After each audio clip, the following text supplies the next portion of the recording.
Hey guys, how's it going? Hello, hello. Hey Skittles and Jerry. Thanks for joining us today. Hope some more people will join. We've got a very special stream today. Very special stream. Think you're gonna find it interesting. Hello to you too, Skittles. Stackmaster here for the special stream. Yes, that's right. We have a special stream. So I've had these on my computer for a long time. And in fact, I used to have them on my website for people to download. I don't know if anybody ever downloaded. I think I got an email from somebody once asking me how to get it to run, and I don't remember if I was able to help them. Because actually, one of these games, I still am not able to get to run. I've got to contact my friend about it, I guess. A moral lesson? There will be. But you're going to have to wait till the end of the episode to find out the lesson, you know? It's going to be a surprise. Music's not too loud, is it? It's like... It says it's super low. Yeah, so I've got a couple of games here that I created. Back in the 90s. Actually, I used to like try to make a whole bunch of games when I was younger, like I guess back in junior high and high school. I kind of remember when I was really young, I used to try to make games in MS Paint, but they weren't like real games. They were just like lots of like graphics and stuff. And then, you know, like I would move the character around and pretend like it was a game, kind of. Nobody actually humored me and played them, really. And then, you know, I also made like board games. I actually still have those board games somewhere. Like I made a whole bunch of board games. And I always wanted to make video games, and there was this program called the RSD Game-Maker. You know, I should see if I can find any info on it. There was an article about it that I read before. I don't know if it's still out there. I'm pretty sure it was called RSD Game-Maker. You guys, I'm sure you guys have heard of like Game-Maker. There's been several different Game-Maker programs over the years. But the one that I used was like one of the really old ones. It was called, I'm pretty sure it was called RSD Game-Maker. Let me see here. Not Yo-Yo Games, no. And I think I saw in the back of like an old game magazine. Here we go. Oh, there's a Gama Sutra article about it. Yep, this is it. Here, let's show this off real quick. This is the Game-Maker. I don't know if anybody remembers this, but this is the Game-Maker program that was available back in the 90s. So you can design worlds, 256 color VGA, explore mazes. Who doesn't like to explore mazes, right, Skittles? Import graphics. I remember that graphic. I remember some of these weird screens. 15 years before indie games gained traction, the buzzword for amateur game design and PC games was shareware. You can make beautiful looking games like this. See? Oh, yeah, let me get a close-up of this cover. So you can see the beautiful screens that are contained within. And the funny thing is that, get out of here. I still remember like, these screens are like from demo games. I remember playing all those games. I remember this stupid graphic of that stupid monster. You thought you loved computer games, but so you play with Game-Maker, you've only been playing around. This company, I think this company was made by like two dudes. This is probably the article I read about it. And you know, of course, it went defunct in like the 2000s. But there was even an upgraded Game-Maker that I never got. So I don't I don't have the actual program anymore. That program is like, it's lost. I don't know why there's a screen of doom here. This is the screen you use to edit your creations, I believe, here. With the spiders and bats and fish. I don't know why the Prince of Persia is there. Yeah. The house. There's a house. TNT. I guess this is the old, like, editing tool. I remember this one with the penguin. And I remember this one as well. I wonder, I mean, some people must have played this, but I'm sure this is very obscure. And there's just random pictures of Double Dragon in here. There's the CD. Fortunately, a lot of the stuff I made, as I was saying, all the like the paint graphics, all the most of the fake games that I made, kind of were lost to time. In fact, so hey, Kev Larson. I actually made a whole bunch of games with this Game-Maker program, but I'll have to only just tell you about them because unfortunately they're kind of gone. I lost them. I even sort of have a vague memory of just like deciding to not save them. Like, I decided to only save this particular one. The one we're gonna play because it was like the best. I guess I decided it was the best one, but there's a couple others. I mean, I really wish I had saved them all. Now I just wish I had saved them all. But I made like 3 different Metroid games. Actually 2.5, because the third one I never finished. But I made 3 different Metroid games with this and then I also made like this game called, I think it was called Death Head, and it was a platformer.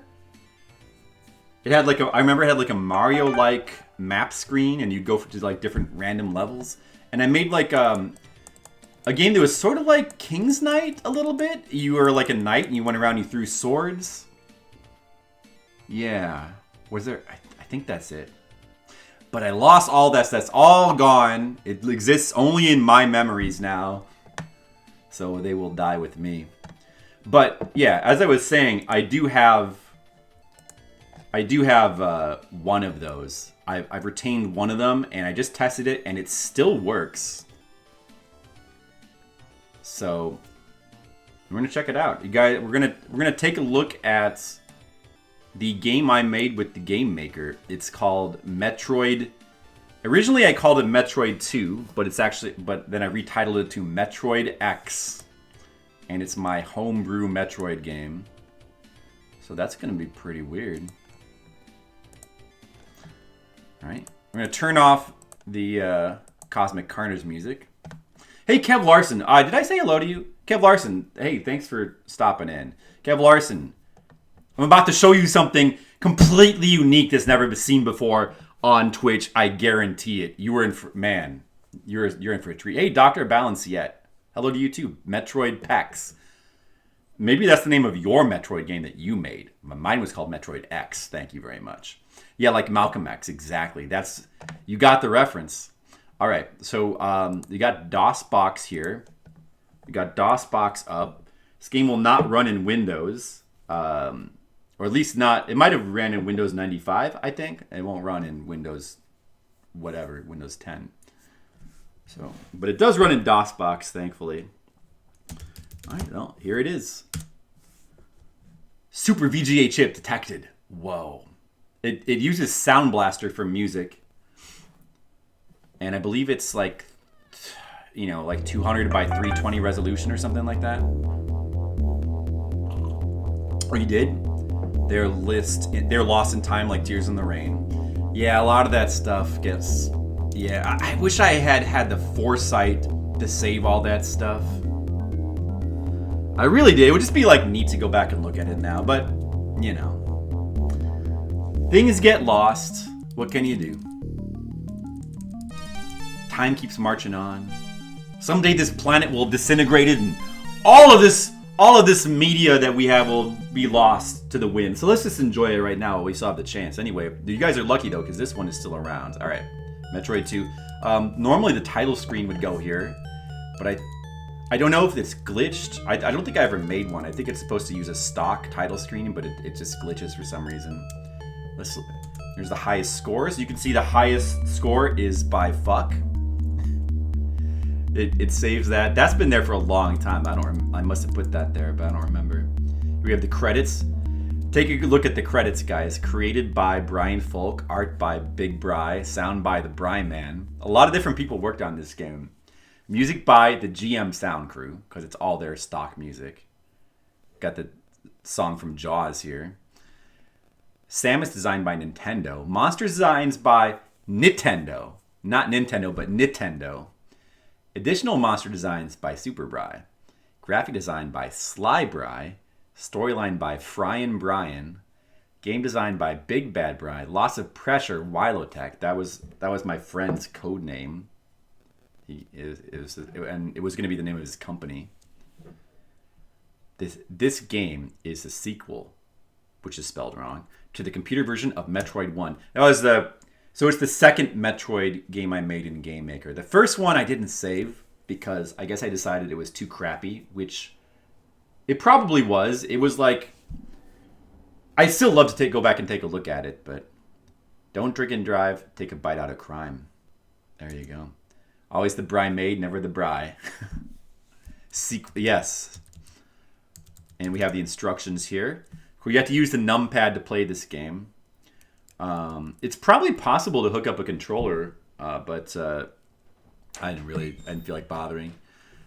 You got to press 5 on the numpad to shoot, 7 and 9 are to jump up, left, to the right, and then 1 and 3 you have to press to use the roll, the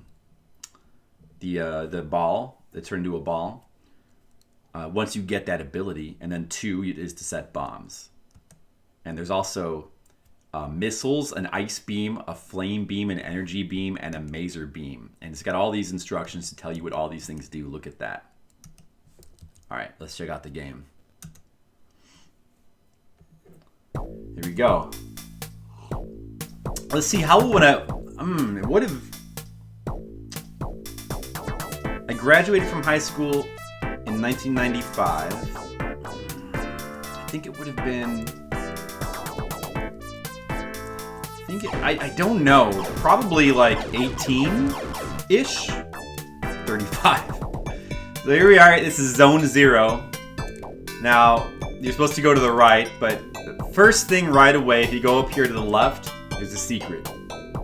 Secrets in the walls. So we're gonna go up here. Masers are good for fighting Godzillas. Oh, well.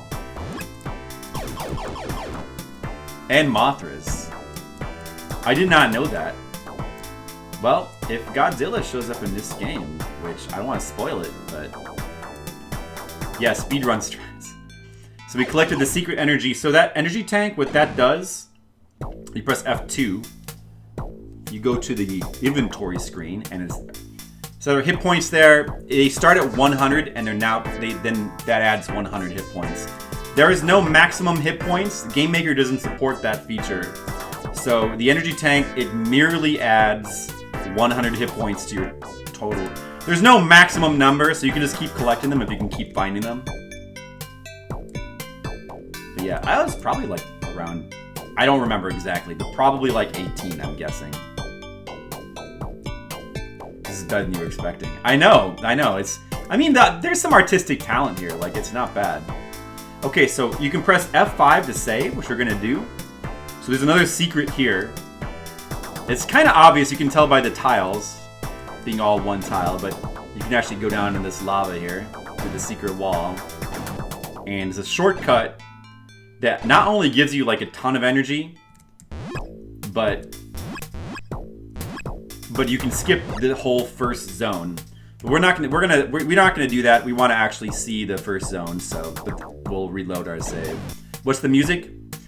This is the Game-Maker program came with a whole bunch of sound files, and this is one of them. Most of the sound files seem to be from, like, I don't know, like movies or from other media. Like, it could have been original music that was made for Game-Maker. But you already heard that they took the Jaws theme. The Jaws theme is one. And there's like a bunch of other like free licensed music in here as well. So it could be a track that was stolen from some movie and I just don't recognize it. But it kind of just sounds like, oh, right here we actually have the instruction. The game gives you in-game instructions as well. To capture all 5 eggs before they hatch. Zone 1, pink. Zone 2, purple. Zone 3, orange. Zone 4, yellow. Zone 5, green. So there you go. In each zone, you must find a Metroid egg before you can proceed to the next zone. Your objective. So the Metroid eggs are essentially is to capture all 5 eggs before they hatch. Your goal is to collect 5 eggs. The eggs essentially work as keys. And Zone 0 is just kind of like the entry zone. Entry into the planet. There might be a secret, yeah, a little mini secret here. Like some small energy things. Energy tokens, whatever.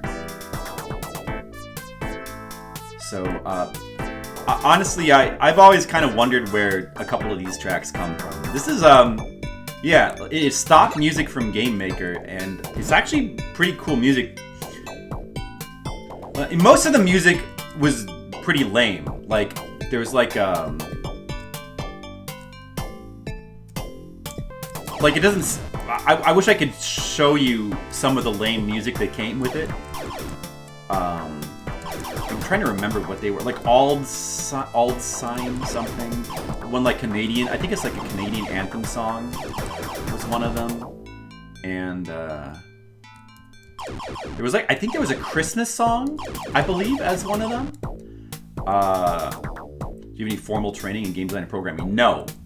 None whatsoever. My formal training was playing NES games, Kev Larson. That's it. And probably Super Nintendo games by the time that this came around. But as you can tell, I did really love Metroid. So this is Zone 0. This is just the entering the planet zone. This is like the introductory zone. This game was made after Metroid 2. For the Game Boy. I'm not sure if it was made after Super Metroid. But you know for sure it was after Metroid 2 because there'll be a lot of Metroid 2 things in the game.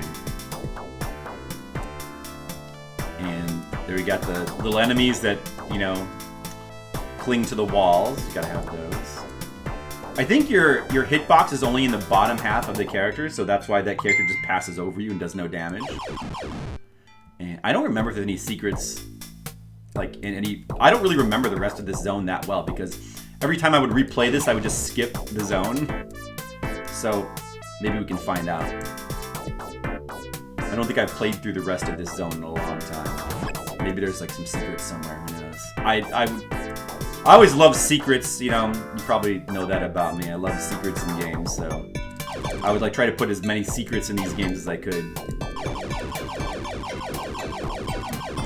So, this is what a game made by Rec Arts Game-Maker looks like. You'll notice that the scrolling is not at all smooth. It's very slow and choppy. But part of the reason why it's slow and choppy is because of all the enemies. So, like, it's probably not coded well, I would imagine. If you have a map with no enemy, you'll see this soon.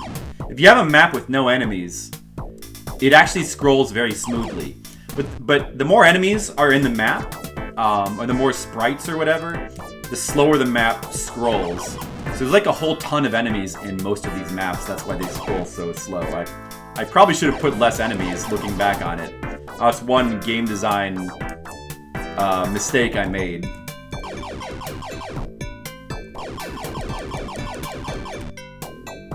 And some of these enemies can't even be killed. Like these little crabs that jump out of the sand. I've got a bunch of enemies like that. You can shoot them and kill them, but they'll just respawn.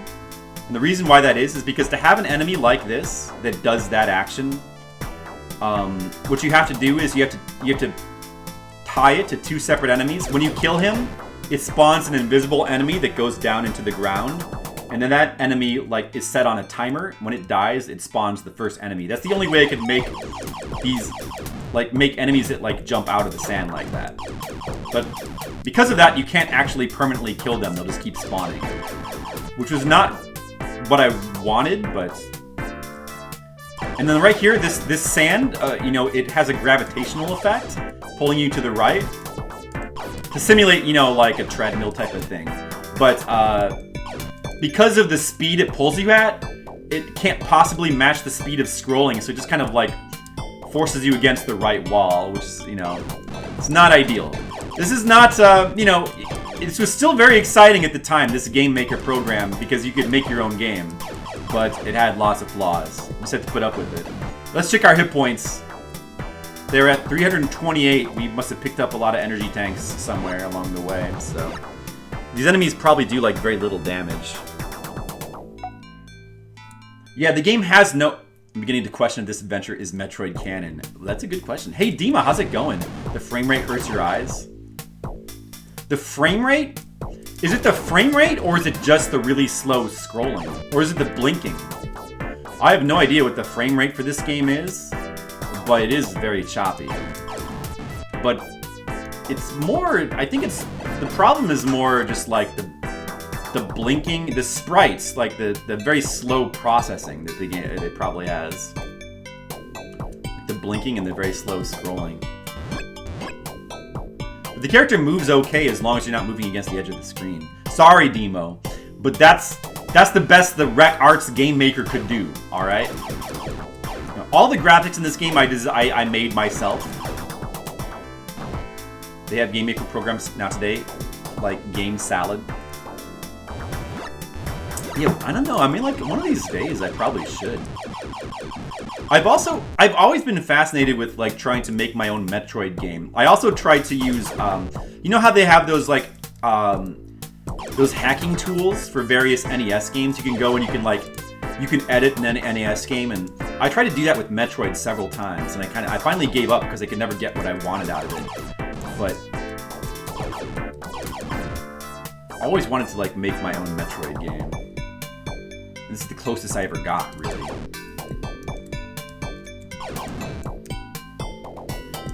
True energy tanks are the friends we make along the way. That's a good point, Jerry. Thank you.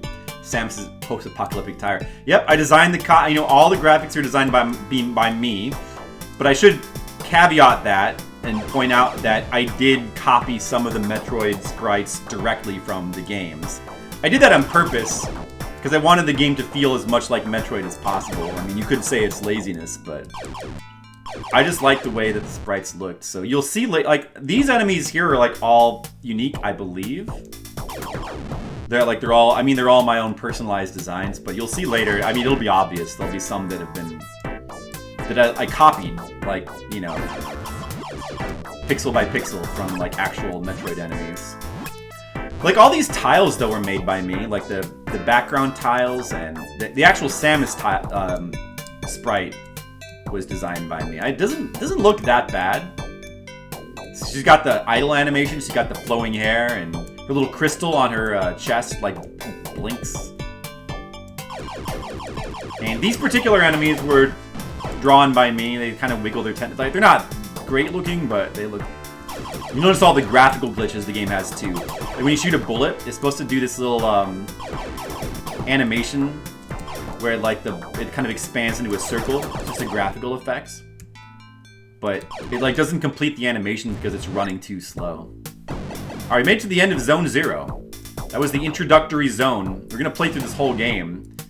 Oh yeah, those those purple falling meteors also, they work on the same concept. They're enemy units that when they die, they turn invisible and then they go back up to the top and then they respawn. Is that why the main character has big titties? Yeah, I guess so. I mean, like, is that it, or does he just, like, have a large chest? You know, like just a large torso. It might just be a large torso. It's kind of hard to tell because of the way the sprite is drawn. This early work, okay? It's early artwork. It's got a Mad Max villain vibe. I'm going with that too. Alright, well, you know, Demo, that's your prerogative. Alright, so here we are in Zone 1. This is the first, like, proper zone. And there you have you see the first ripped from Metroid. That's, of course, those are the, what do you call them? I forget, but the iconic enemy from Metroid 1. Those things that you can't kill. Rippers, maybe? Brian Folk's Metroid X. Yeah. Too bad it has sprites like directly taken from Metroid. I don't know if I could sell this or anything. I don't know what the legality is with like Game-Maker games. Of course, they're a defunct company now, so they don't care if I like take and sell their products. I'm sure a lot of people would love to buy this.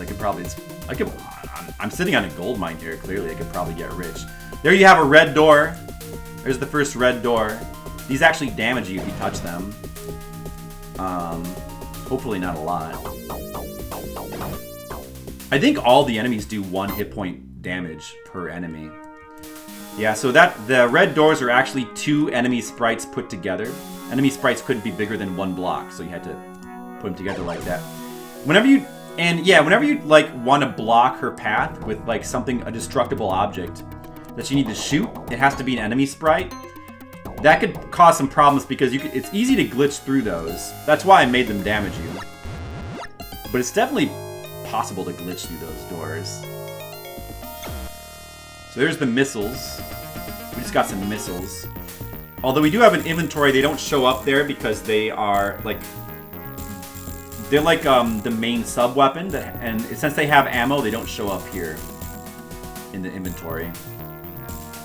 If you go through this door, it looks like it goes nowhere. You actually get tutorial. That's right, my game had tutorials. Look at this. Oh, I know Kev Larson. Hey, Asian, what's up? Asian, check it out. We're playing a game that I made.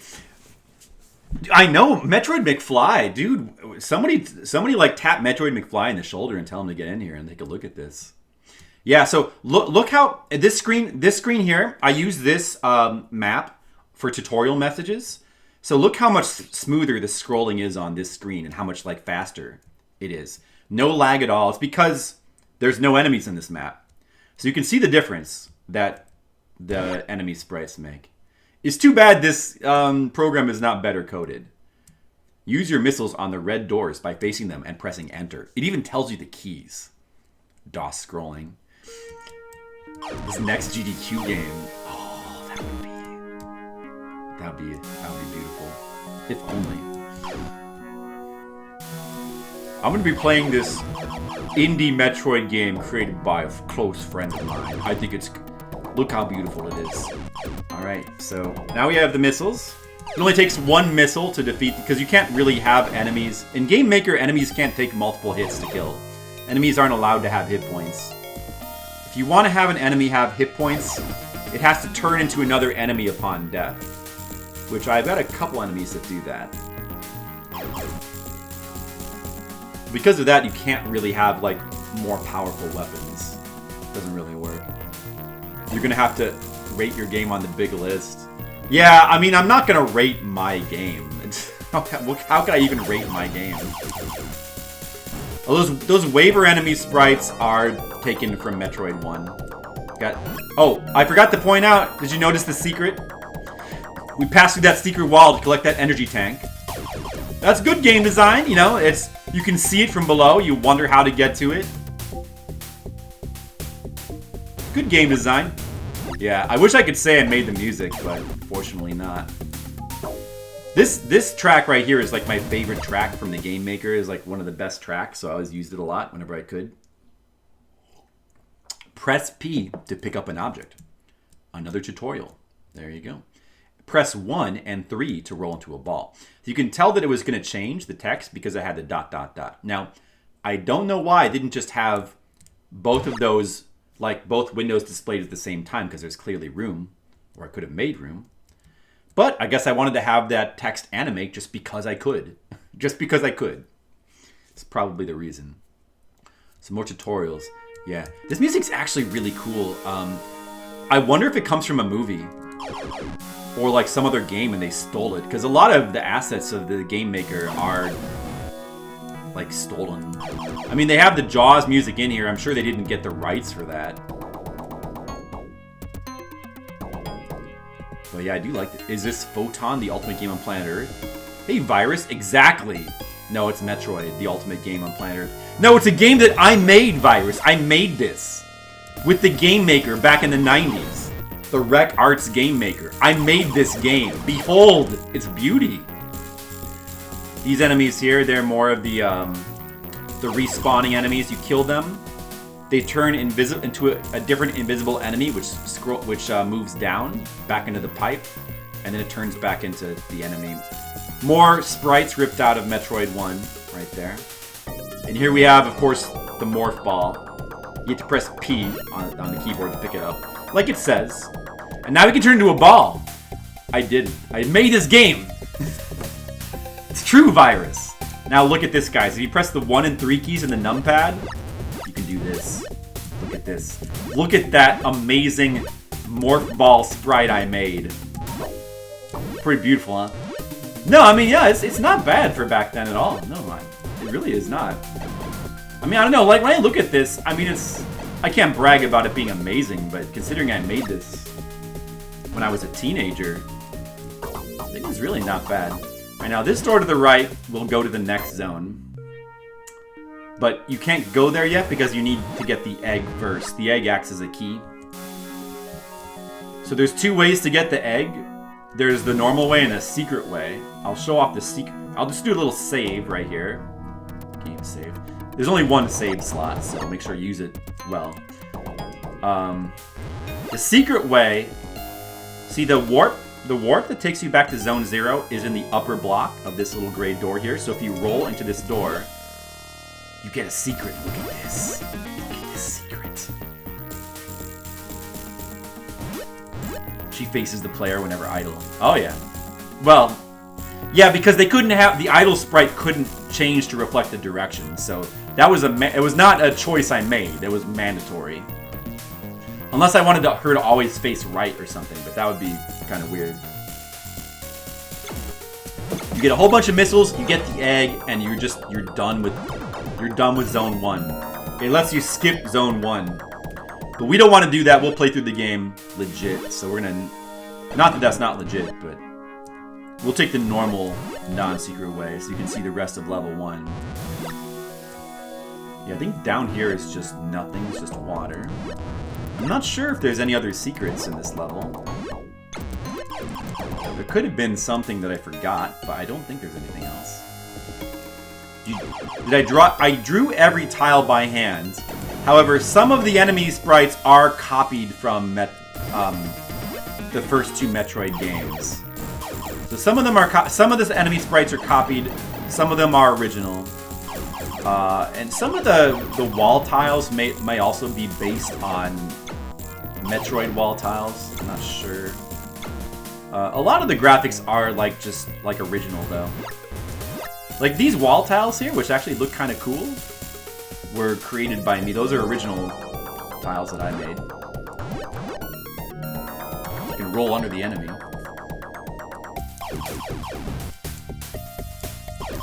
Yeah, I mean, you know, it's not for like a homebrew game. It's not bad, but just a shame the scrolling is so shitty in the Game-Maker program. That's like the thing that would probably really prevent most people from wanting to play this. Just the scrolling. I can't really be helped. We got another red door. There's 2 egg number 1s. Yeah, because you only need to pick one of them up. It doesn't. Picking 2 of them up doesn't make any difference. As long as you have one of them, you can go through the door to zone 2. So you can pick either one up. It does not matter. Hey, thanks, Virus. Wish you saw your Visual Basic RPG. Yeah, I know.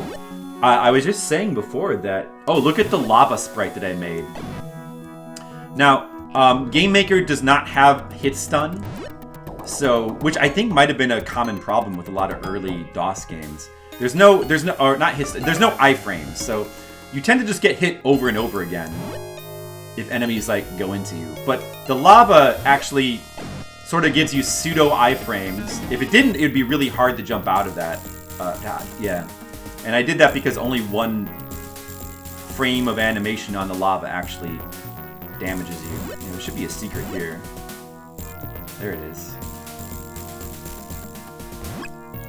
Now, we got a little graphical error there. It's not supposed to be a black tile behind that energy tank. Don't know why that happens. Yeah, as I was saying earlier, I I made a whole bunch of games with this game maker, with RecArts Game-Maker. I made 2.5 Metroid games. I say 2.5 because the third one I never finished. And I made at least 2 other games that I can remember. I might have made more. I don't recall. But I trashed them. At some point, I just threw them away. I decided not to save them, which was such a big mistake. Wish I had. And the other 2 were not bad. Like, they were just basically... One was like a basic platformer where you just went through like a bunch of levels. It's called like Death Head. And you basically just went through like a bunch of levels with like lots of spikes and stuff. And then the other was like, the other was not a platformer, the other was like an overhead action game, kind of similar to, I said King's Knight before, but that's not really a good comparison. It's more like Gauntlet, I guess? We played as a knight, and you collected like different swords. You could power up your sword, and it was overhead. You would go around. There was like secrets and stuff, of course. Oh, I remember. I even made a cool level where like it was like in a tunnel, and lava would slowly fill up the tunnel, so you had to rush through the tunnel before lava filled up. I always thought that was pretty cool. See, it's too bad I didn't save that. I don't know why I didn't. But this game also has a level like that as well. Nintendo know they made your own Metroid game. Yeah, so this part sucks a little bit because after getting that egg, you have to backtrack all the way back here. But, you know, it's Metroid, so it wouldn't be Metroid without a little bit of backtracking. Let's see how many hit points we have right now. 503. There's also a score, which is meaningless. I'm sure I didn't really worry about that too much. I think picking up items gives you like random amounts of score. Yeah, every game in Game-Maker had to have a score. And you also have lives. You start out with 99 lives. It wasn't really possible to make a game without lives. So if you wanted lives to not be a factor, you just give the player like a large amount of lives, like 100. You start with 99, and every pit power-up you get gives you 1 extra, so that's why I now have 100. I'm sure they'll be cool with it, Skittles. I'm sure they will. They'll understand. They'll probably respect the creativity I put into this game. This music track is pretty cool, isn't it? Who's thought this is pretty cool. I wonder if this is an original piece of music they made for the Game-Maker.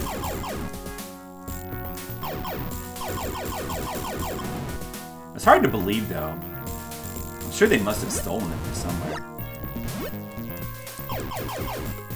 The game is pretty easy. It gets harder later, but because the enemies only do like 1 hit point of damage, if you like are able to find all the energy tanks, it's pretty trivially easy. Because there's no iframes, so it's designed with the fact that there's no iframes in mind. I was aware that this game didn't have iframes, so I just made the enemies all do like very small amounts of damage because I expected that there'd be many places where you just like get stuck in an enemy and like take damage over and over again. It's actually like ends up not really being that bad though. So you tend to end up with like having I mean, if you find all the energy tanks, you end up with tons of hit points. Or even if you do like not find the energy tanks, even if you die, you still like revive with like, because there's lives, you revive with like another 100 hit points. So I think hit points and health don't really mean much in this game. All right, here we're at zone 2. Now we got the Jaws music playing. Diagonal aim. Yeah, you can diagonal aim in this game too. Look at that. 3 lives unlimited continues and make it a true Nintendo game. You were not allowed to have continues in RecArts Game-Maker. Continues were not a thing you could have. So it is lives only. You run out of lives, it's game over. That's it. So this level is very heavily inspired from Metroid 2. Right here we have... I'll do another save, I think. Just in case. Right here we have a block. That block is an enemy. It's an enemy sprite. Because the only way to make a block you can bomb, like you can, there's no way to make it so that you can, the tiles, the background tiles are not destructible. And there's no way to make them destructible with items. They can be destructible from touching them, but you can't have walls that you can blow up. So you have to use an enemy tile. But the enemy tiles are kind of glitchy, so even though this is a solid enemy tile, it is easily possible to glitch through this block. I've done it before. No fool. Anyway, I won't worry about it. So if you try to go up these walls, you'll find out that you can't get up here. And of course that's because this is a Metroid 2 style area. You'll see what that means soon. Put in a cheat code. If only the Game-Maker could support cheat codes, that would be pretty cool. These enemies were like ripped out of Metroid 2. The sprites, I believe the sprites are copies of. They might not be exact copies because I think the actual enemies are like too big to fit in one tile. But pretty similar to Metroid 2 enemy designs. And of course, if you destroy them, they'll just come back. So I always thought this was a cool effect here, the vibrating walls. The vibrating flashing walls. Kind of sickening almost, but yet it does look cool. I don't know if any of you guys have played Metroid 2 recently, but so much of this level design is very closely inspired by Metroid 2. It's very recognizable. Is a vomit comment for you? Well, you better not play this game. Here we have another vertical corridor here. Look at the cool moving platforms. If you stand in the middle of them, you sort of can stand without getting pushed off, but I'm still getting pushed off anyway. I guess you have to stand like in the direct middle, I'm not sure. So we actually want to go down here. Because the screen scrolls so slowly, you can just, it's very easy to like avoid things. You don't have to worry about falling in spikes too much. In fact, I think you can even like initiate a jump from the bottom of the screen. You got some lava there. No secrets in that lava. You can tell by the way the tiles look. Alright, look, here we got the, I forget what they're called from Metroid 1. Oh, I'm gonna fall in the lava. Look at the flashing effect on the blocks there, the pillar blocks. Yet more enemies that will respawn even if you kill them, which is kind of annoying, but that was the only way I could design them. The only way to have these enemies that like come down like that was to do what I did. I wanted them to behave like Metroid 1 enemies. You're gonna pick up another item. Destructible block there. And then we pick up the bombs. Now we have bombs, we can do this. By pressing down on the D-pad. Or I mean the number pad. Look at that. Pretty useless item. It only exists because bombs exist in Metroid. It's Metroid, so you're supposed to have bombs. But I think there's only like 1 or 2 places in the game that have those blocks. And I guess they could be useful like for those times when enemies are kind of like decide to be in your sprite, and well, even then though, the animation tends to not work. It gets eaten by the enemy, by your damaged sprite. So it doesn't, they're pretty useless, the bombs, unfortunately. More Mega Man and Castlevania clones from the old Game-Maker days? I mean, that makes sense. I was always more partial to Metroid. It's just the style of game that I like more, but easy to understand why there'd be a lot of those. We got our bombs. I think, I don't know if we want to go back and use them right away, or if we want to check over here. I'm not sure. Like, I forget what's up here. Oh, there's this energy up here. We should probably get that.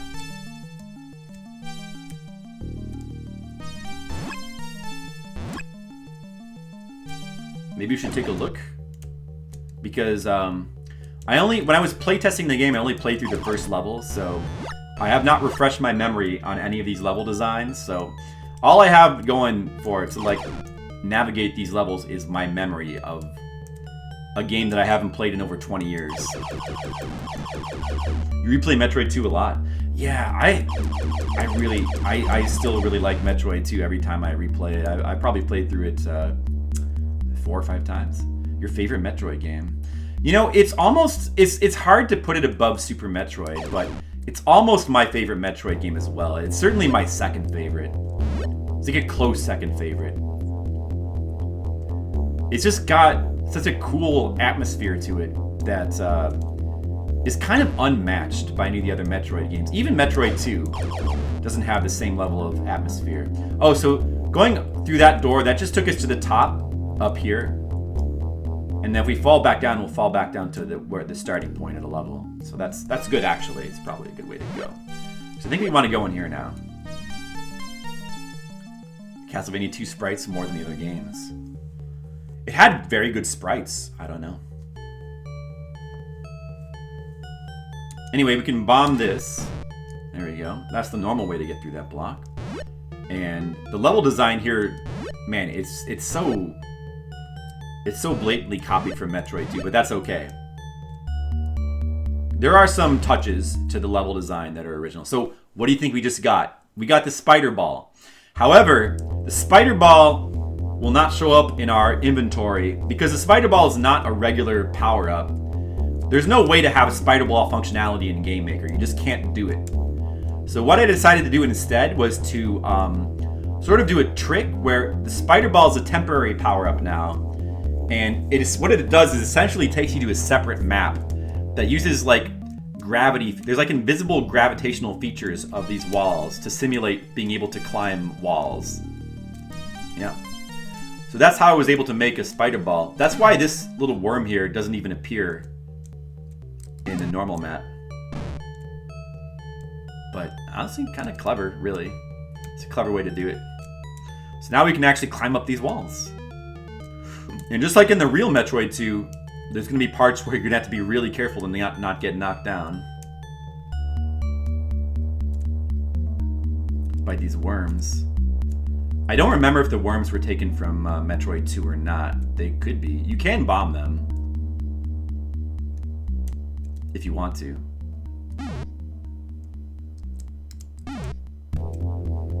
And it should... Maybe it doesn't kill them, though.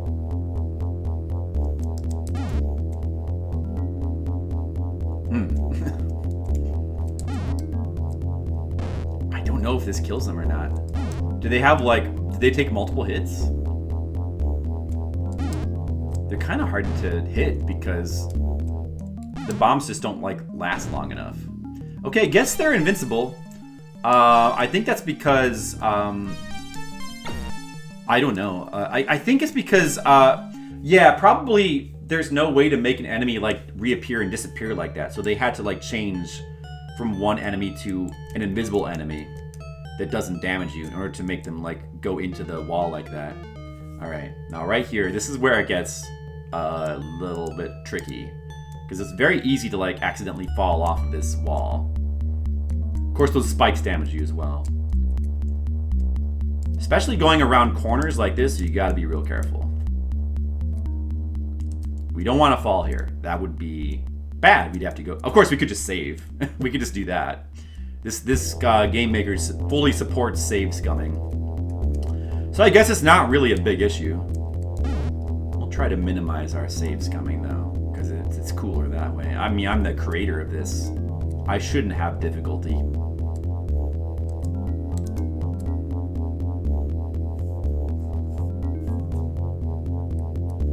Yeah, this part right here. I might be able to kill this thing with the bomb. Let me see. Yeah, see how there's like a little brief blood spatter when you kill an enemy? This part. This part might suck. Okay, we did it.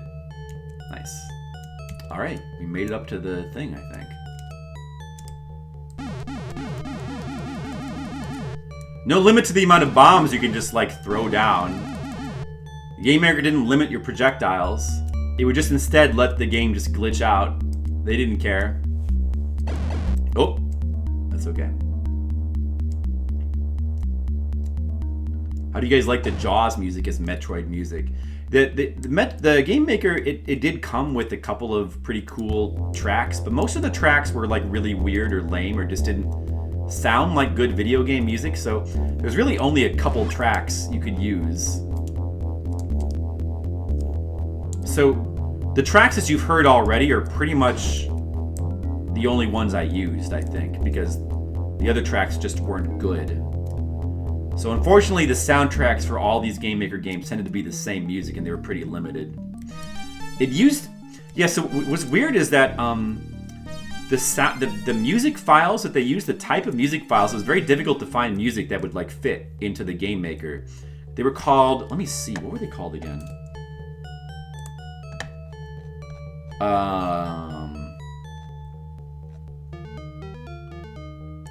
I remember, like, and this was in the early days of the internet, so it wasn't easy to find things. They were called CMF files. Yeah, the songs were called CMF files. A weird format of music. It might have only been used by the Game-Maker, as far as I know. So, kind of unfortunate because you couldn't really just, like, grab, like, a MIDI file. You'd think it would use MIDI files, which would then make it so that you could put all kinds of music in your game. But no. No, you couldn't do that. MIDI music was not compatible with the Game-Maker. Unfortunately.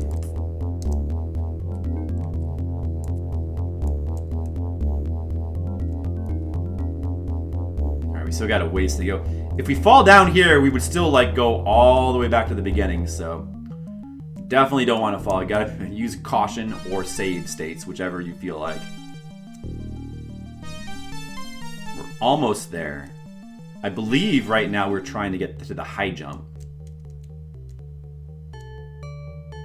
which is a feature that the Game-Maker did. Oh, okay, yeah, that's right.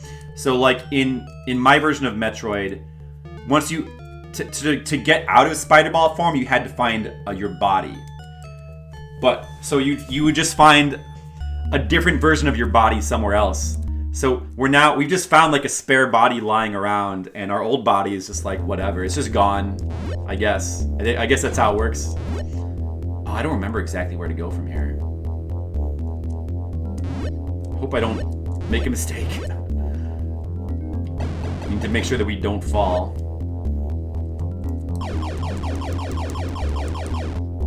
I think it's designed so that you don't have to make any blind falls. See how the platforms are designed so you don't have to fall blind in any places? You can like see where you want to fall to, as long as you like are careful. Look at that good game design, guys. No blind falls required. If you do fall from here though, you'll have to do that entire section over again or load your save. Probably you're just going to load your save. Probably you wouldn't be playing this. But if you were, you would probably be loading your save, I think. No way to have checkpoints in the Rec Arts Game-Maker. CMF was similar to MIDI. Did a lot of programs, see, like right here, this is where maybe the game design was not so good. Because was it really necessary to spam so many enemies? I mean, I think it took me a while to figure out that, I mean, I don't know why. Like clearly, I must have realized that the enemies were causing all this lag. So I might not want to have that many, but yet I spammed them all over the place. I guess it's because it wouldn't feel like Metroid if there weren't enemies, or I wanted to have challenge. I don't know. I just didn't care about the lag. It's like, gotta have more enemies. Creative Labs attempt to hijack the MIDI format. Oh, I see. Interesting. I did not know that. Not a lot used it. Yeah, it was a very unfortunate choice of format for this particular program.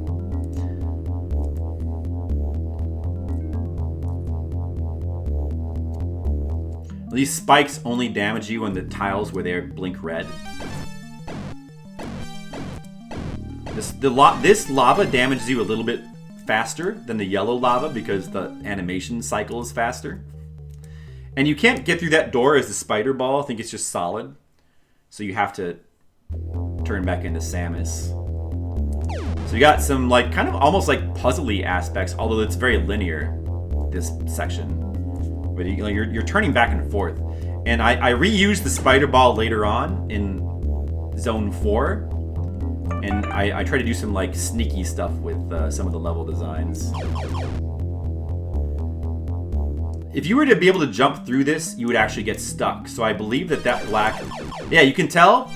When I shoot my bullets there, you can tell that this black space there is actually a solid wall. I did that so that you couldn't jump through here and get stuck.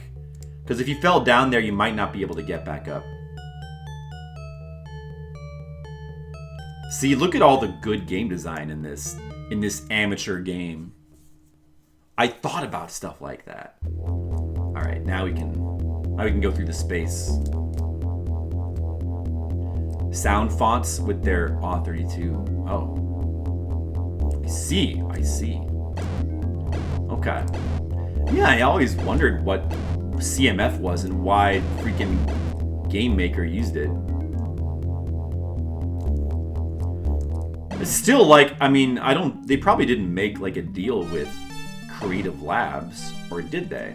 Because why would they have chosen that format? Maybe they just didn't care? What do you guys think about this game? Would you play this game? You Metroid lovers out there, would you play this Metroid game? Does it look fun? I mean, probably the biggest hurdle to actually playing this nowadays would just simply be the incredibly bad scrolling. I'm sure, even if you think the game looks cool, you probably wouldn't really want to play this. It's unfortunate. I wish there was a way to emulate this system, but have it run faster. But probably there's 5 people who ever used the Rec Arts Game-Maker, so nobody cares.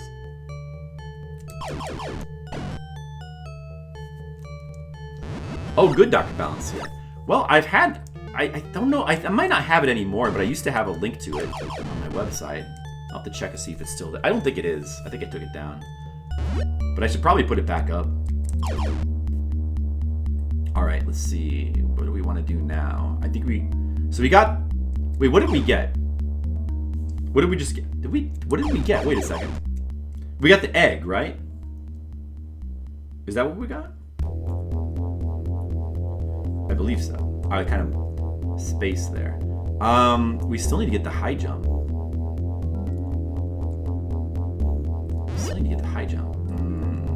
I think we want to fall down. I don't know, maybe I should have turned back into the spider ball, but I think you just want to fall down here. There's a ledge you can fall to. And this is the only way to get to this ledge, and this might be the high jump, maybe. Or, wait, can I even get up there? Oh. It's just an energy tank. Just a spare energy tank, but you can't get up here without the high jump ordinarily, unless the jump kind of glitches. Sometimes the jump glitches and you jump higher for no reason. If you just keep jumping over and over again, let's see if we can get it to work. DOS Metroid clones like Scenaria and Attack on Talos 4. Oh, I've never seen those. I bet there's a bunch of them. People for Gen MIDI with hardware. Yeah. Well, there's so much more MIDI available. Even at the time, I remember wishing that it used MIDI because there was a bunch of MIDI files available. That was it was the dawn of the internet. I remember that was when the internet was just starting to happen, and one of my first memories of doing things on the internet was just getting MIDI files. I guess I expected myself to have the high jump here. Oh well, we'll just ignore this one. We don't really need it. I think we're fine on energy anyway. But hopefully we can find the high jump. I don't remember where it is.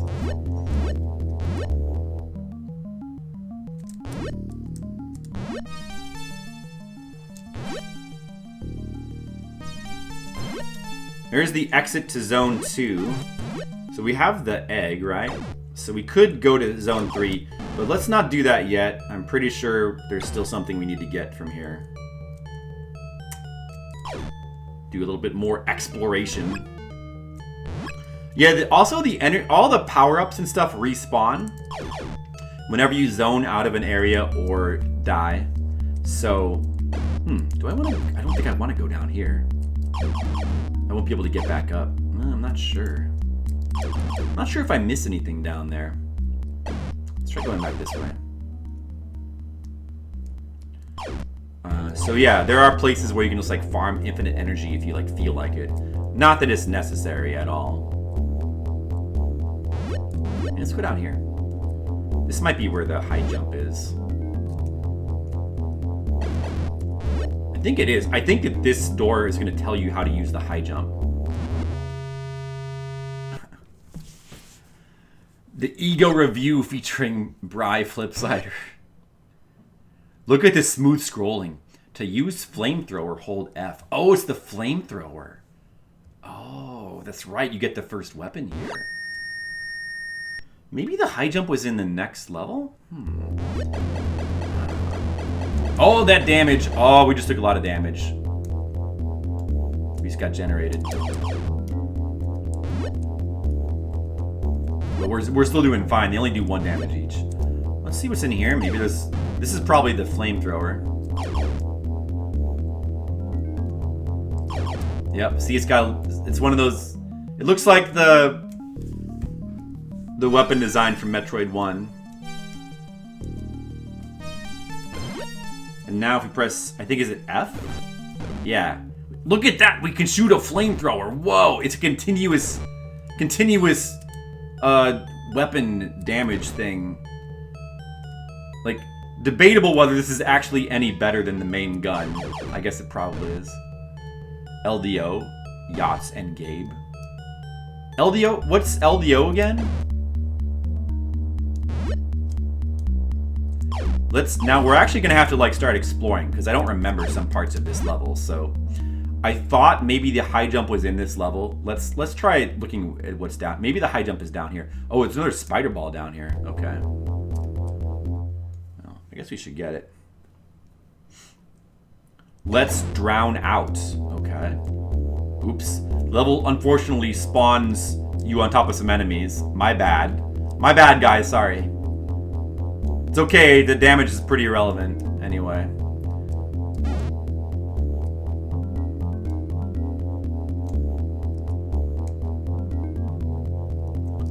There's an alternate way to get the spider ball there.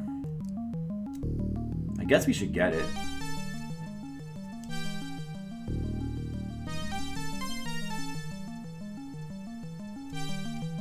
Collect more missiles that have respawns.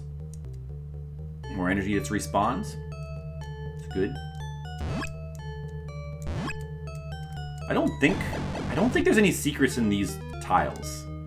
Usually that you can tell the secret tiles because they'll have to all look the same. So it'll be, if there's like a bunch of like the same looking tile suspiciously put together, you can kind of tell it's a secret. But these sort of tiles wouldn't have secrets. I think there's like a hard to get item along this wall. Maybe you have to be in the spider ball. That's why I didn't fall down here. Or maybe not. No, I guess. Is this just back at the beginning? Is this back at the beginning? It might be back at the beginning. Wait. No. It's not.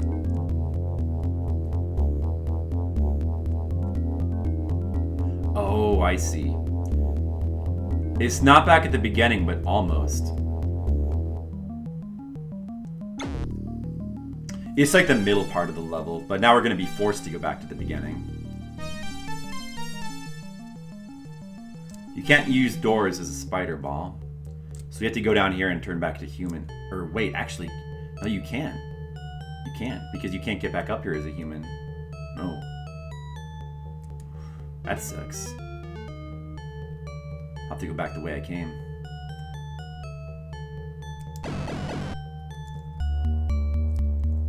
It was Yahtzee.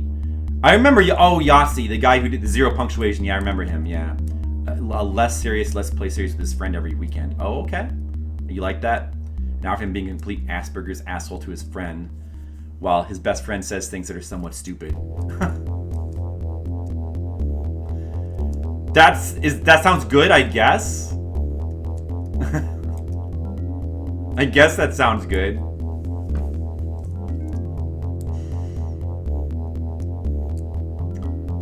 Is Stackmaster still here? Stackmasters and me briefly entertained the idea of doing something like that. But it never came to fruition. I feel like I missed something in this level. I'm gonna have to come back over here. I'll just save, come back and look and see if there's anything important, and if not, I'll load over by the door.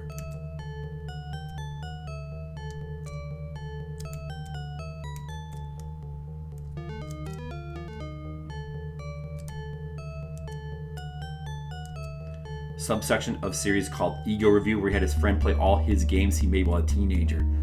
Oh, that's kind of cool, yeah.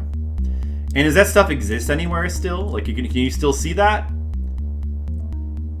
It's a really good LP series because they gave 0 fucks. Well, I do like when people give 0 fucks. Or 0 foxes, because screw foxes.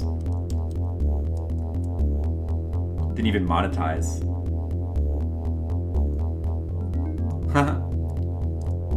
Yeah, I like stuff like that. But I was never a big fan of his reviews, though, so I didn't really look into his other content. But that does sound pretty good, what you described.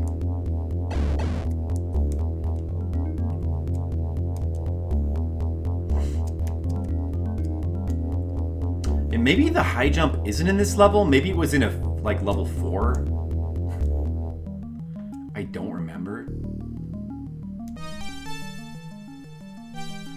He still has the whole series up. Might take a look at it. Kind of. I mean, I guess things like your old games, the old crappy games you made as a kid, are mostly interesting to you. But, all right, I made it. But you know, like I don't know. I'm gonna take a look at it. I'm gonna take a quick look at it. I don't know if anybody else really finds this that interesting. But I figured it would. I might as well have like some video of it, of this game, just in case like it ever like just completely vanishes. I wish I had video of my other old Game-Maker games. I have another game that it's not a Game-Maker game. It's actually a game that my friend and I worked on together. He programmed it in Quick Basic, and I designed it. It was called Maze God, and it was this very elaborate, like kind of labyrinth game, like a series of like labyrinths you play through. And I wish I still had that, but I mean, I'm sorry. What am I saying? I do have it. What I mean to say is, I wish that I could find a way to get it to run. I still have the files. I even used to offer it as a download on my website, but unfortunately, I cannot figure out how to get it to run at all. Sometimes you might need bombs to break doors. Okay. Yeah, I guess the high jump must not be in this level. I'm gonna reload my save. I guess it's not in this level. It must be level 4. I hope so, at least, because I think I've explored everywhere and I haven't found it, so. I know, where's Leo? He's missing Fliptroid. Okay, alright, level 3. So this level, check out this level here. Let's let you see what happens. Oh my god, the lava's rising. What's happening, guys? What's happening? Oh my god. Oh my god. Help me. Help me. I'm dying. That's right. Level 3 is short. It's short, but it's sweet. Here, let's look how many hit points we have. You gotta jump up really. You gotta outrun the lava in this level. It's all about outrunning lava. The good thing about this level is there's like no lag because there's no enemy sprites. It's just all done with tiles. But it's actually pretty hard. It's probably the hardest level in the whole game because it's like almost Battletoadsy in its expectations of your. Oh, and you have to be careful to not say. This is something I probably should have put in a note somewhere.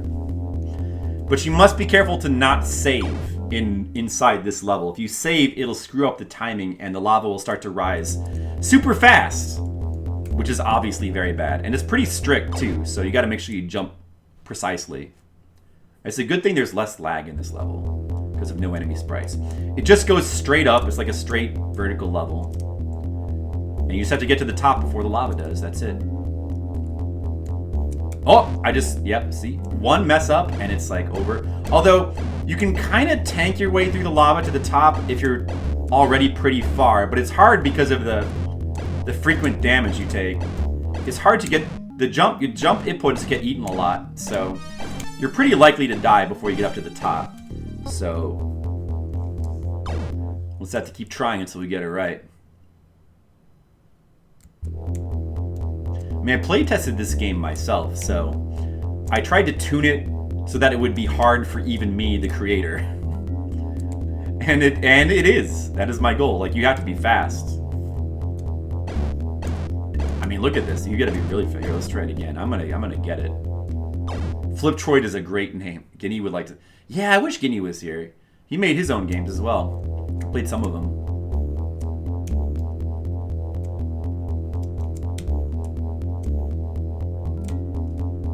Like, look how fast you have to be. I mean, he's probably overtuned. He's probably overtuned to be a little bit too hard.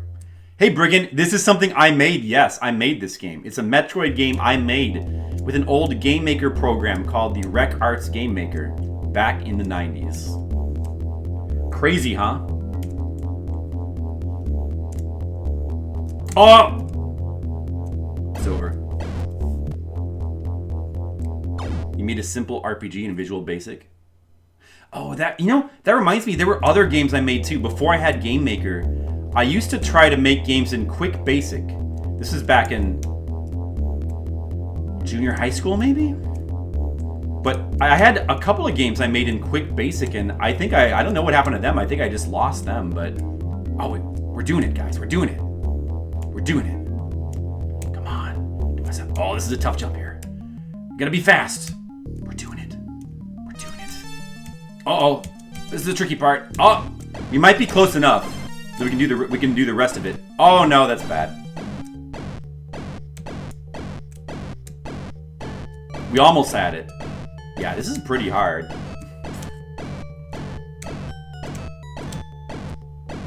Oh.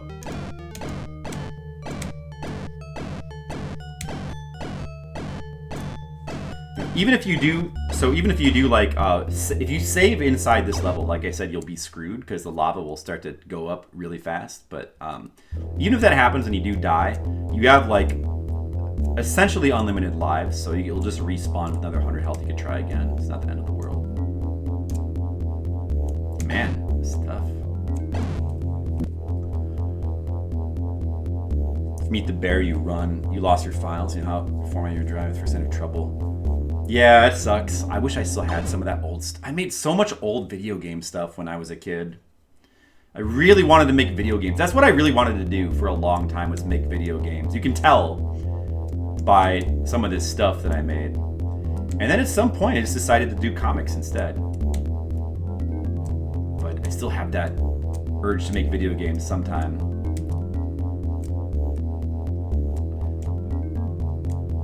And I guess in a way, it's not a bad time to like want to make video games, because with the indie market, you can kind of get your games out there.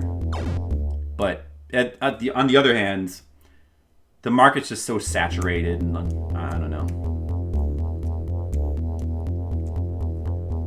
Of course, it's not like you shouldn't be like making stuff like this expecting it to profit anyway. You're just making it for yourself and your friends. And that's reason enough. Okay, now we're doing it. There we go. This is better.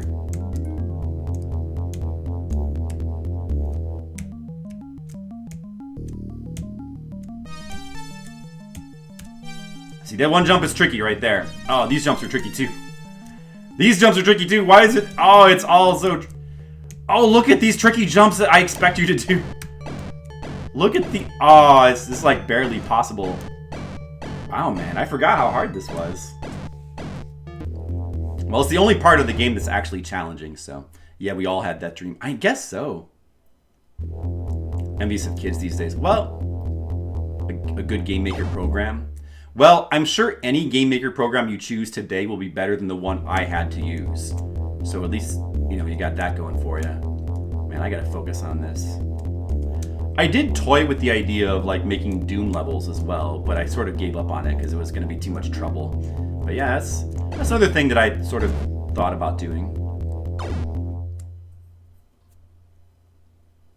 This room is my home now. It sure is.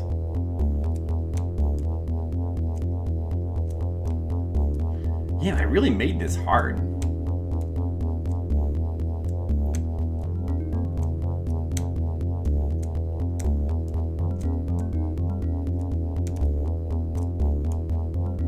Like, you cannot afford a single mistake. So if this were like a real game that people played, this would probably be the area where they would give up. This area right here, nobody would ever see levels 4 or 5.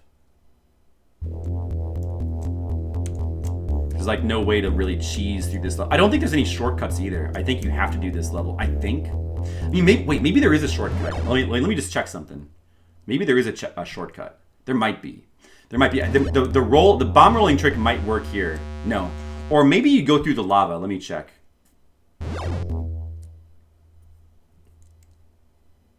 Hey, Metroid McFly. Did somebody tell you to come here? We're playing my homebrew Metroid game that I made as a kid. Oh man, I thought there was a shortcut here somewhere. In this level. Maybe if you jump in the upper part of this door? No. Okay. Yeah, check it out, Metroid McFly. Look, I made this with the Rec Arts Game-Maker back in the 90s. It's my own Metroid game. It does kind of look like the girl from Worm, I guess. But I don't think I'd ever played Worm when I made this. And it's supposed to be Samus. I mean, she had green hair in the original Metroid. That's why she had green hair in this. It'd have to be DOS. It had to be DOS. That's all we had back at the time. It's the best we could do. Yeah. So we're currently stuck on level 3, zone 3. Zone 3 is like it's like a unique level where you have to like run away from the acid that's slowly, not so slowly, filling up the passage. And I designed it like super hard. And now I can't get past it anymore. I remember having a lot of trouble with it as a kid too. I mean, like, I designed it on purpose so that it would be hard even for me to get through. I know, right? Don't you want it? This would be the perfect AGDQ awful block game. No, it's just DOS. I mean, this was made in Rec Arts Game-Maker. It's a shitty program to begin with, and the scrolling alone in this game is enough reason for it to be in the awful block. I totally agree. The scrolling in this game is terrible. The movement is not great either. You have to use the numpad to actually move. It was designed with the limitations of DOS and a shitty program that like 2 dudes made. Probably the first Game Maker program that was ever created as far as I'm aware. Yeah, I don't know. I had thought that there might have been a secret path to get through this stage easily, but there might not be. You might have to actually just play through it legit. Maybe. I don't know.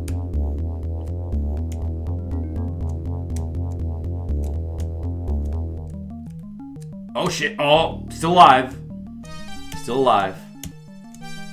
Oh, now we're dead. Yeah, you can still try to climb up while you're inside the acid, but it damages you so fast it'll eat your inputs and it just makes the jumps too difficult. Although if you're close to the top, you could try to do it. I don't know, maybe I'll give it a try. But I don't think it's gonna work out for us. Although we haven't seen the death animation yet, so we should try to see the death animation. I think she like dissolves or something.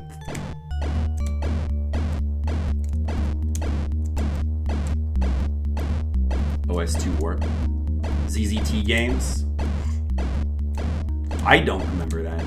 Man, look how difficult this is. I should have made the loop on the animation of this acid shorter, probably, so that you would take less damage, but I think I had no choice because of what I need to, in order to make it have that rising effect like that. What did I do? I think all these tiles are separate tiles. Like in every row is a separate tile, and they were all on different timers. So it's like a ton of different blocks that just look the same. Oh, there it is. I don't know why you turn into a fireball, but for some reason you do. Oh, if you die, it might make the level easier. I forgot about that too. I think if you die, it makes the level easier because for some reason the animation doesn't start. Oh, never mind. It doesn't really make it that much easier. No. That was just my imagination. It's pretty much the same. We just lost one of our 100 lives. What will we do?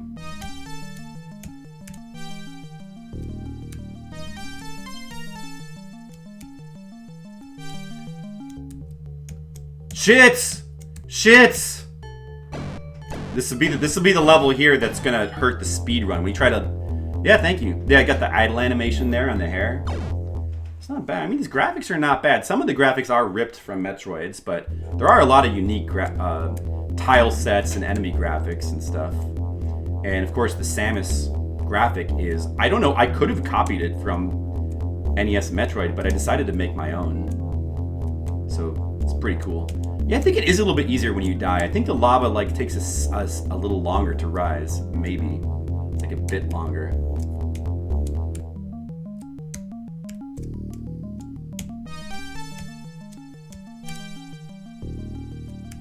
Oh shit! That's bad.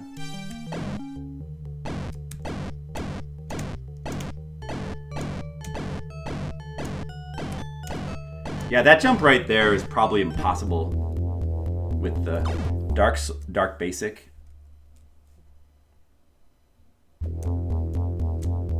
When does this take place chronologically? I missed all the plot at the beginning. It takes place after Metroid 1. It disregards Metroid 2. Even though Metroid 2 was available at the time. I don't know. Am I sure there's no... maybe there is a secret somewhere. I kind of want there to be a secret. Is there like a secret in the wall someplace? It would probably be hard to find, but... there could be a secret somewhere. To like skip... I sort of remember there being a secret somewhere where you could like skip this whole level. Sort of.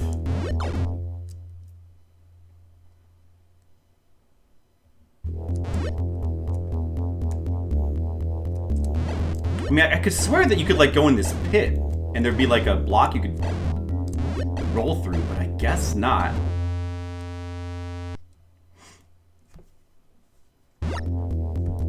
I guess not.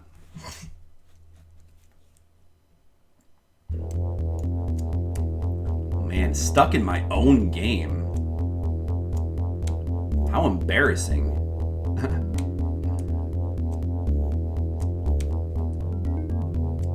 Here. Oh, wait a second. I can't. Maybe here? Maybe here there's a secret? Those blocks right there, I think. I don't know.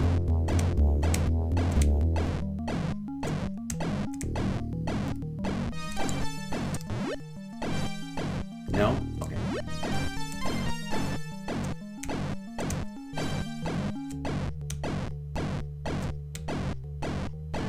Like, I think, I don't know, I think you might be able to, it might be like a path along the blocks. And is this game beatable? I've beat it before. I hope so. I intend to beat it on stream, damn it. Yeah, this, I don't know. This is gonna be a great speedrun candidate, Metroid McFly. If you can even get it to run on your computer. I'm running this in DOSBox. Actually, runs pretty easy in DOSBox. It's not too hard to get working. It's like an old exe file.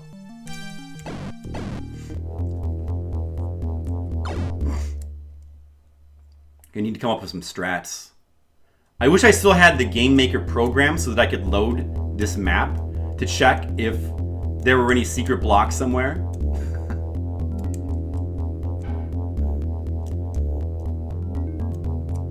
Man, I swear I had put like a secret way to get through this easily. But even though I did that, I'm sure I have played through this. Like in fact, I even thought that this was fun. Like, I liked this level. I was proud of it when I was a kid. So I know I played through it several times. It's just hard.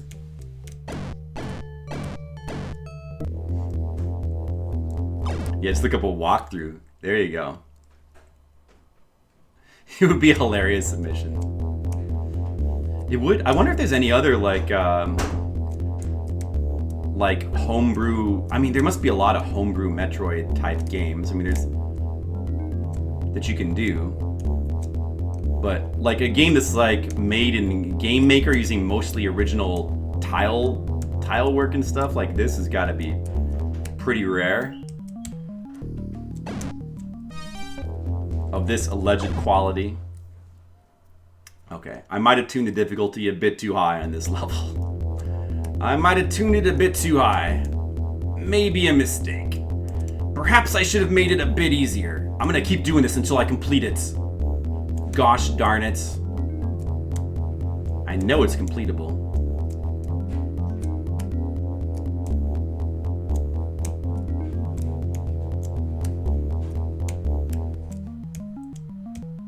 We're actually doing really good right now. Okay.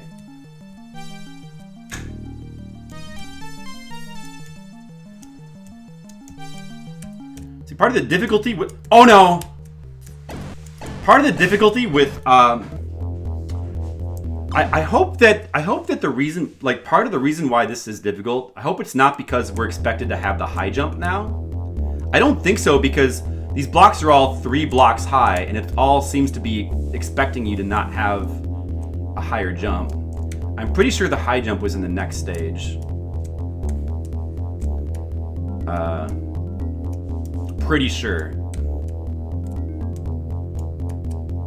Shit.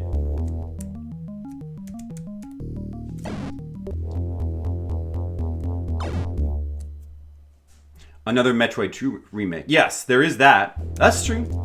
That's true. A lot of people actually like that. I've never tried that one. I know it's still available somewhere on the internet, but I've never actually tried that one. Maybe part of the trick is using the round ball, because I think you move faster as the round ball than jumping or walking, I think. I think jumping is faster than walking and round ball is faster than jumping. That might be part of the trick to this. See, you get like a slight burst of speed when you round ball. Oh, fuck.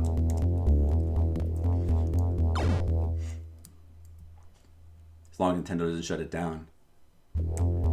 Good thing Nintendo never shut down my Metroid X homebrew Metroid game. Which, shit, I pressed the load button by accident. Which, I had available on my website for like a long time. I don't know how many people actually downloaded it. Probably very few. And probably the people that did download it weren't even able to get it to work.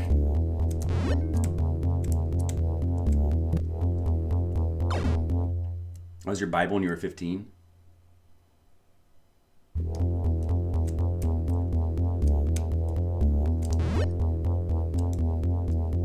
Man, this is some devilish game design here. Who designed this? What fiend designed this level and made it so difficult? What fiendish game designer did this? I want to meet him and just punch him in the face. That son of a bitch.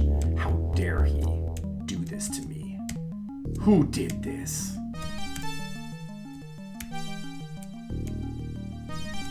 Oh, jeez. The hardest thing about this shit is just the scrolling makes some of the jumps harder than it should be. See, that's the end, I think.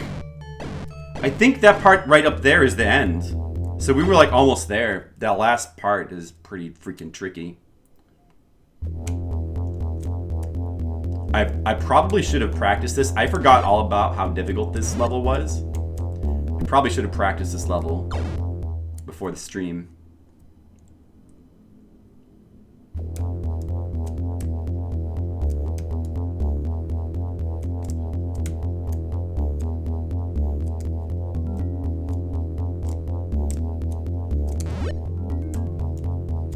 Keep forgetting to use the round ball.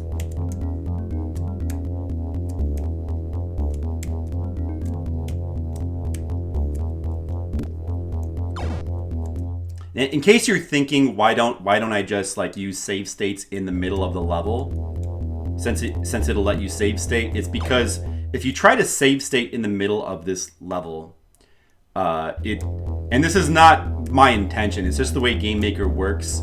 When you load a save state, it speeds up all the animations, so it'll make the level impossible. So the game is save state. This level is save state proof. You have to play through it from the bottom. Oh.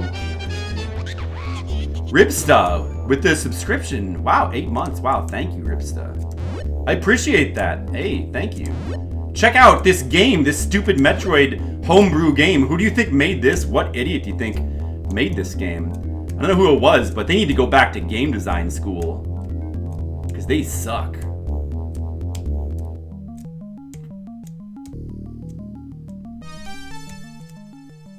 Okay.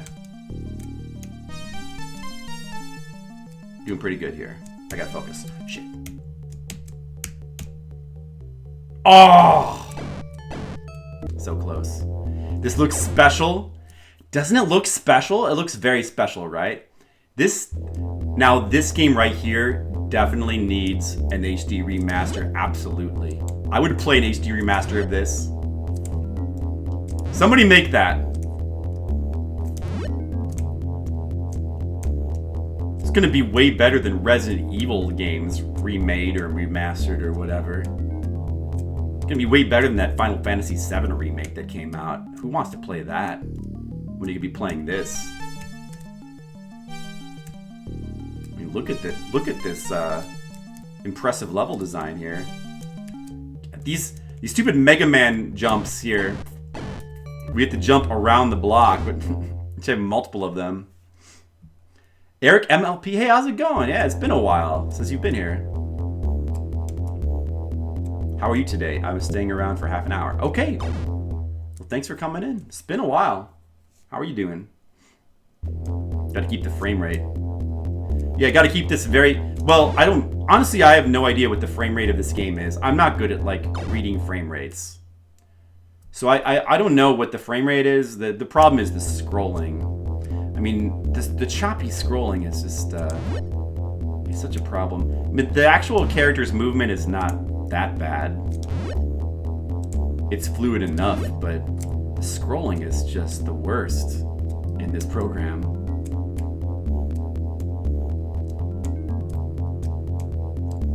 And it's even smoother on this particular level because there's no enemies. On the other levels, the scrolling can be horrible.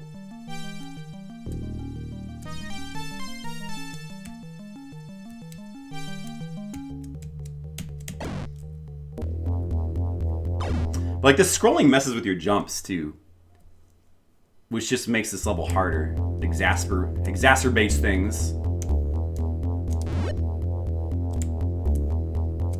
As they say in that movie, Shaun of the Dead.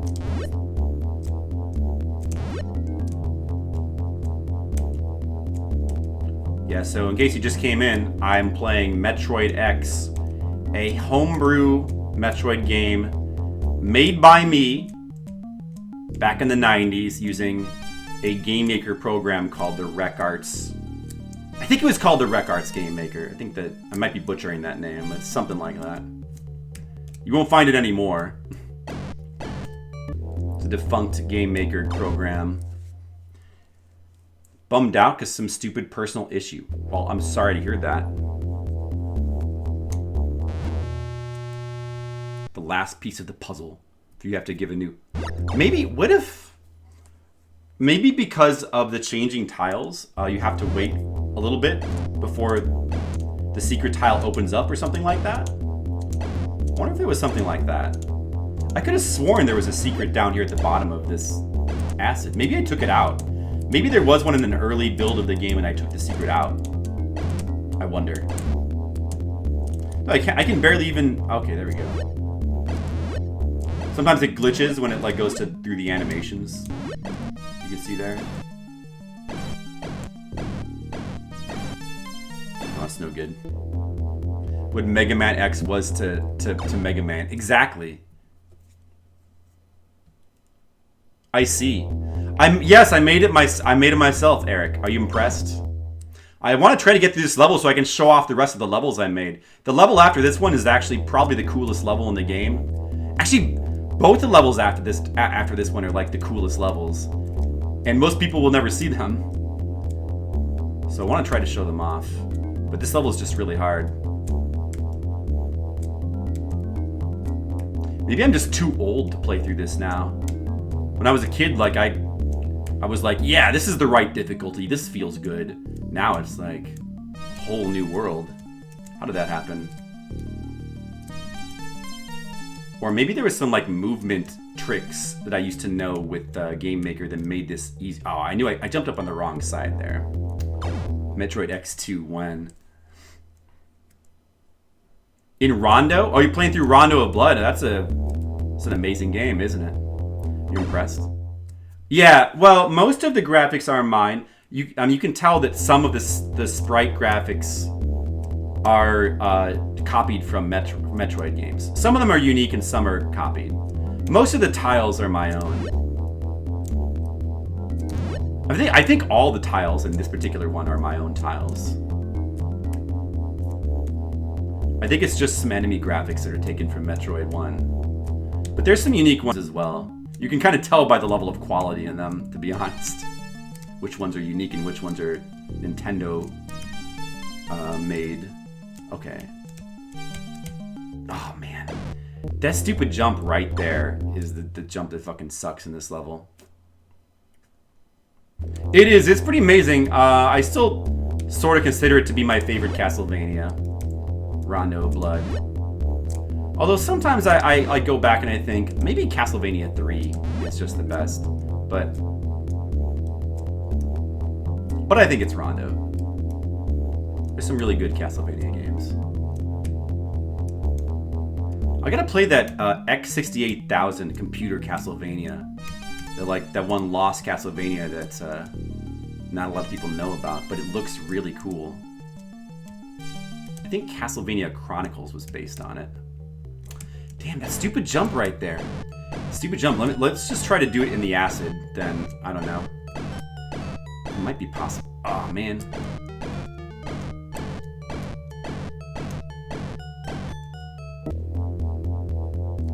The character sprite was done by me, yeah. It's original to me. Not copied from anywhere.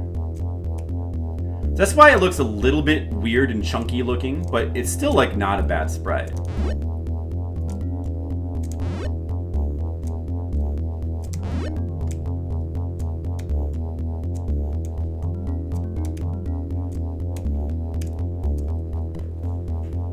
Yeah, thank you.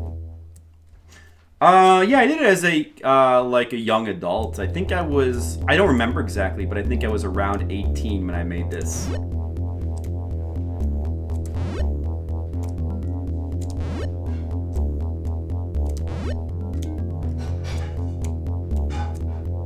How many independently made DOS games do you think were made by 18-year-olds? I bet there's a lot of them. A lot of these, like, weird little strange games.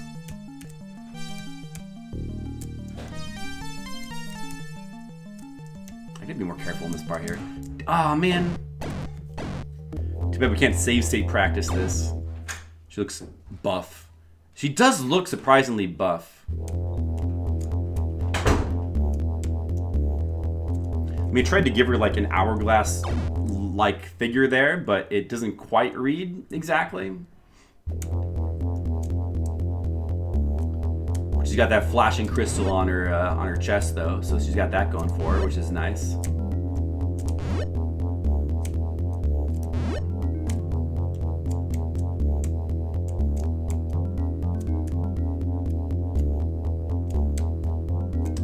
Yeah, too bad it's too late to go back and edit this level, because I don't think anybody is going to be willing to play through this level except for me. I wish I could remember where the secret was, if there is one, if there even is a secret. I thought there was. Oh, we did it. Almost. We just have to get up here.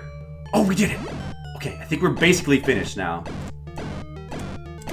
I have to just jump up here. That's it. That's why we need these extra hit points. Come on, stop eating my inputs. Stop eating that. We can at least make this jump.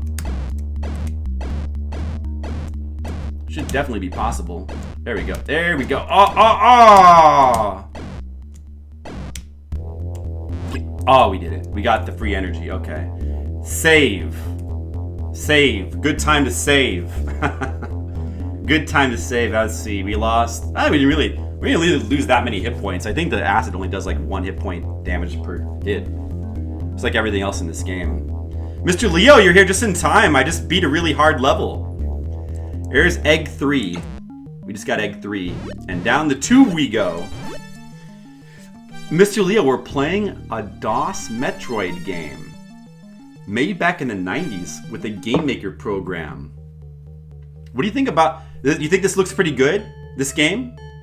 Was it a sub request? It wasn't. No, I decided to play it. Do you think this game looks pretty good for like an old DOS Metroid game?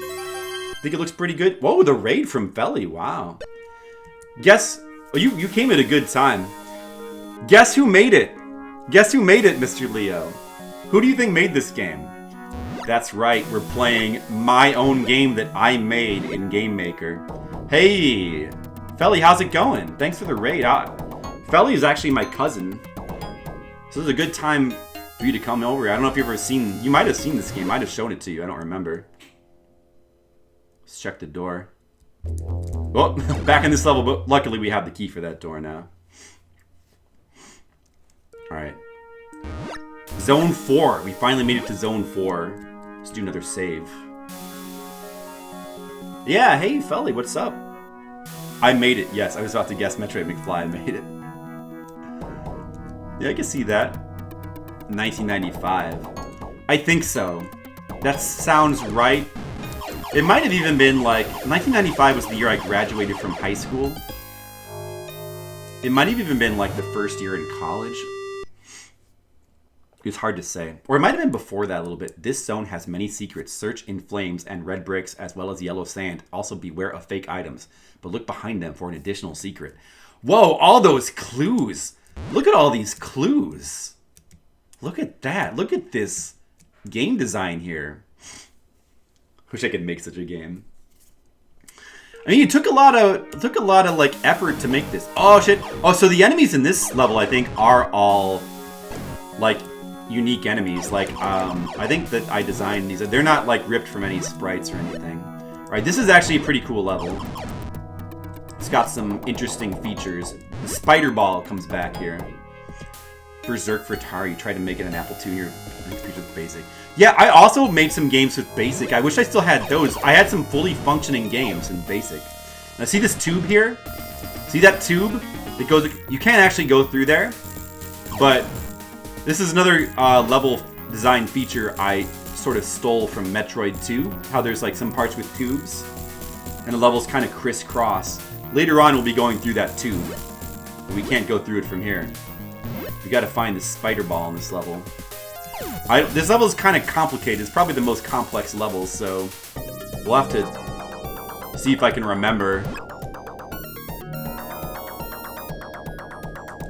I don't remember where, like, everywhere where there's secrets either. You remember this. Hey, wow, cool. I've had it saved all this time, and I just forgot. Well, I mean, it never occurred to me to stream it, I guess. Oh, I think we can get a new weapon in this level, too. I forgot I had the flame weapon. We should use that. Let's use our flame. A session of Trial of Mana. Yeah, how is the Trial of Mana? Do you like it? The remake, right? Oh, these guys. Yes. Those fly guys, I think, have several... They take several hits. Maps when you're young, but I never knew how to make a game. Yeah, I've always been really interested in making Metroid maps. Oh, these guys... Okay, these sprites are taken directly from Metroid 1. Those are the Rios from Metroid 1. You definitely could recognize their sprites. They kind of home in on you a little bit. It's got a weird pattern. And they actually take several hits to die, unlike most enemies. Those spikes are bad. I'm gonna try to avoid them. All kinds of like graphical glitches. Oh, they might actually do like a large amount of damage too. I'm not sure. We seem to be okay. How much damage did that do? They do 10 damage, so a little bit more serious. Yeah, I also, like I said, I've always kind of been interested in making a Metroid game. I've also, like, played around with those ROM editors to, like, try to make, like, to edit the Metroid 1 ROM. And I had several of them that I was working on, but I never did quite finish one of them. I think there's a secret in these flames down here. Pretty sure there's a secret in these flames. But you might, I don't know, you might want to save that for later, maybe? Yeah, there it is. I'm not sure if we should go down here yet or if we should explore above. Well, let's go down here. Let's see what's down here. Of course, it's Metroid, you gotta have a secret like that. Good old Zork. A Shadowgate inspired game. Yeah, I made a game like that too. I made a Shadowgate type game in like Paint. That was one of the things I made in MS Paint. I remember that back in the day. Of course, the drips hurt you. Just like in every like DOS platformer, the droplets hurt you. Watch out for those droplets. Oh, we got knocked into spikes by a droplet. It's okay. Look at these flesh walls that I made. Added a bit more to the battle system, huh? I want to play the original one. I never finished the original Seiken Densetsu 3. Crafting maps in Little Big Planet. That kind of counts. The green-haired Samus Light. Yes! Oh, this is where you get to the spider ball. So right here, you need to turn into the spider ball so you can go through the tube. Now the levels are going to overlap. So you got some cool level design here. So you look at this. Now we can go through the tube. And we just turn right back into... We don't get to be Spider Ball for very long. Turn right back into the regular Samus. I'm actually not sure... I'm not sure why that's there. Honestly. Because we're not really crisscrossing over any particular thing. Just for the hell of it, I guess. Whoops. Yeah, you can't open doors as Spider Ball, though. Yeah, some of the earliest games that I tried to make were games in MS. They weren't actual games. So I would make game-like things, like, and they wouldn't actually function, but it was almost like imaginary games. I would make imaginary games in MS Paint. This was exciting, existing music. This is one of the music tracks that was in the Game-Maker program. Oh, you need to use bombs here. I think there's something up above, like some energy, though, to get first. Maybe. Look at the little green men. Little green men. Another unique enemy to my game. Oh, you need the high jump here. We don't have the high jump yet. But it's only an energy tank. We might not be here. I don't know. I don't know if we're here too early. We might be expected to have the high jump to be here. We probably should have the high jump first. We might want to go back, quite honestly. I think I'll go back.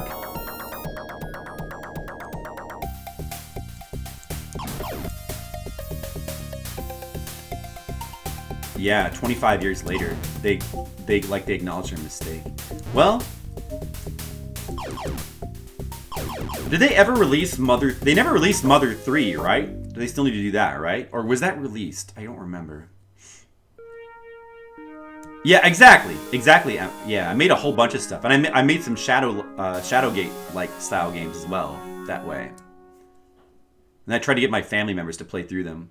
It's like Square Enix translated, but the translator will be Squish exclusive for a while. Whoops. Okay. Yeah, I think we're here to this part too early. I think we got to go back. The remake looks pretty good, does it? Well, yeah, I still want to play the original, though. I don't like to play a remake of a game before I've played the original. This feels wrong. I mean, I have played the original, but I just want to... I want to finish it, though. Are the Mother games good? They're more than good. They're pretty amazing. All three of them. The demo is nice. Maybe the gameplay in the new remake of Seiken 3 will improve the game for certain people. Like, I think, Asian, you said that you don't like Seiken 3. Maybe you'll like the remake better. Using my flame weapon here. Not a bad-looking flame gun that I crafted. Alright, can we go down from here? I don't think we can. Let me go back up.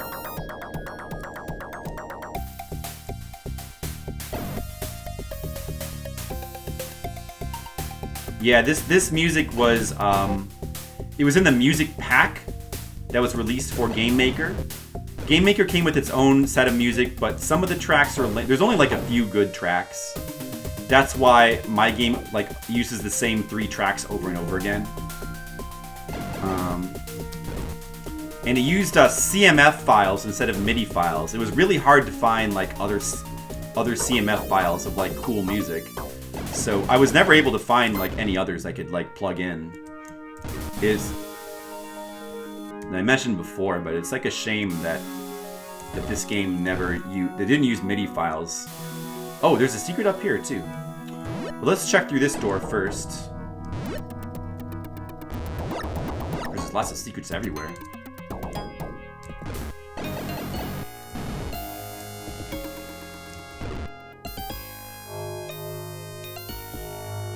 The Golden Sun games? I've never played a Golden Sun game. They look good though. Uh oh. It's following me. Okay, I got it. There we go. Use the missiles to shoot the red doors. There we go. Borrowing my copy of Secret of Mana. Yeah, I remember that too. It was hard. What, Secret of Mana? Oh, there's a secret there too. Alright, this item, I remember this is fake.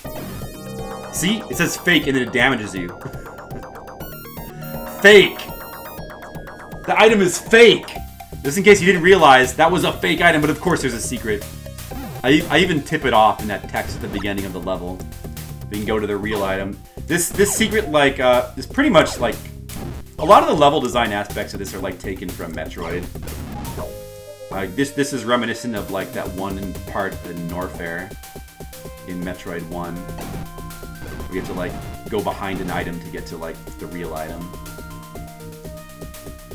Except they didn't have fake items in their game. Only I have fake items in my Metroid. Golden Sun is great. Yeah, I think Skittles actually streamed Golden Sun, if I recall correctly. Ow, shit. Generated. Let's do another. We haven't saved in a while. More secrets. There's the real high jump boots. We press P to pick them up, and there they are. Now look at my jump. The jump sprite changed. I'm a fireball now. Look at my cool fireball jump, guys.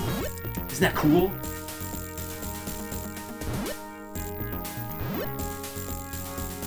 Difficult to focus on what to do next. I don't know. I don't remember Secret of Mana being, like, really all that hard as a kid. I don't remember it really being all that hard, but it was, I don't know. I mean, by that point I had played so many NES games, I don't think that Secret of Mana really seemed hard. I mean, I'd already played through Final Fantasy 1. I was a bit older then.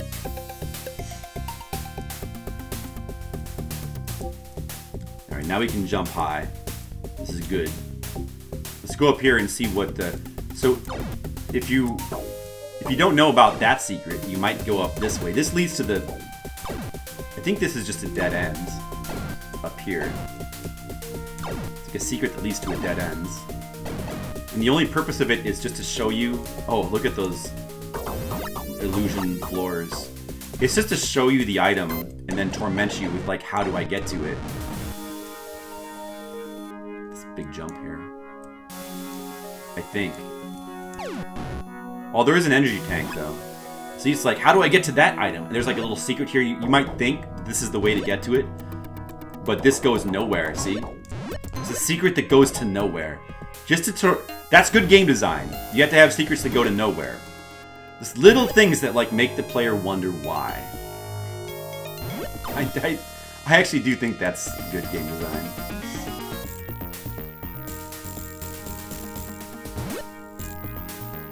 And I forget what's up here.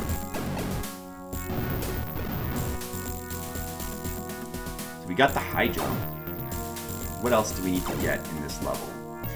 There should be another weapon. It's called the energy beam, I think. You want to get that. It's basically like a gun that, like, it explodes after hitting enemies, so it's pretty useful. The best gun, of course, is the one that fires from like a wide gun that can hit low enemies. Because that's the bane of your existence in this game, like many NES games, are the low enemies that go under your bullets. But you don't get that until, like, practically the end of the game.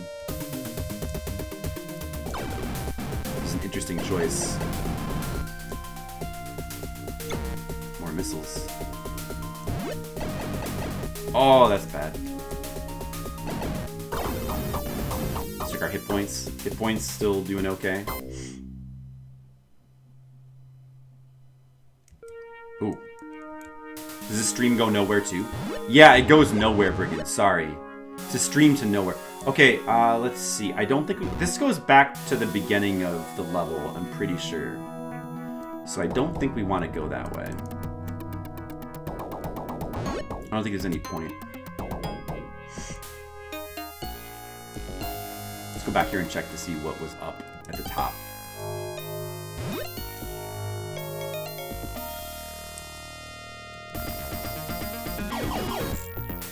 The copper ore in RuneScape? I never played RuneScape. Do they? Do they now? Gotta take your word for that. Well, at least he didn't say Minecraft.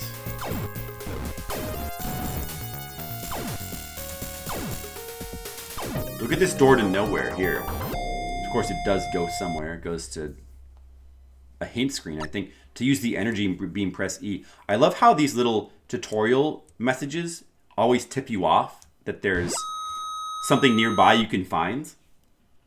I don't know if that's good or bad game design. It's probably not ideal.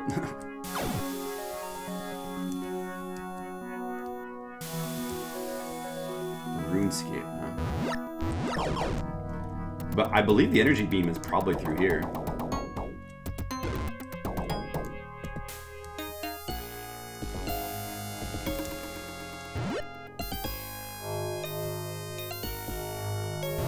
Of course, all the level design has got to be like challenging, because that's the kind of stuff that I liked. Ooh, I feel like those spikes might be a secret right here. Okay, I'm wrong. They're not a secret. They're just death.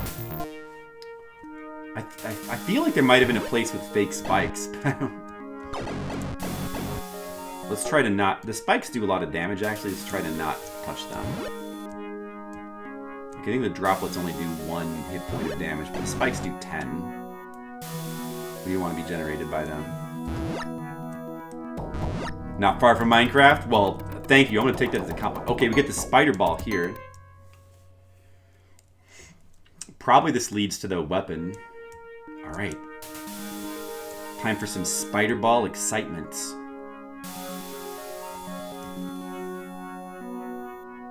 Look at this long spider ball passage. Where does it go? It goes to a red area. Look at this. Look at this dramatic red area. Ooh, there's definitely going to be secrets in here. See? Look at that. Is there one down here too? There's one down here as well. Oh, I think... oh, that's right. If you go down here, you can't get back up.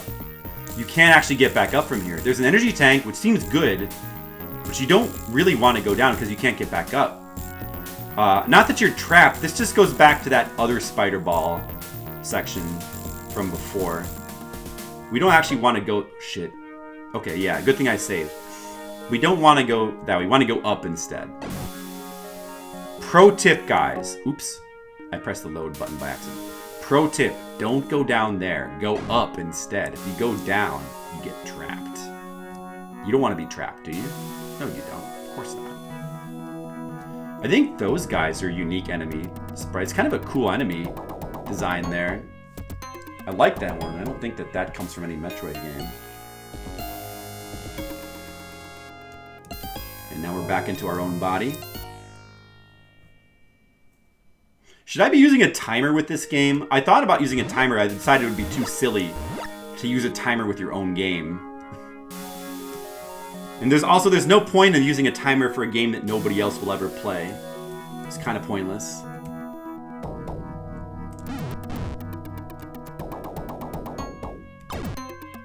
Alright. Definitely there's secrets here. It's pretty obvious that there would be. All the little wall textures crack there when you find the secrets. See, I tried to design this game. Like, I tried to design the shit out of it.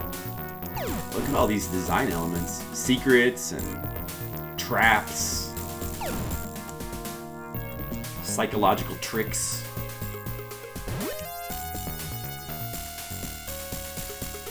Can't hold the world record. Oh, that's true. So we just got the energy beam, I believe. It should be, it's the E key. See, there it is. It's got a unique noise, too.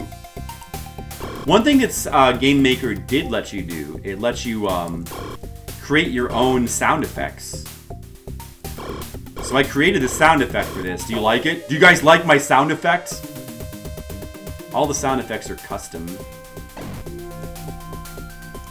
Custom sound effects.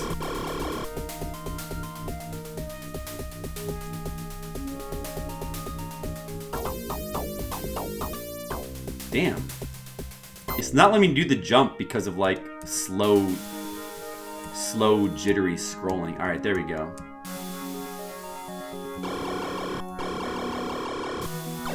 So like the unique thing about the energy beam is it like splits into two different beams when it hits a wall. It's got its uses.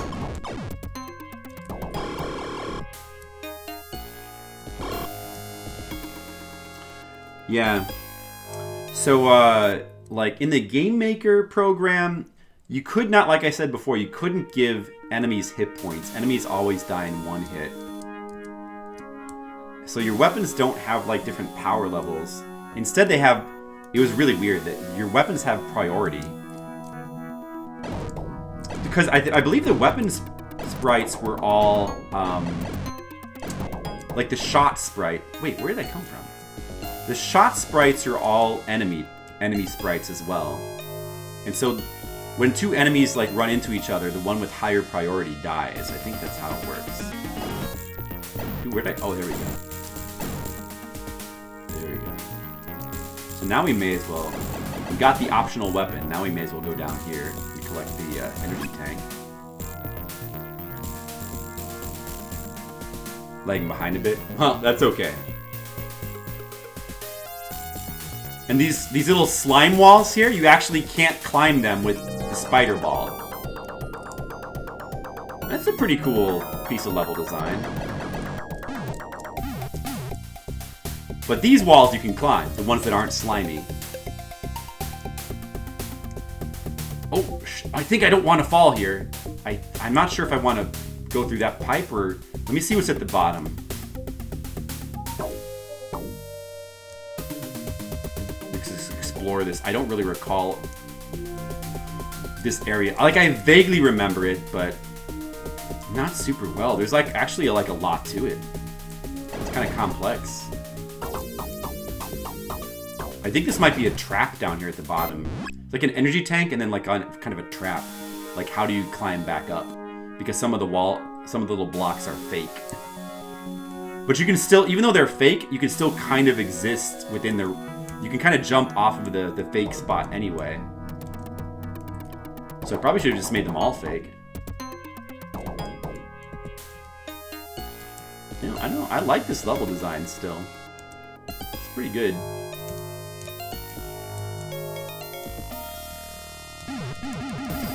You kill that guy with bombs.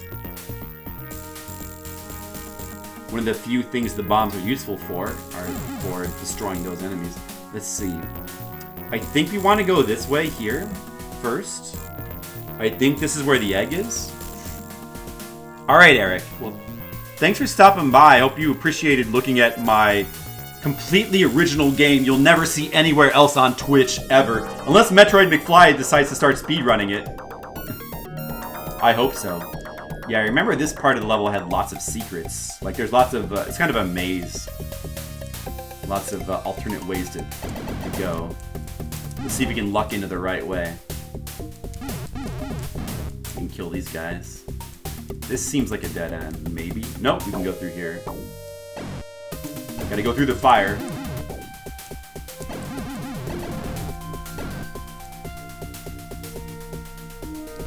Hit points are still strong. Where do we go now? Oh, okay.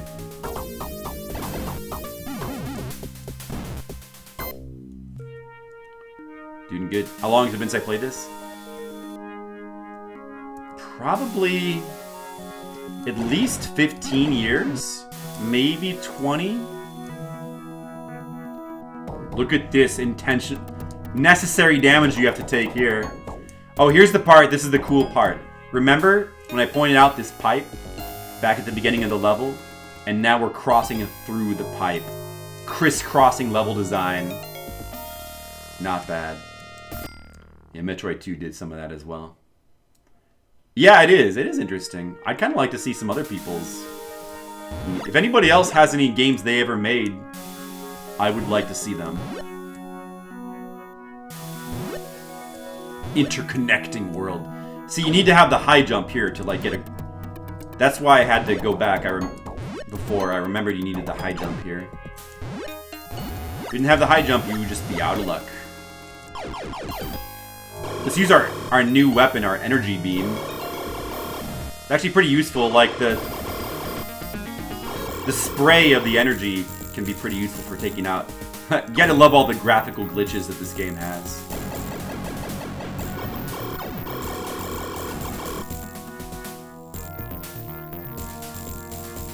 Game-Maker probably should not have let you just spam your weapons like that. Wow. Or actually, wait a second. Oh, this is not... This is where I was before. Oh, wait a second. Did I actually go the wrong way then? Oh, I went the wrong way. I think I'm not supposed to go this way yet.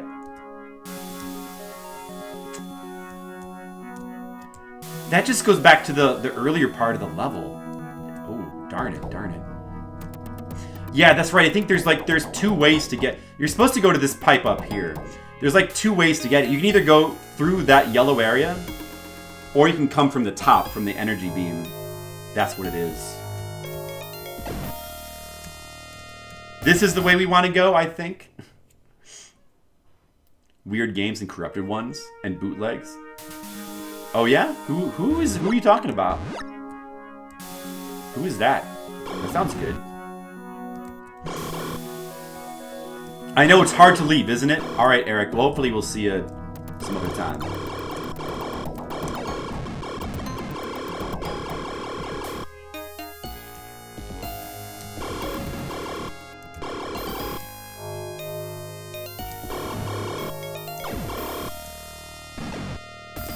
The name of Vengeance? Oh, Vine Sauce. Oh shit, that is a lot of fucking generation. Oh shit. That's bad. That is bad. Shit. How many hit points did we just lose there? We lost a lot, but you know what? It doesn't matter. We're still okay. I'm pretty sure we're on the right track, so let's save. Yeah, there's the egg. That's good. Is there any secrets around here?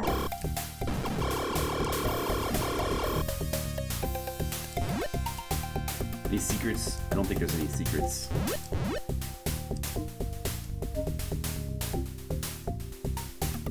I mean, I remember there being one or two secrets on this level. I might have forgotten about some of them now.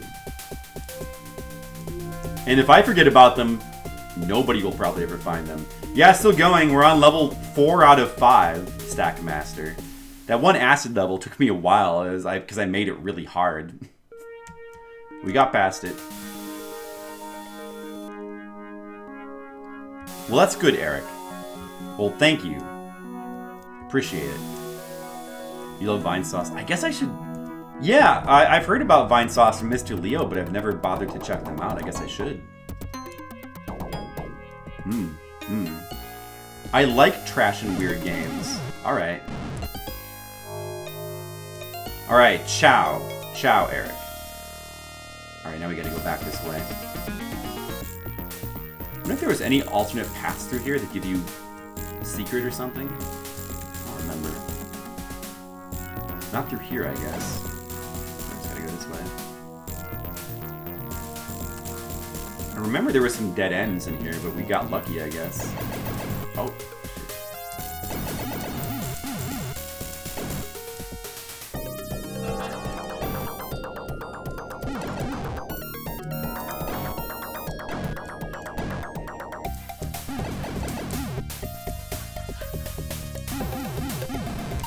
You see, there's a path up here. I'm pretty sure that this path goes nowhere, but let's just double check.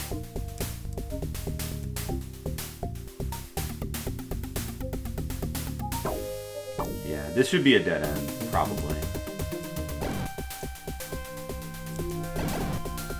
Yeah, it just kind of goes around in a circle like that.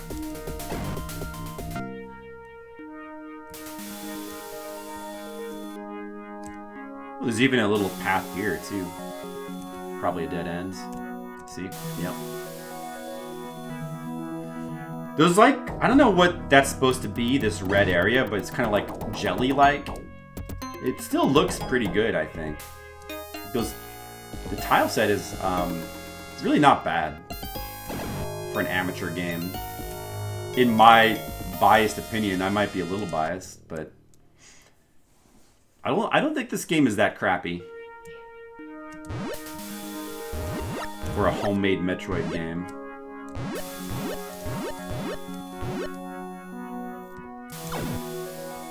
I wish the other game I made still worked, the Maze God game, because it was like 70 levels of like mazes that I made, and I could show off I still have the sprites though, because you can load the sprites are all like separate JPEG files. You can we could at least look at the sprites I made for it. All right, let's see. Now we have to find the exit to this level.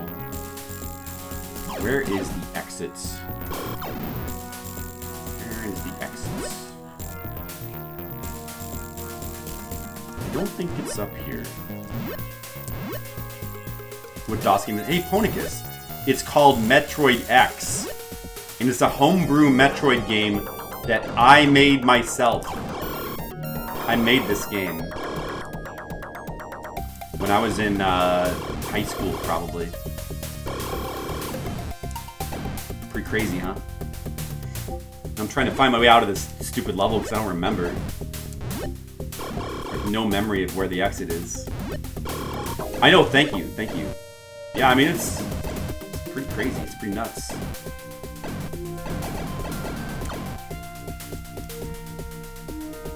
Oh, our hit points are actually getting pretty low. That's not good. Well, I think we've been through here before. Wait, let me just double check that there's no secret in these flames. I don't think there is. What about over here? No. Yeah, I made this game myself in a program called the Game-Maker back in the 90s. The Game-Maker by Rec Arts. And we're getting pretty close to the end now. We've got the egg for Zone 4. So the object of the game is basically there's 5 zones and you have to collect a Metroid egg in each of the 5 zones. And once you've collected an egg, you can then exit and go to the next zone. So it's kind of similar to Metroid 2, the structure. Because it's not open world, it's level-based progression. But you have to explore each level and find the egg. It won't let you leave the level until you found the egg. Look at this like little... Look at these like... This is kind of a cool tile set here where like the little gray pillars go into the bricks. It's not bad looking. Oh yeah, this section. This must lead to the exit. We never went this way. That's right. That is right. Oh shit. We actually need this energy tank now, so that's good.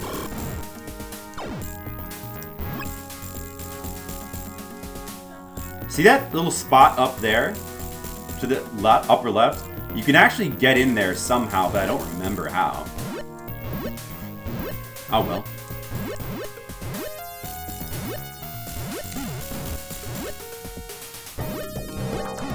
So after this, we just have one more zone, and I think there's a quick escape section, and then that should be it.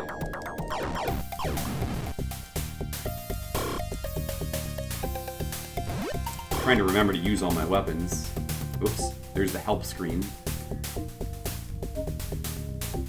This feels like the right way, though.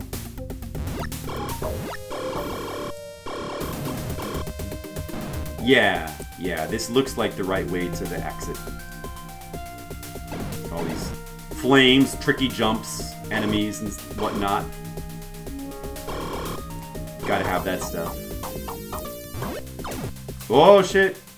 Oh, there it is.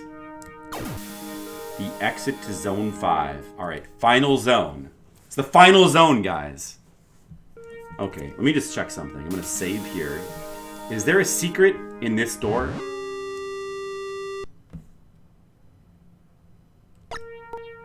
What if I jump into it? No. Okay, no secret in that door. There's a couple doors that have secrets in them. That is not one of them. Okay. There's a secret up here. So the final zone is like an ice zone or a snow zone. Like falling ice blocks. Okay, so I think that those spikes instant kill you. It's the first part of the game where there's instant kill deaths. Watch. Yep, see? Instant kill.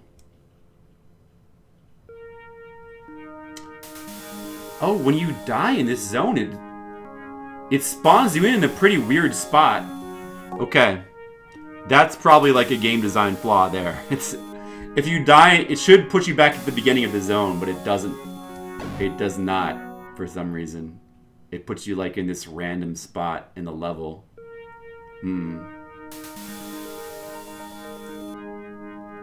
Which I don't remember. We'll play through the level normally though. That probably is like essentially like a skip. Like you would, if you were speedrunning this game, you would want to die right away intentionally so you could skip the first part of the level. Look at these tricky jumps over the instant death spikes. And be careful to not get knocked in by the falling ice blocks. You probably want to like let the screen scroll a little bit so you don't get knocked down by the scrolling. Yeah, these jumps are pretty tricky right here. But you can combine a diagonal jump with a high jump like that.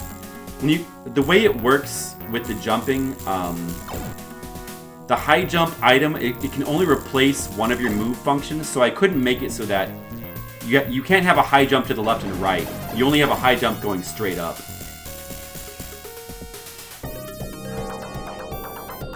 We'll just keep saving. Look at the mountain tile set in the background there. They're trying to have backgrounds. And the stars. I guess we're on an ice planet now. Some missiles. In case you ran out. There's some more missiles. Oh! Oh! Yeah, see? That was my fault. I got knocked back by... I did not time it with the ice blocks well. I think this is better than the official Mega Man DOS game. It probably is. Well, yeah, that's the nicest compliment anybody's ever given me, Mr. Leo. Your game, it's so good, it's even better than Mega Man DOS. Oh, thank you. That means so much to me. Of course, that was an officially released game, and my game is. But, you know, Mega Man DOS was probably made by one person as well. Just like how this game was entirely made by me, with no help. I'm sure we were on equal footing.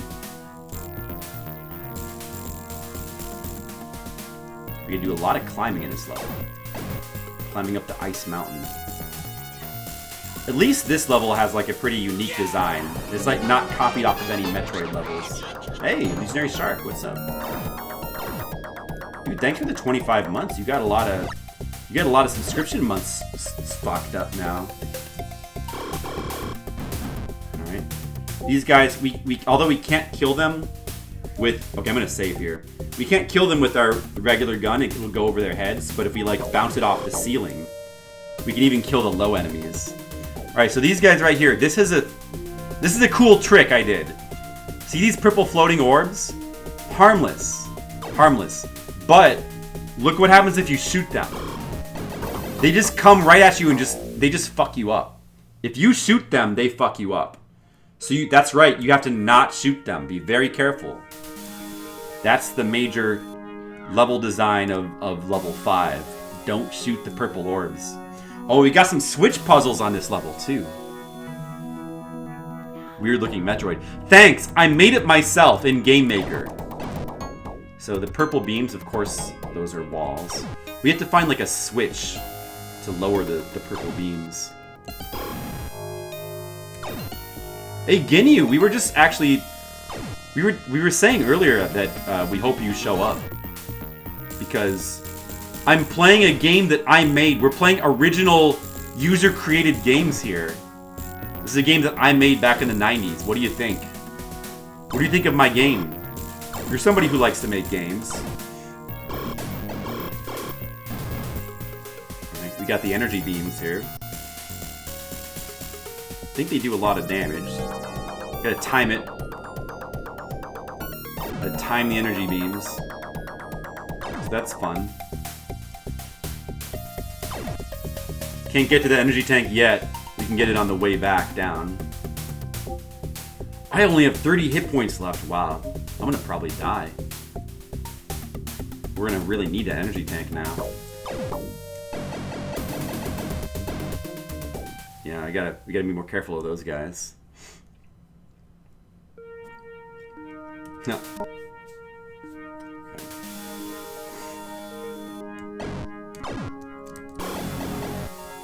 Ow.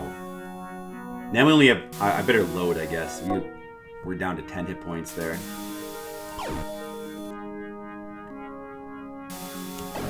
That one part back in level 4 where I lost like 200 hit points, I probably should have reloaded my game after that. Oh well.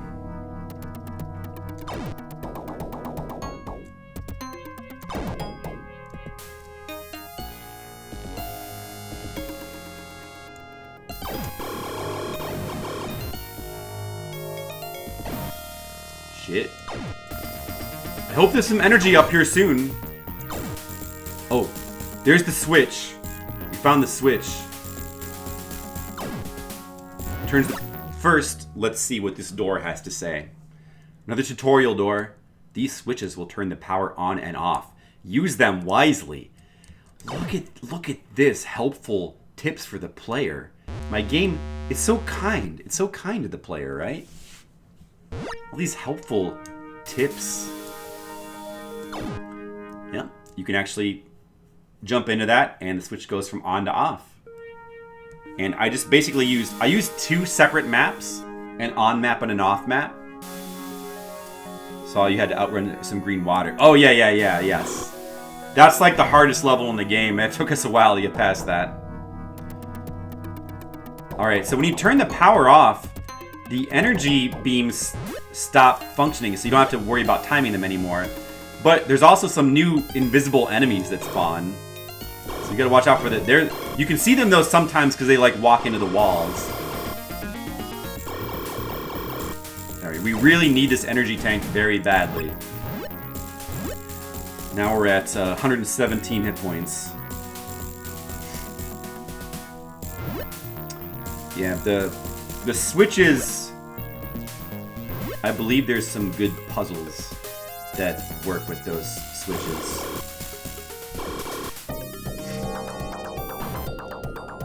Alright, we can turn the power back on here. The doors also don't function without power, so you have to turn the power back on there. And so far, pretty simple, but it gets more complicated in this part, I believe. Oh yeah, this is... I remember this part. I think this actually might be the coolest tile set that I made for the game. It's just it's actually very nice looking. Shit. Fuck that. Try to bounce my shots down there to kill that thing. Look at the waterfall. It goes over the tiles, and there's like animation on the waterfall. Oh, it's actually pretty nice looking. Yeah, are you enjoying my masterpiece? This masterpiece of Metroid game design. If only the scrolling was better. Oh, those enemies they are basically from Metroid 2.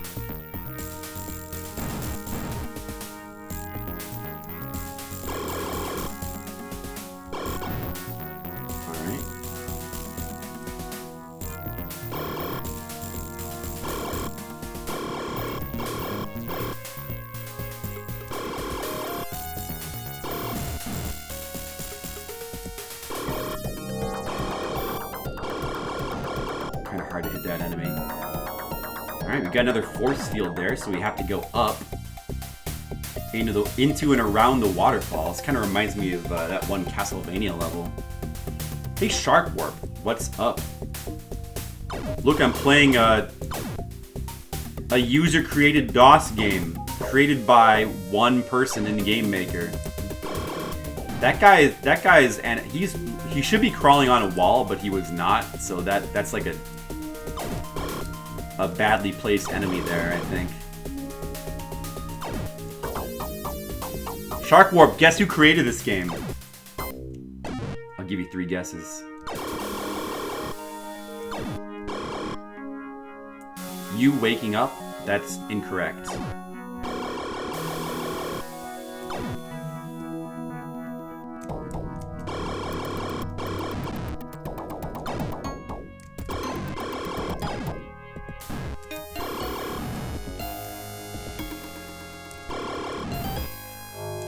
Pretty cool. It's a shame that the scrolling is so bad, because otherwise it's kind of a nice looking level. Skittles? Close! It was me. But Skittles would have made it. If I didn't make it, he probably would have.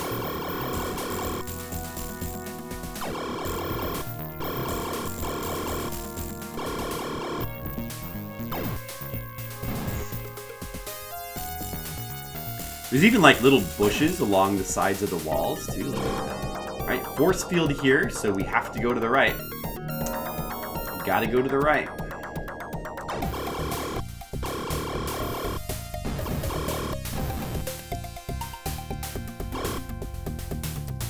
Hey, thanks. Did you say Kais? I think those spikes are also insta-kill. Another switch here. I believe we have to hit this switch. Yeah. Gotta hit that one. Okay, so when you hit the switch in this area, it turns the waterfalls off. And in their place is just droplets of water, which don't hurt you either. They're just background. It's pretty cool, huh? The waterfalls were turned off, guys. Oh my god.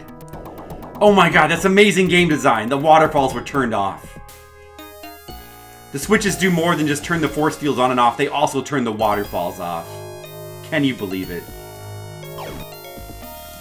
Once again, here's the weapons I've collected so far in my inventory. We have the regular bullets, the flame gun, and the energy weapon, the energy gun. 3 weapons collected so far. There's one more we can get in this level.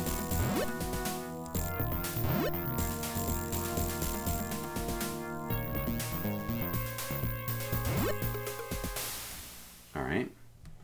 Turn the power back on, I guess. I don't know. I think we want to go this way. There was also a way we could have gone down below. I don't really remember which way we should go first. But let's go this way, I guess.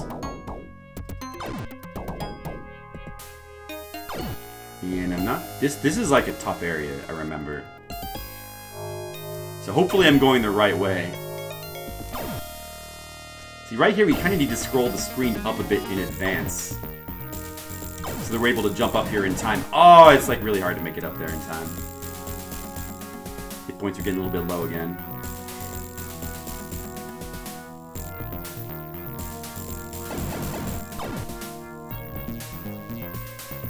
There's an energy tank up here, though. It's definitely worthwhile. Okay. Oh! Oh, this jump is like really hard. Oh my goodness. Okay. Maybe I'll try to get that when the power's been shut off. Which we might be able to shut the power off on these things and come back and get that. There's a door there. Do we want to go that way? I'm not sure. There's multiple doors. Oh my goodness. Wait, what is this? Maybe that's for the mazer gun. Press the space. Oh, the ice beam. I forgot you get the ice beam in this game. You must use it to... That's right, there's a part where you have to climb walls. Oh, I forgot about that.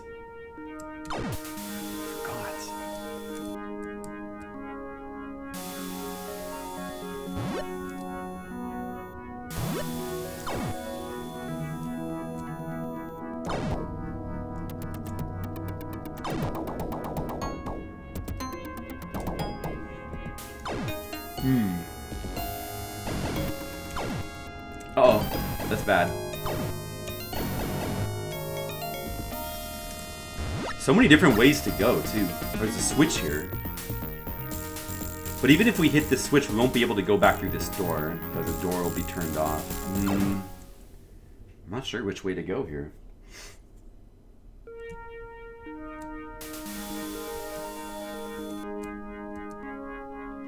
I guess we better just explore.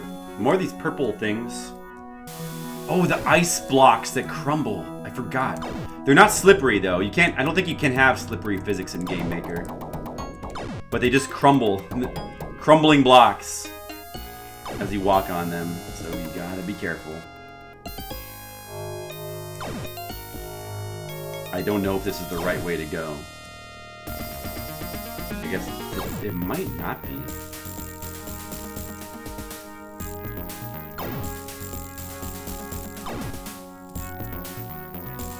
Oh, that's right. I remember something now. There's like a hidden power-up in this level. There's like a a tricky ice beam part where you use the ice beam to climb, and I think you find an infinite missile that gives you infinite missiles. I remember that now. That's right.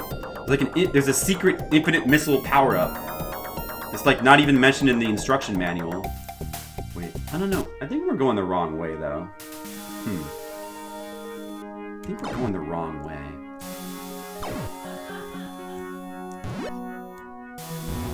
Seems like the wrong way.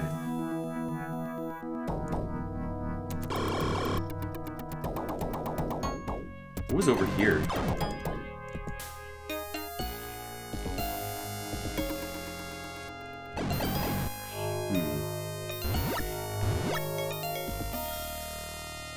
This is a pretty complicated level. I don't really... Wait. Oh, this is different, too.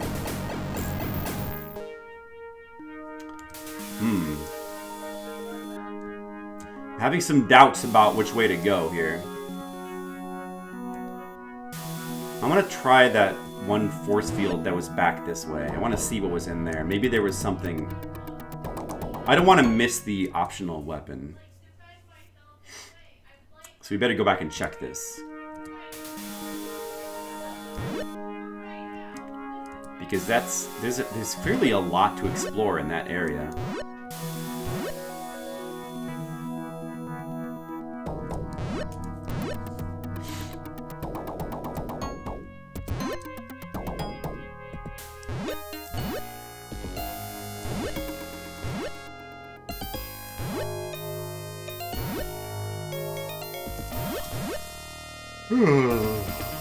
Excuse me.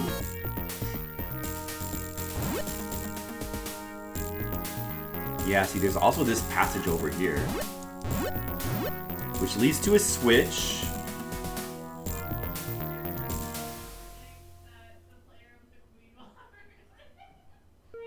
Waterfalls were turned back on. Oh yeah. Oh, I think that this is the optional weapon here. Yeah, I remember this kind of.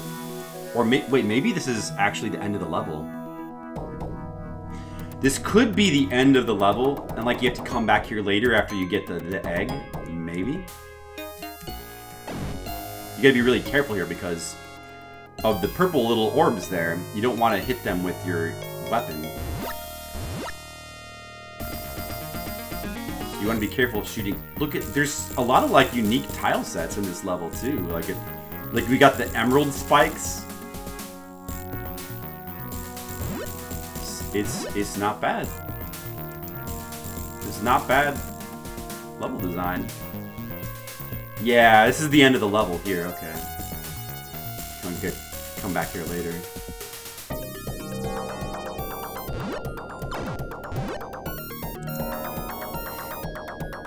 Those spikes are probably instant kill as well.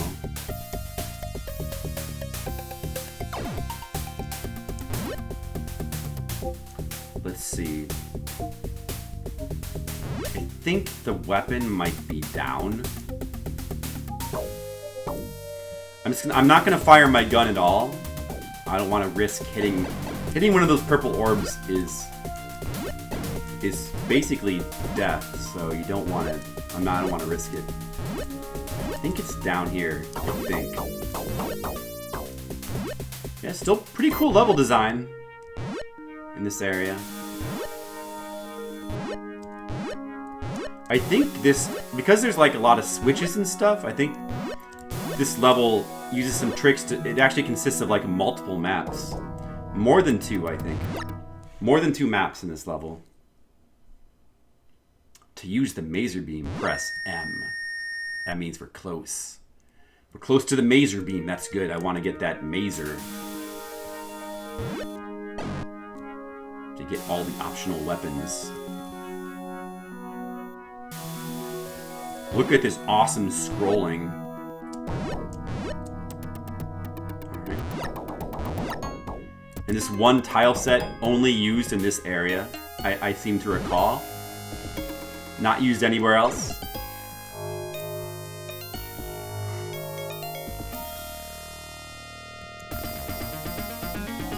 Little shadow dudes can now clearly be seen. They look kind of like fat little stubby aliens. Giger aliens. A game by Fliptronics, yeah. This is kind of like a Micronix game. I'm so proud of the Micronix game I've created. Oh, look at this secret here.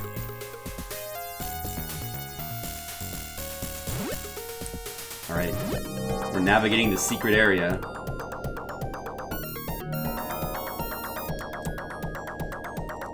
I hope we are going the right way.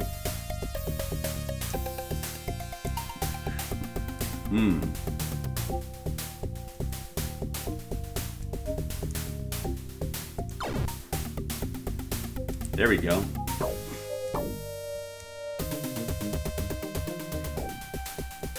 I wonder if other people will be able to figure out these secrets by themselves. Alright. We found the last optional weapon of the game. The Mazer. A weapon that was never in any Metroid. Sure, they had a Spazer.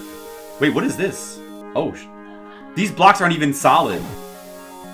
I forgot that. I think that's not intentional. I think that, or I mean, I don't. Did I do that on purpose? I don't know. Oh, you get to spawn there because it was a door. I forgot that there's like a weird thing where that might have been an accident. I don't remember. But these oh, you can actually go outside the level. Wow. Was there let's go outside let's investigate outside the level. Yeah, it's called the Mazer. Because there was already a Spazer weapon, so I thought, what about a Mazer? Oh, it looks like this. There's the Mazer gun that we picked up. See, it covers both your head and your feet, so now you can finally kill those pesky one block high enemies. I know all the speedrun tricks. Yeah, I don't think there would be anything over here. Probably nothing. It's probably just a wall. Let's go back the other way. I don't actually remember that you could do this. I wonder if I realized it or not. We're now outside of the level bounds. Exploring. This is my own hidden secret world. Just like Metroid 1 had its... Remember it had the secret world? The unintended by the developer's secret world. This is my own secret world. Right here. Alright, let's make the jump. Whoa! What's down here? Probably nothing. What's gonna be down here? Ooh. It opens up down here. Uh-oh. Shit, I hit a purple orb. Luckily, they only come after you for like a little bit and then they stop. Oh, you land on top of the waterfall zone. Oh. No shortcut. I was kind of wondering if I put like a secret down here that I just forgot about, but I did not. This is completely unintended. Completely unintended game design here. And also, once you get down here, you're stuck. Although maybe you might be able to like, you might be able to summon the purple guys over to kill you, yeah. You can summon them over to kill you, so you're not completely stuck. You can die that way. We might want to. I think we might want to die on purpose. I think we actually got some health back from dying. So we're gonna go ahead and make you. Oh shit! We'll make use of that death. I don't think that death has any other penalty besides just getting set back. I don't think in this game. All right.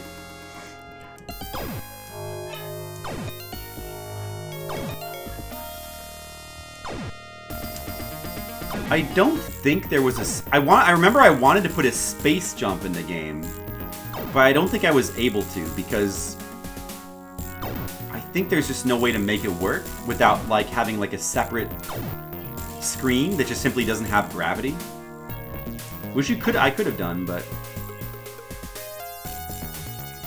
it was like too much trouble, I guess.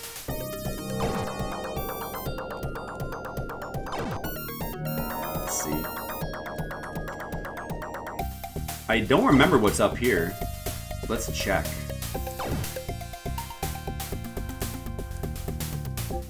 Oh, no, I do remember. I think the egg is up there, but you need to get the ice beam first. I think that's what it is. I think you need to get the ice beam first.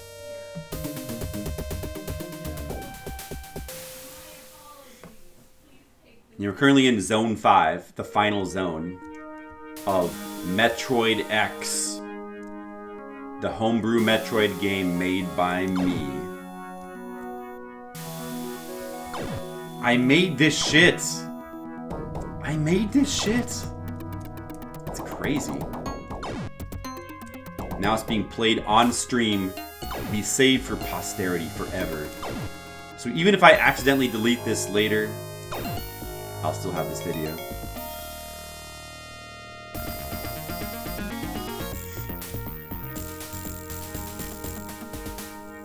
Thank you, Demo. I know that you're very proud. I can sense it. I can sense your pride.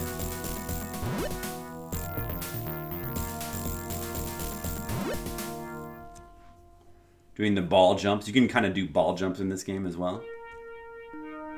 Alright, now we're back over here. I think we need to look for the ice beam, and I think there's also a hidden, like a super secret hidden power-up as well. Yeah, I saved the ice beam for the final zone because the ice beam creates... The ice beam works really weird in this game. You can't just freeze enemies in Game-Maker. Instead, when the ice beam like hits an enemy, it creates a new enemy, which is a block. It creates a solid block enemy type. That was the only way to make it work. So because of that, it can be pretty glitchy. You gotta be careful using it. That's why I don't give it to you like early on in the game. I don't want to give you too many opportunities to like glitch with it. Got our mazer gun.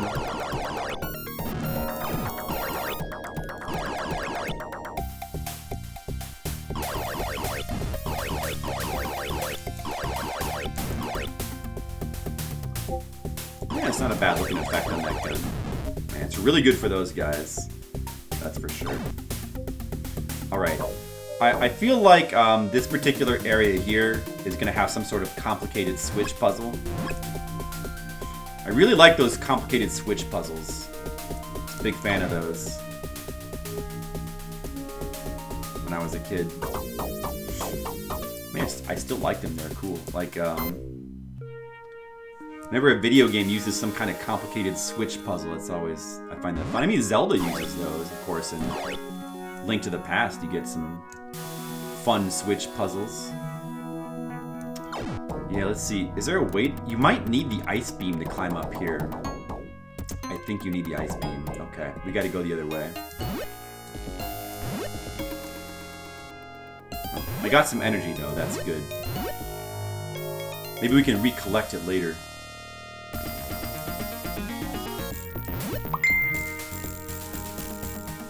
Who's texting me? Who is texting me? Trying to play my video game here.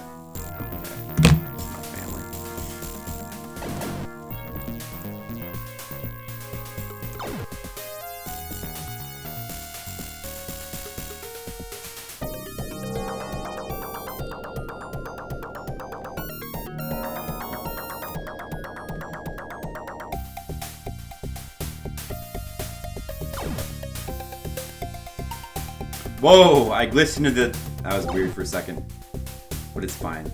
If I go in this door and come back out, that energy tank that I collected before will respawn. So, might be able to take advantage of that.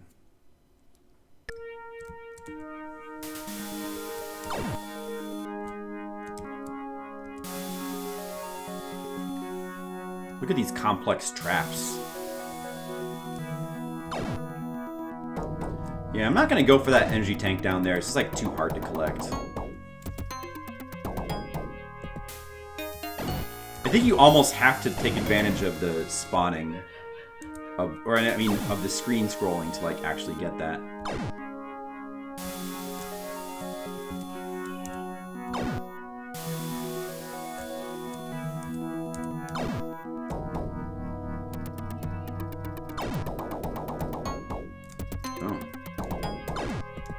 There we go. Okay. Which way is it to the ice beam? Left or right? Let's try to the left.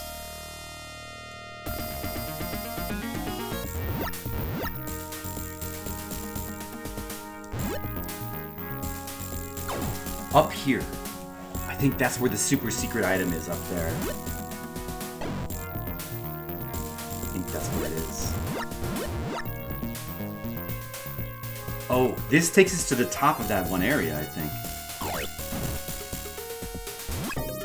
Where we were before. Maybe this is the way you have to go to get to the ice beam.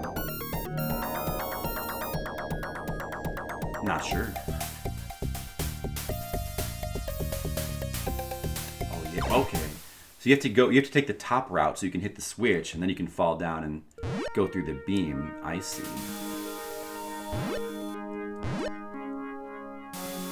Oh, I need that. I need that. Energy tank. Okay.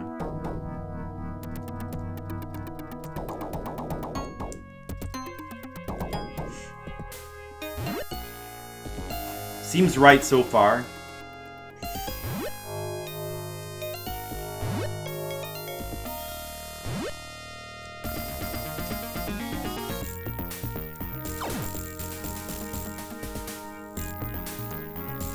These big spike jumps you have to make.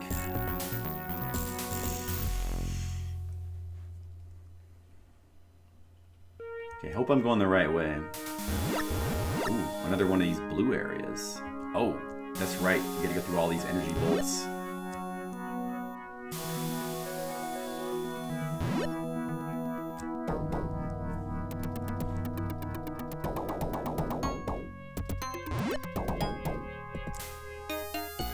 Tricky timing. Alright, no problem. This has got to be the ice beam.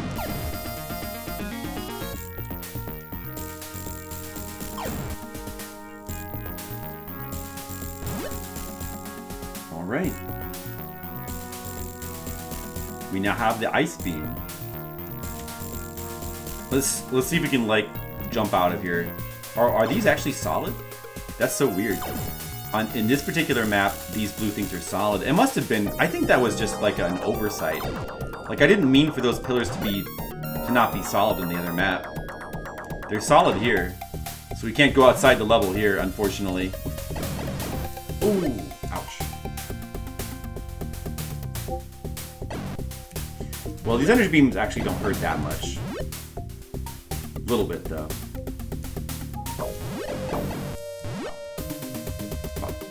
Do about 10 damage altogether if you get caught in them. Not too bad. Here's the ice beam. Oh, it makes a cool sound too. And it creates a block. That block does not last long because if you spawn a ton of these at once, it would be pretty awkward. Which slow down the game a ton. So that makes it a little bit tricky to use, but of course you have to use it to climb.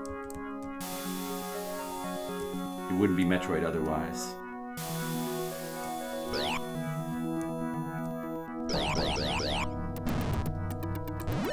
I mean, you can essentially create platforms with it, so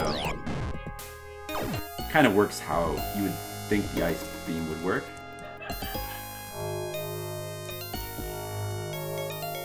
Ooh. I want that energy.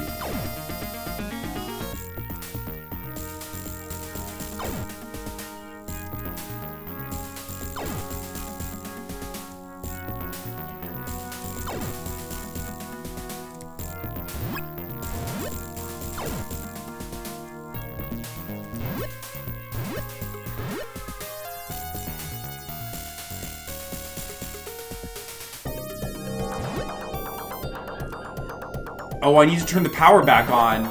Oh, that's right. That's the trick to this area because you can't just go back out to the right. You have to get back out to the top, so it forces you to use the ice beam here. Because you can't climb up here without the ice beam. So that's the sneaky level design here. You are forced to climb back up using the ice beam. It's pretty cool. This is actually pretty easy to get up this particular area. The ice beam is easy to use as long as you have two walls close together. You don't need, hey, Gus Nation, this DOS game is better than the NES version. No, it's not. Don't lie. It's not better than the NES version. You gotta buy some groceries. Well, thank you, Skittles. Enjoy getting your groceries. I hope you have fun. Yeah, as long as you have two walls that are close together, you can just shoot the ice blocks into the walls like this. Yeah, it works, I mean, a little differently, because you're not freezing enemies, you're just creating blocks. I mean, it's a little bit more like the magnet beam in Mega Man 1. Although you can also create blocks where the enemy was sitting as well.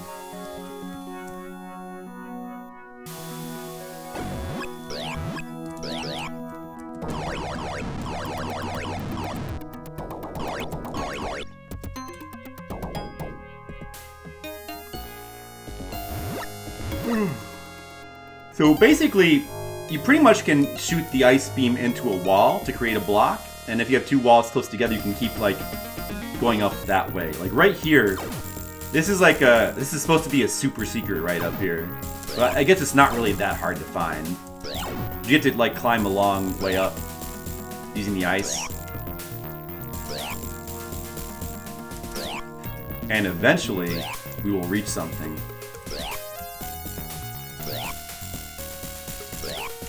Super secret item. Look at these ice beam skills. Oh, look at that. Energy tanks. But that's not all. Look at the super secret item, guys. It's a missile, but it's a red missile with arms, and it has an infinity sign in it. Look at that. I'm gonna pick it up. Super secret item. Now we can fire unlimited missiles. Infinite missiles. Which I think, I mean, it's not the only good, I mean, aside from killing red doors, the only other thing that missiles are good for is they can destroy certain enemies that you can't destroy otherwise, like the Rippers from level 1, but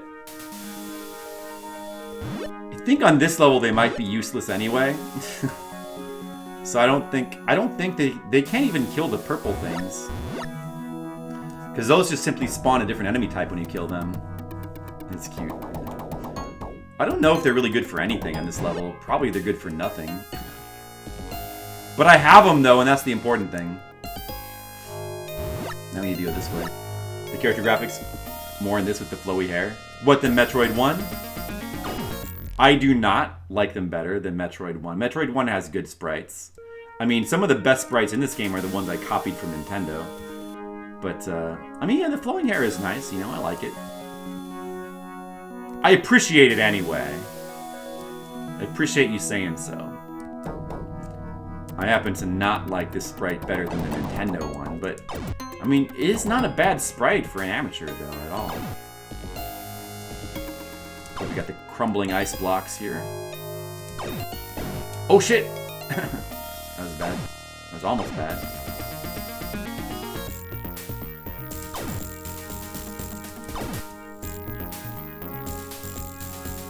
Now we gotta climb through these crumbling ice blocks somehow. We want to go back this way.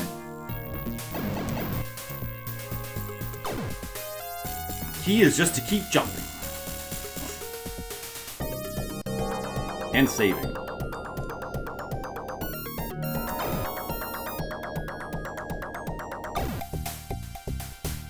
We gotta break into this ice block here.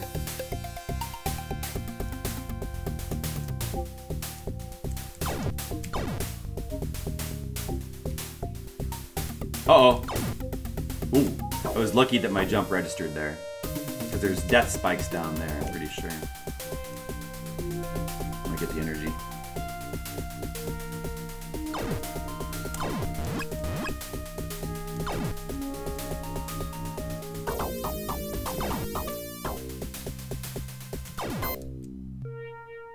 Whoop, whoop.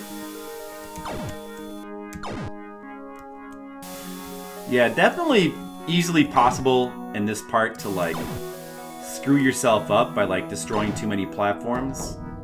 If that happens, though, you can just go back and go through a door and then come back and all the ice blocks will respawn. But it would be super annoying. You definitely don't want to have to do that.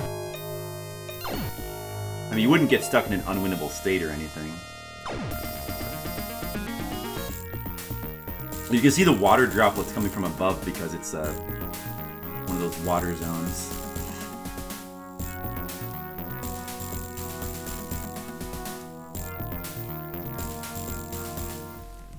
Another switch.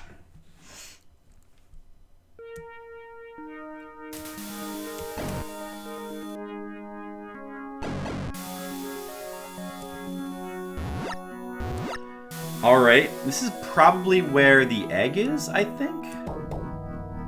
Not sure. Or this might take us back to the other area before where we got the maser gun. I think the egg is there. I think we have to climb up. I think we have to climb up using the ice beam somehow. Oh shit, there's like shadow enemies here. Shadow enemy there. Okay. I think we have to climb up here. It's actually not really that hard. It's like that, and then just do a high jump off of it. If you stay near the walls, it's not too hard.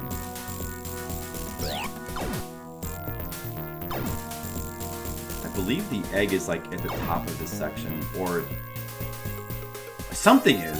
I think it's the egg, I'm not sure. Something is up here.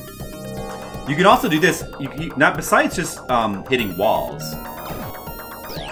If you just keep spamming the ice beam like this, sometimes a block will form above you, and you can get up that way. Oh, there's a missile up there, but I don't need that. Shit! You can kind of summon the blocks closer to you like that, and you can kind of create a bridge sometimes. Okay, that looks like where we want to go. Oh shit! Shadow enemy. Alright, I believe this should be the egg of stage 5 in this passage, probably. Oh, what is this? There's definitely got to be a secret here. Yep.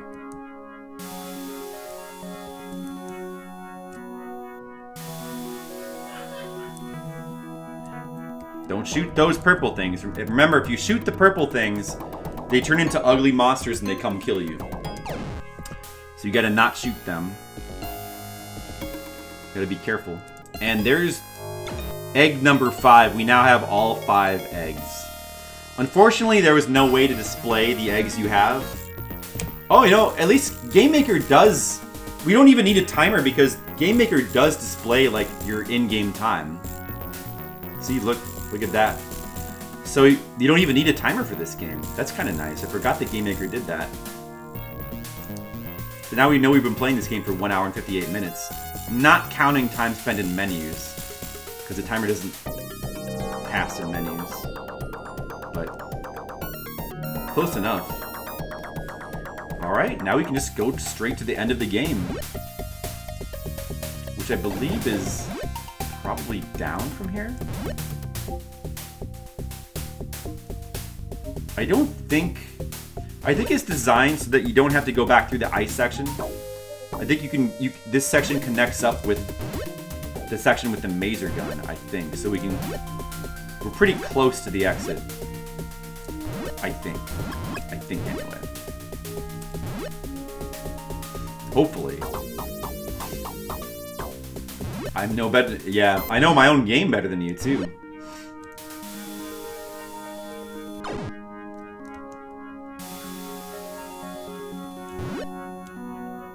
Let's see.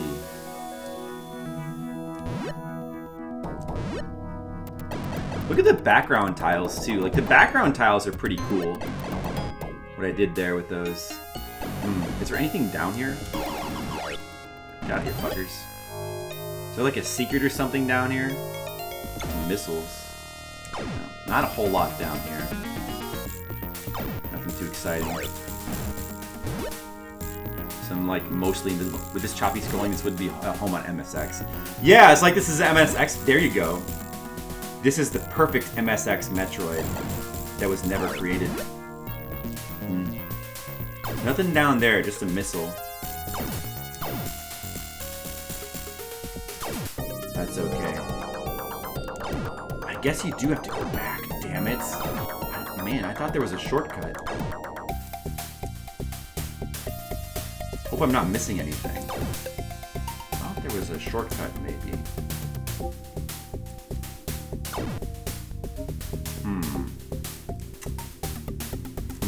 I guess not. I mean, what if you go up to the top of the section, maybe? No, that couldn't be right. No. I guess you do have to go back, never mind. Oh, man. Here, I'll just kill myself so that we can, Wait, where would that take us? It just takes us here. Okay, it doesn't really help. I lost hit points then. But it doesn't matter anymore.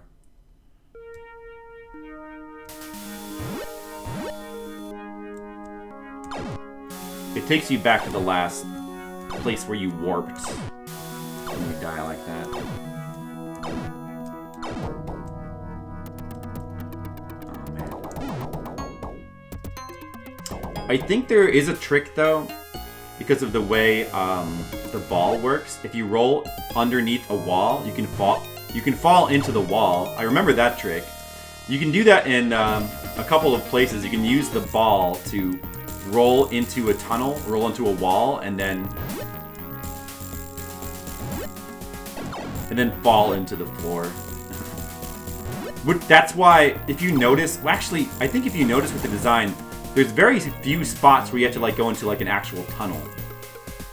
Like the tunnels in the spider ball, there's no way to like stand up again, right? Because you're the spider ball. All the required rolling parts in this game are places where you roll into like wait, where's this? Oh, that's right. I gotta go back to the left. They're all like places where you roll through a crack, but into like another area that's 2 squares high. There's no actual 1 square high tunnels. Or I don't think there. I tried to avoid making them because I realized that there was that sort of glitch. But with the ice blocks, you're able to create 1 block high tunnels with them. But I didn't really care because you would just fall to like a lower part of that room and you wouldn't really get any kind of shortcut anyway with it. I think with the ice beam you might be able to like fall through the floor and like do some tricks.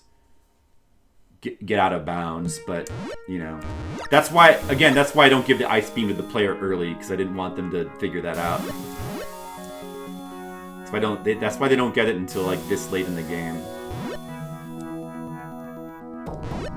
Man, I thought there was a shortcut to get back, but maybe I'm forgetting it. I don't know. It doesn't matter. Oh, I want that energy tank though. I can get that one. Oh, I forgot that there was 2 energy tanks in here. That's good.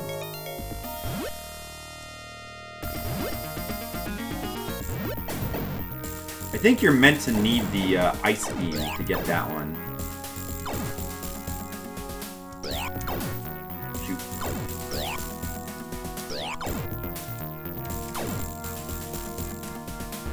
There we go. There we go.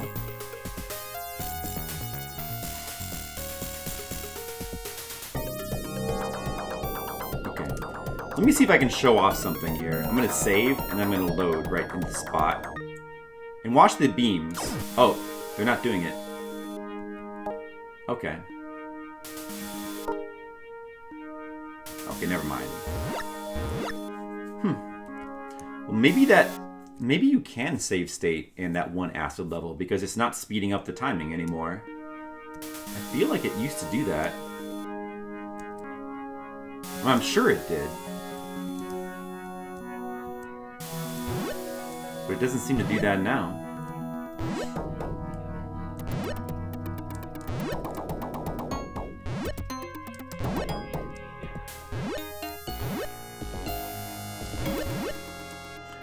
We're almost to the end of the game, guys. We're almost to the end of Metroid X. Who's excited to see the ending? Who's excited? Because this game does have an ending. It does have an actual legit ending. Anybody excited? You better be excited. What's my score? 856. There's one score on the top scoring section that's 20,000 points. How is it possible to get 20,000 points in this game? Right now, I only have 856 points. I don't remember about the points. Huh. Maybe you get 20,000 points for winning the game? Hey, RJR! Check out this cool DOS Metroid that was made by a certain streamer named me. How about it, huh? I think we want to go... I think we want to go down. No, down was the to the right from here is the exit. I'm pretty sure. What was above here? What was up? Was that the shortcut? I gotta check to see what's up from here because I don't remember at all. Shoot, I can't even get up there.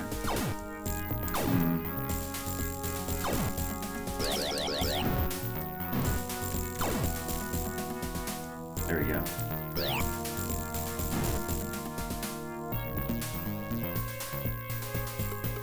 Hey, thank you.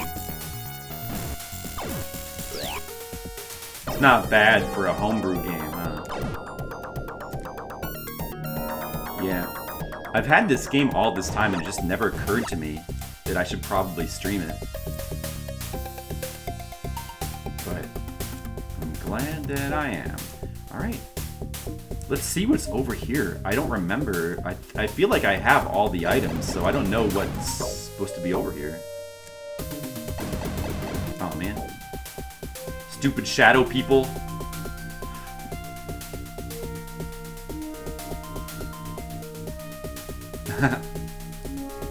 Probably. Man, imagine playing this on like an old computer, like whatever, like a 486 or a 586. I think this program was made for really old computers. Just a single missile? That's it? Come on, there's gotta be a secret. A missile? That's ridiculous. Oh, I could fall through the... That's a glitch. You're not supposed to fall there. But I'm kind of curious to see what's under here. Here, let's do the glitch. Fall through the world. Okay, what's down here? Oh, does it work? Oh, it's not work. Oh, there we go. Okay. Alright. Now we can go through the walls. Look at this. Look at this shit. What is this? What is this area? Whoa, it's a blocked off area that goes nowhere. Yeah. What is this? Wow, what is this? Oh, this is... You know what this is? So, like, when the... Okay, so... Where's my... Oh, my mouse doesn't work. When the power is on, ordinarily you wouldn't be able to go past that force field there. So, it just ends here like this. That's... This level consists of, like, several maps, like I said. So the fact that it's actually an illusion. See what I mean? Like, the level... From that side of the force field, it looks like the level is normal over here, but it's not. It's an illusion. Look at that. Okay, but we don't need to go that way. What's up? What about... What's up here at the top? More like Metroid and NES. With the secret worlds, I know. There's all kinds of glitches you can do in this game. Maybe that's a cool thing, you know? Like, it's another feature that the game has. All these cool glitches you can do. Oh, there's just an energy tank up here. Is that all? Is that it? Oh, man. Disappointing. Okay. Well, I think that's all there is. I think that's the whole level. Alright. Bad dev. Or maybe good dev.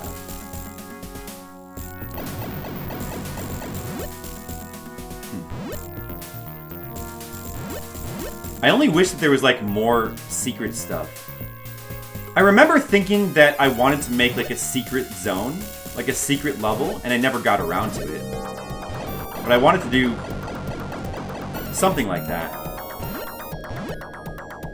Like a secret zone that was like super hard to find and like had weird crap in it.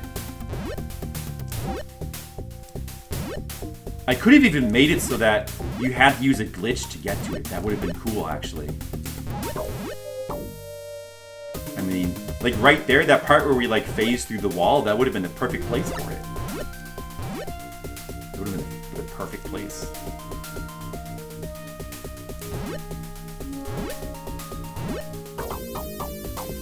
Alright. We're near the end of the game, guys. The end of the amazing Metroid X. We're about to see the ending to this amazing game that was clearly developed with a whole lot of people behind it. A whole lot of resources clearly spent on this game. Get out of here, fucker. Get out of here. Is this the right way? Wait, shoot. I'm going the wrong way. Wait, let me load.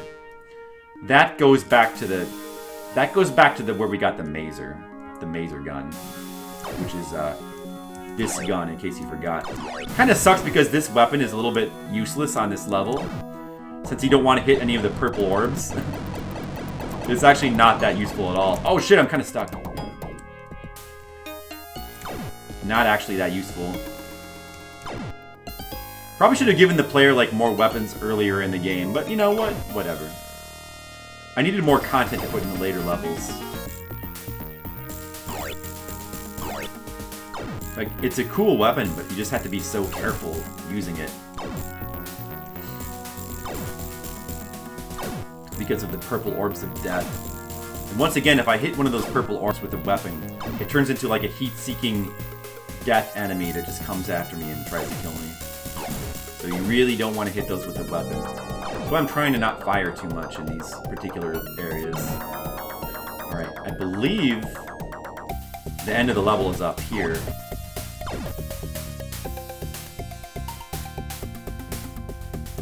In this emerald chamber.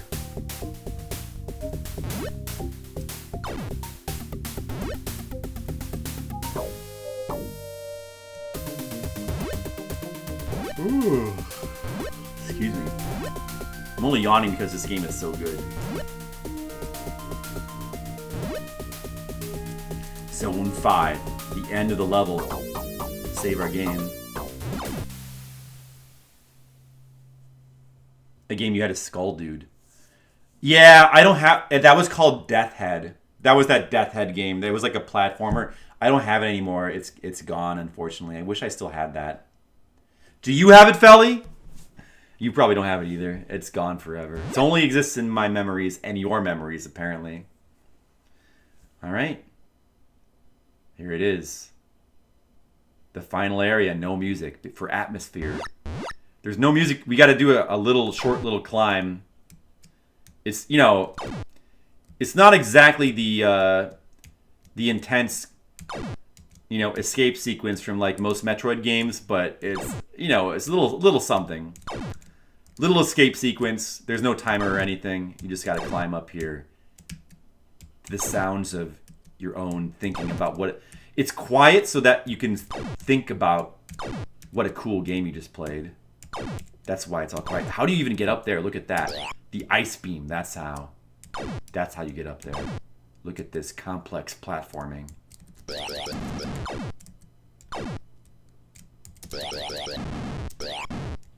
Actually, a little bit tricky to get up in spots like this. You could do this. But you gotta learn some of the ice beam spamming moves. I used to want to make video games when I was younger. And at some point, it sort of transitioned into doing comics. Oh, look at this! Look at this, guys! It's Samus's spaceship. Do you guys recognize Samus's spaceship? Do you recognize it? It looks exactly like the games. Oh my goodness! It's like we're playing a real Metroid game here. Once again, let's just check out all the cool weapons that I collected throughout the course of the game. The regular gun. Oh, it looks weird in this level. Look at that. It's got like a different sprite. It's like brown. It's kind of cool though, the way that looks. And then we have the flame gun. Oh, I think I made all the weapons just have different sprites in this level just for fun. So now the flame gun looks like a plasma gun, kind of. And the energy beam. The energy beam. Oh shit! What is that? What is that? The energy beam now looks. I tried to make it look like the wave beam. That was an early design for like a wave. It spawns enemies. It spawns fucking enemies. The wave beam does. And then the maser beam. Oh, there's like different death animation too. Oh, it does that. Oh, it's got a cool white shiny thing down there for some reason. Yeah, I was trying to make a wave beam that would like go up, bounce up and down. That's why eventually I settled on well, I can't show it now. Anyway, I forgot that it had the weird. It actually has the unfinished weapon graphics in this level. Oops, my bad. Ow, shit. Anyway, let's end the game. Here's the ending.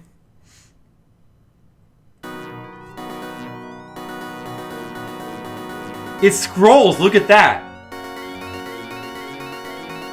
With your mission complete, you fly home in your space jet. This music.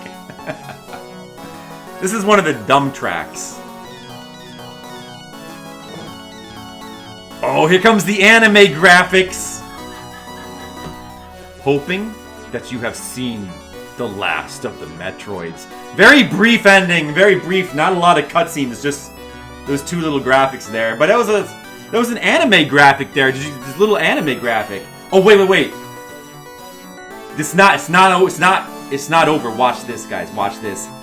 Whoa, she took her clothes off. She took her clothes off. Look at the animation.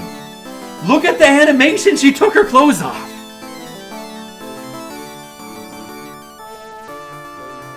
She was a girl the whole time. Well, you knew she was a girl, but underneath that girl suit was a girl body. That's the true secret. You gotta have that. It's Metroid. You gotta have that. Transmission to Federation. This is Justine Bailey. I thought her name was Justine Bailey back in those days. It's codename Samus Aran. Okay. I decided that's some of my own lore. I have captured the last 5 Metroid eggs.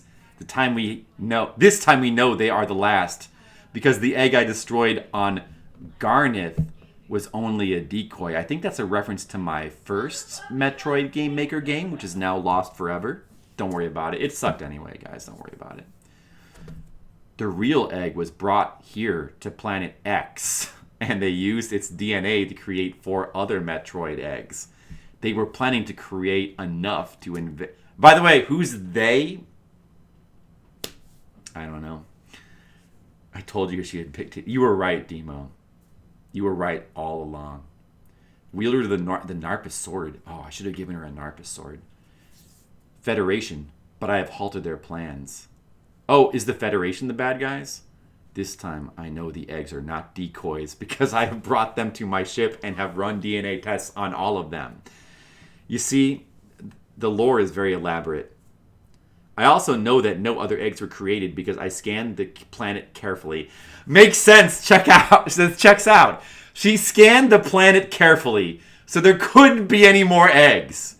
It's impossible for them to exist anywhere because she scanned the planet carefully. Checks out.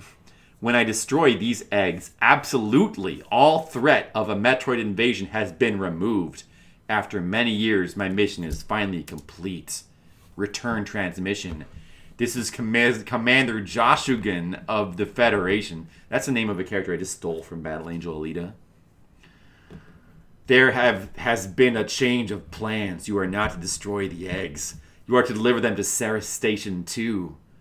Oh, I knew about Ceres Station. This game must have come out after Super Metroid then, because I think that station didn't exist until Super Metroid. They will be studied to see how their energy might bend at the Federation. Negative. We agreed that the race of Metroids are too dangerous. Too, spelled incorrectly.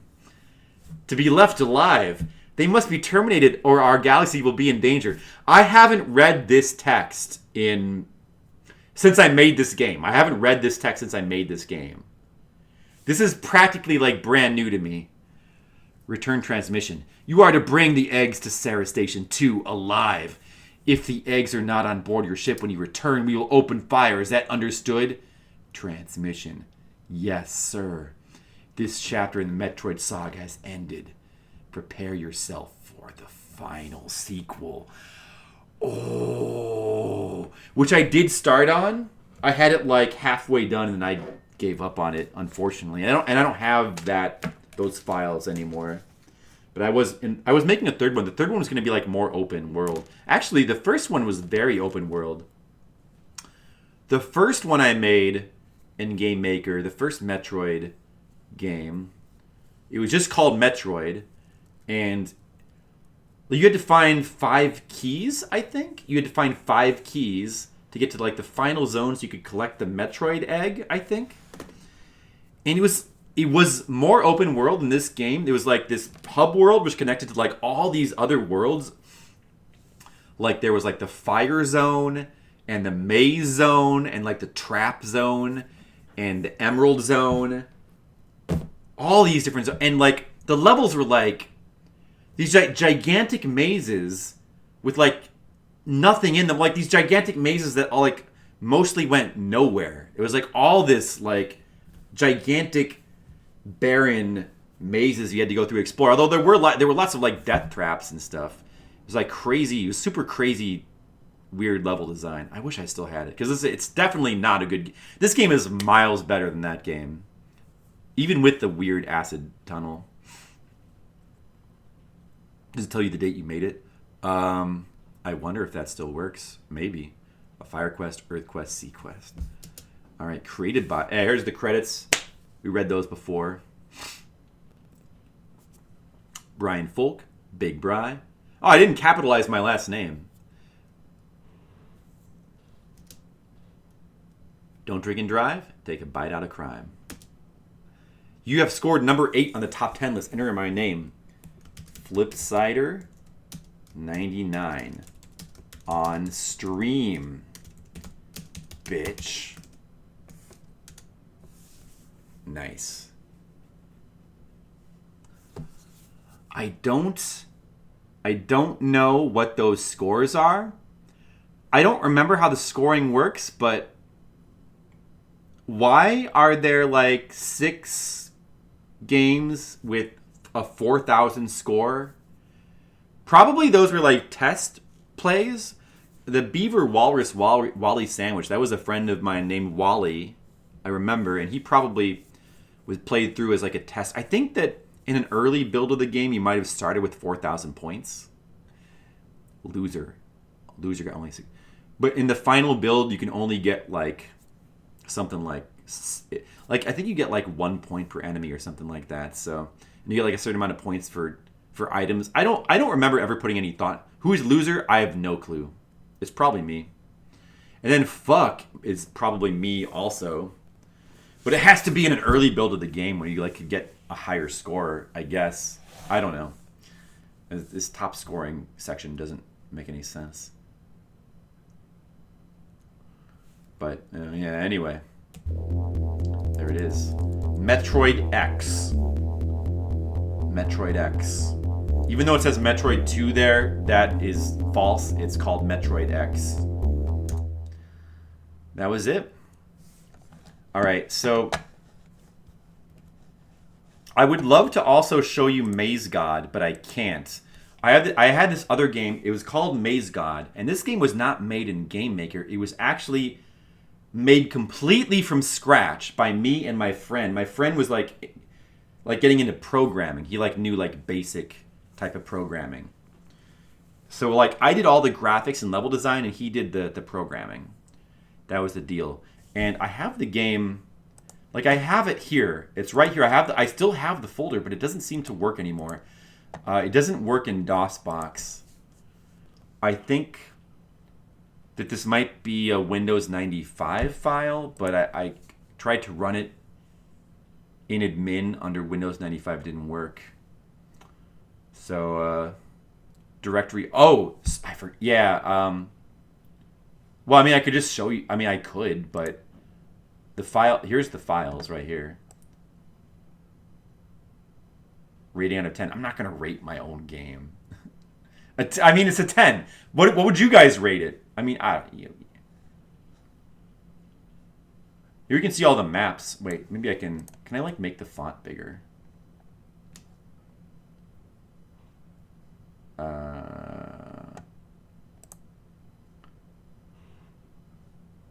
don't know how to, let me see.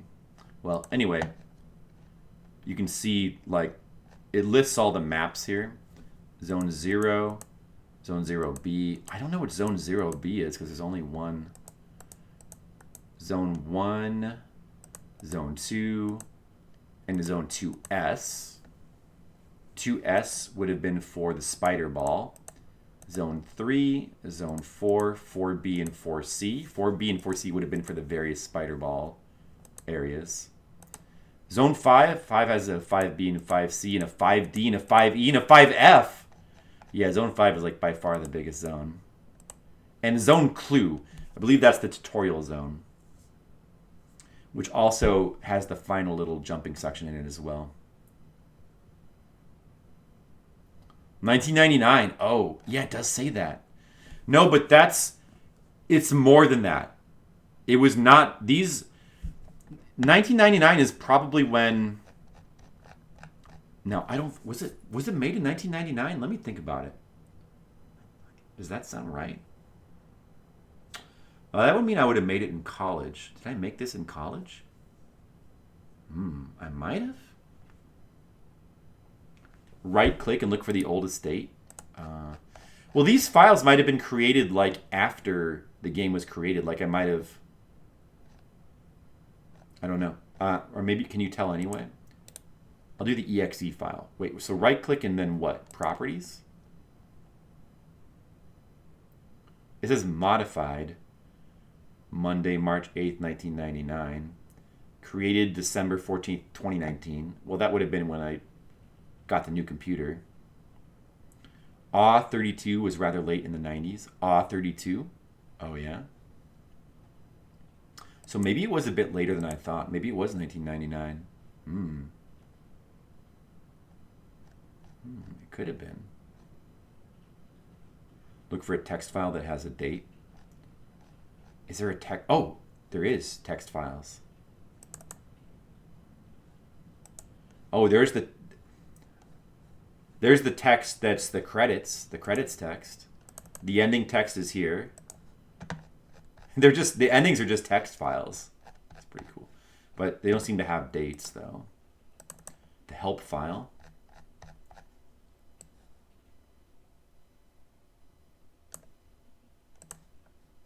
Does this say, let me take a look at this.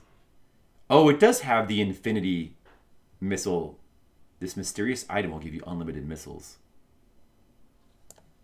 It does have that listed in there. The story.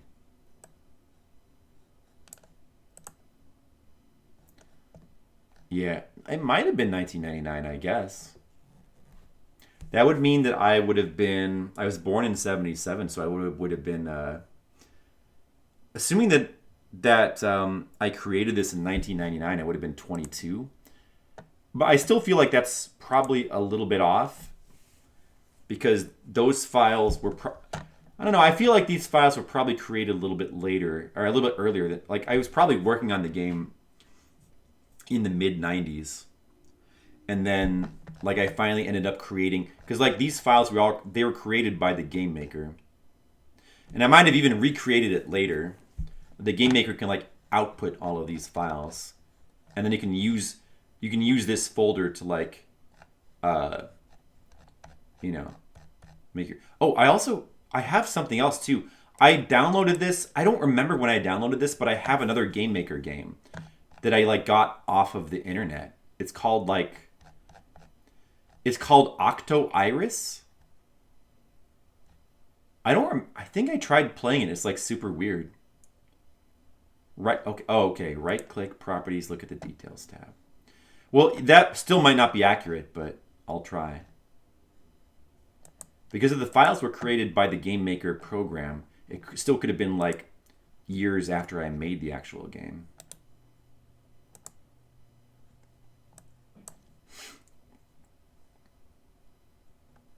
Details. It says 1999. It still might have been earlier than that, but I guess it would have been around that time, though. Game Maker put something in there in the EXE program.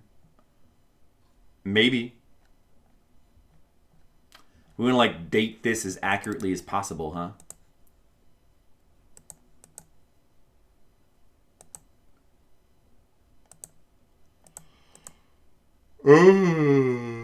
No, it just says 1999, so no, that's fine. Yeah, I mean, it would have been around then.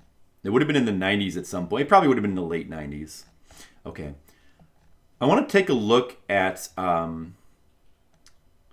this other Game Maker game that I downloaded called Octo Iris that someone else made. Let me see if I can like get it to run. I got to open up DOSBox again. Hold on a second. Let's take a look at like what some other Game Maker games looked like. Gotta mount my C drive.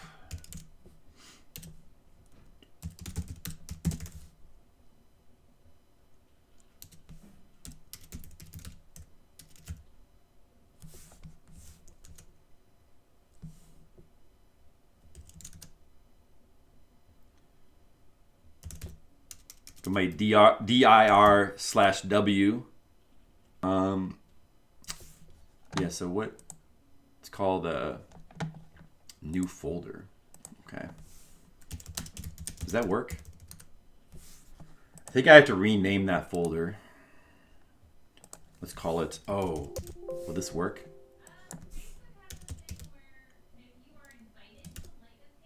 Okay, it's called Octo. Not sure if this will work. Oh, it worked. Okay, good. Oh, where is it?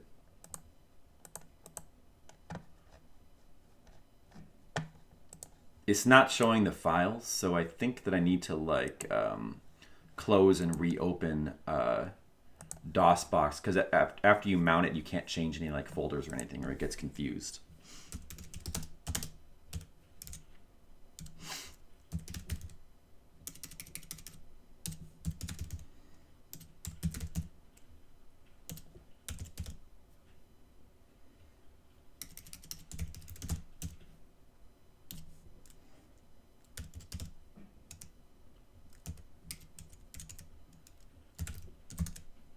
There we go. Okay.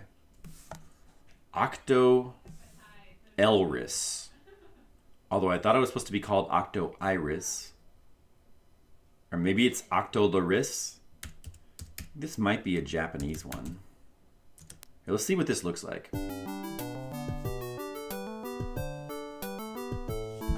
Change my text here.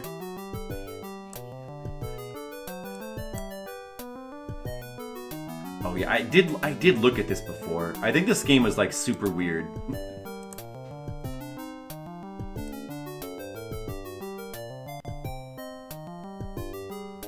Yeah, right. The old days of DOS. This is kind of, I don't know, I kind of miss DOS. I mean, my first computers I used DOS, and I learned how to use it and everything. Hold on a second, I gotta change my text. Octolaris. What a weird title.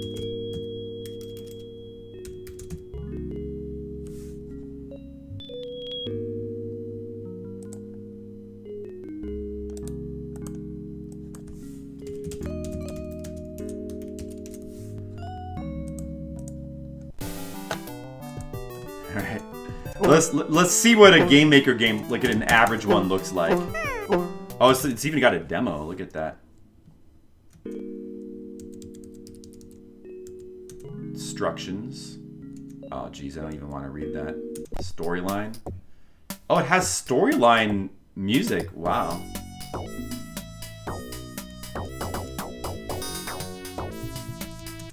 Alright, let's check it out. Here we go, guys. Octo-Iris, or Octo-Laris. They misspelled clitoris. Maybe it's meant to be a pun on that? Octo-Laris?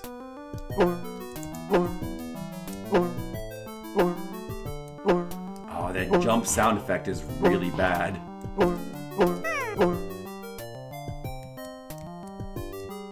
There's holes in this floor. Look at this. Whoa!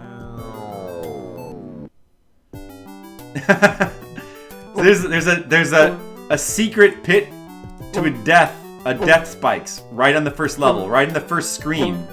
Of course there is.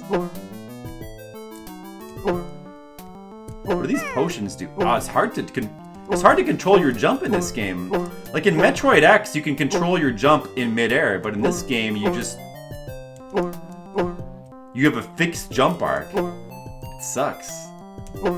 I can't jump onto this little thing anymore. Wait, how did I get up there the first time? What the fuck?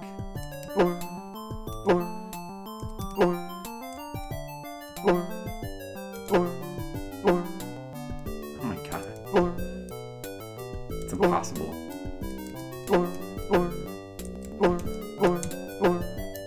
The upwards jump is useless. Because look, you can't move in midair.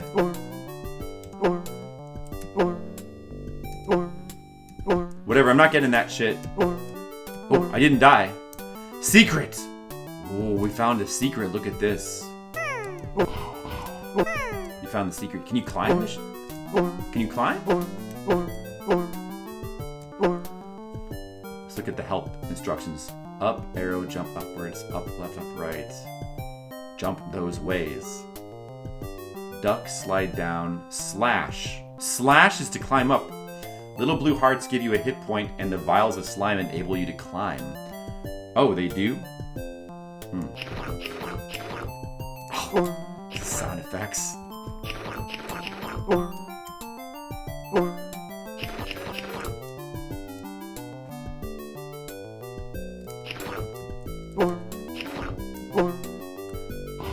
Is there a point in getting more than one?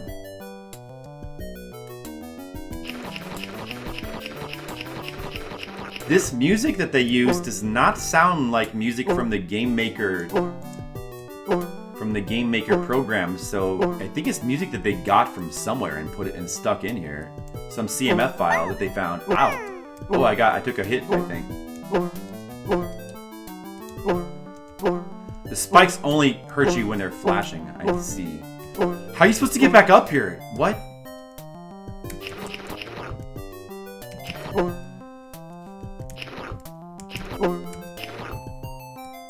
Uh-oh, game design flaw. The guy who made this was pretty prolific in the RSD community. Well, first of all, how do you know that? How do you know who made this game? Did you look it up just now? And secondly, what's the RSD community? What is that? The Game-Maker dev team down the line. Oh, really? By the creator's mouth.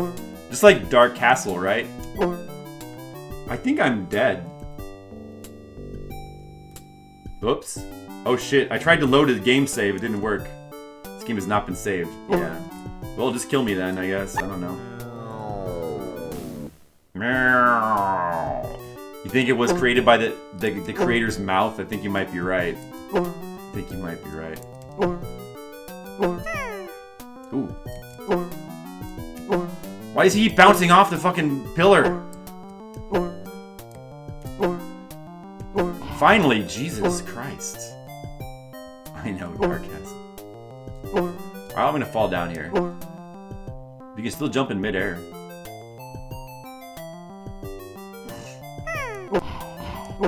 Gotta get all these hearts. Now we have 6 hit points, but we have 0 lives.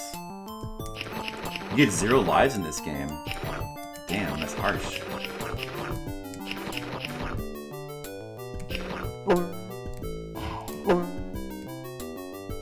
Uh-oh. Hole in the floor. Alright. I'm going to save my game. What happens? Is there actual save slots? Oh my, this game has save slots. What? There, I saved my game.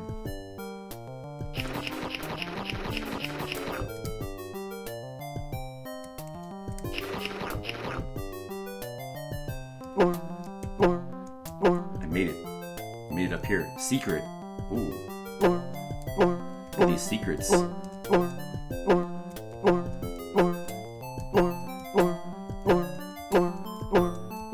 Whoa, we found a bunch of worthless items. Yay! Now I have 8 hit points. I don't like this music.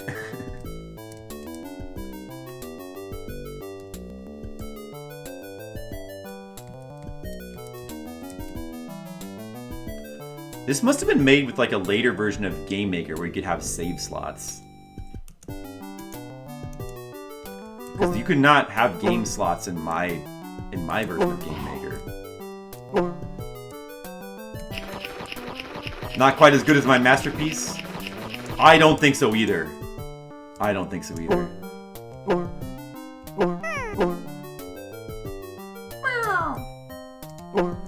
I agree, my game is much better. I see another secret here. Let's get all the secrets. I guess. Oh, what is this? Do I want to go down there? I feel like it's going to take us backwards. Save our game first.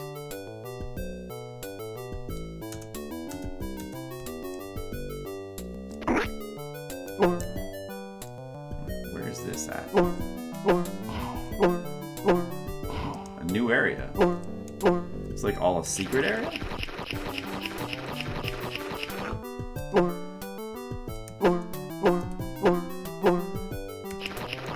Oh. I got so many hit points. Oh. Let's see. There's a grating. Is this the end of the level? Did we find it? Oh, it opens. Oh, what is this music? What is this music? Wow. We're in the pipes.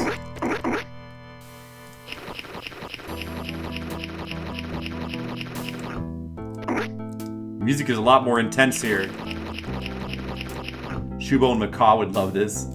Yeah, probably. They'd probably love this game.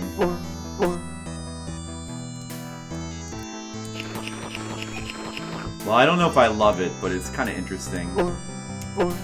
See what other people have used the Game-Maker software for. It's kind of interesting.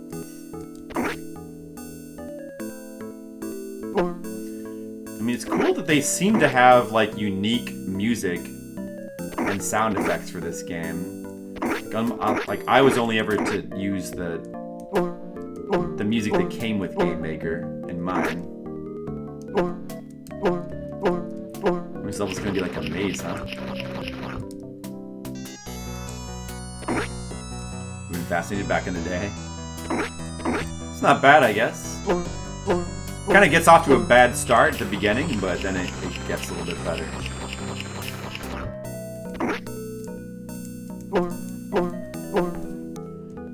Wasn't quite this playable, huh? Did you Dot? Did you see the game that I made in Game-Maker that we played through just a little bit ago? The Metroid game I made? I don't know if you saw that. I hope you did.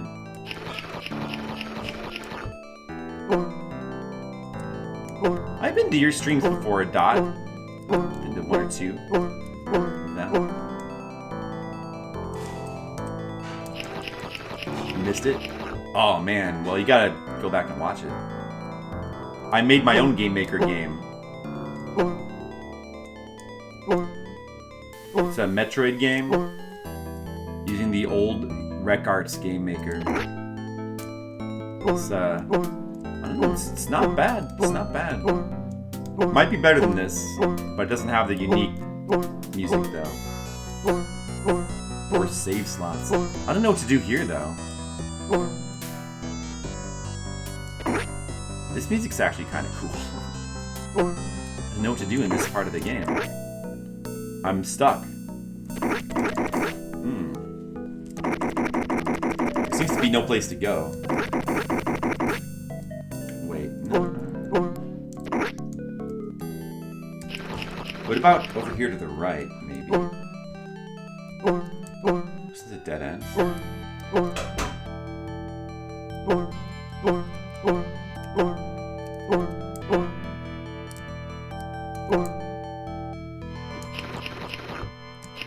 Ah! Okay, there we go. Wait, there's... Oh, there's more than... Oh, I see. Is this where I started? Oh, I was getting confused then.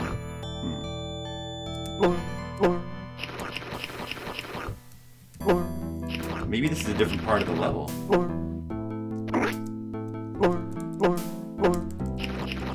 Maybe I was at the exit and I didn't realize it.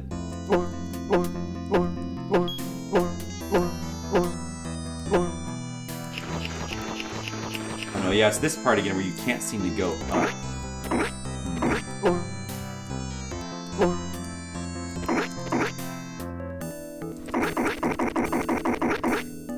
No, I'm just going around in circles. I don't know. Oh, you're supposed to go. That was the exit. I mistook it for the end of for where I started. I see. New level. Let's make a save.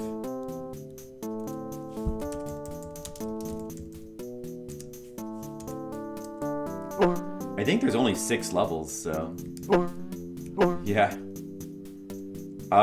Look at these blocks. These are not good blocks. I mean, I think all of the blocks in my game look better than these blocks, I'm just saying. You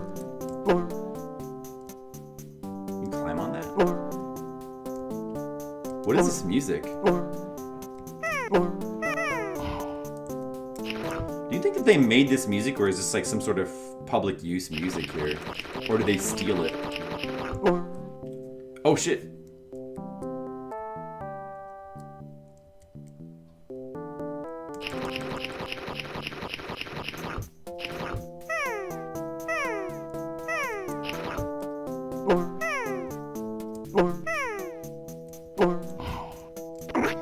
I used to think that Game-Maker was like the coolest thing when I was a kid, because I always wanted to make games, and then I could. I loved the Game-Maker. I would spend so many hours just like working on my games with the Game-Maker. That's why I had that. That's how I had that Metroid. Oh, it's gonna be one of these levels where we have to go in and out of pipes. Oh man. New music though. Wow. Mega Man Maker? No, I haven't. I haven't seen that. No. That's like they came out with that as like a reaction to Mario Maker, right?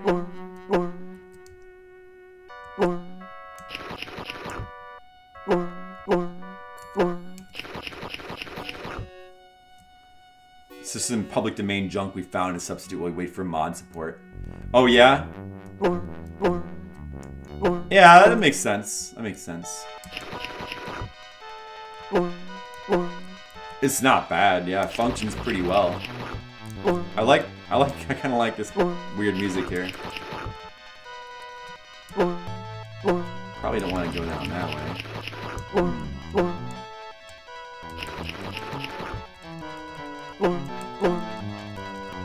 Oh, what happens? I can't climb anymore! Did I run out of slime? Did I run out of slime? I can't climb anymore. You must have limited climbing based on how much slime you have. Oh, shit. What am I supposed to do then in this level? Are you serious, game?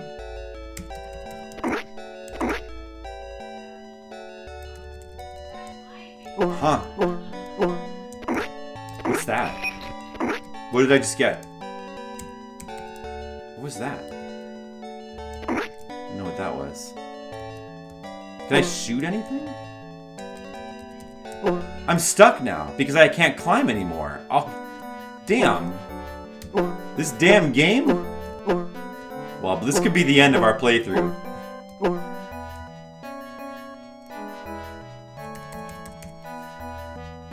I think because they said that the slime gives you the ability to climb, I think it like gives you like a certain number of uses. So if you spam the climb button too much, you can run out of slime and then just be stuck forever. Because these levels are all designed around climbing. I think I'm stuck here. I mean, I could reload my save, but I don't know if I want to.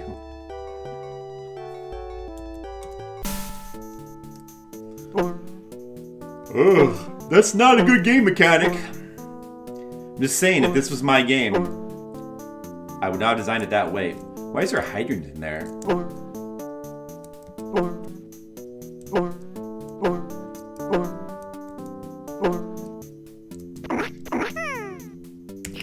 Now we gotta climb back up, but how many climbs do we even have left? This music kind of reminds me of a song, but I'm not sure what it is.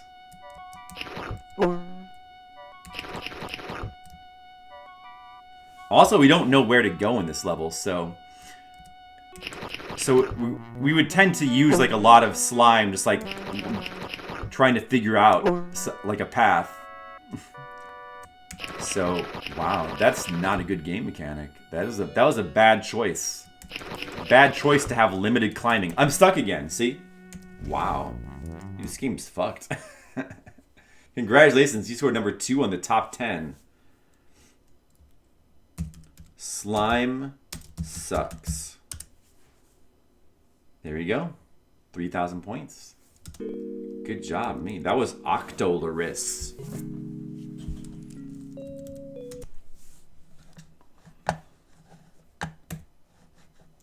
Are there any other... Can you find any other Game-Maker games on the internet anywhere? Anyone? Asian Waste? Did you see any other Game-Maker games? When you were looking? Yeah? It's probably like a whole website like dedicated to them, right? Can we find any on YouTube?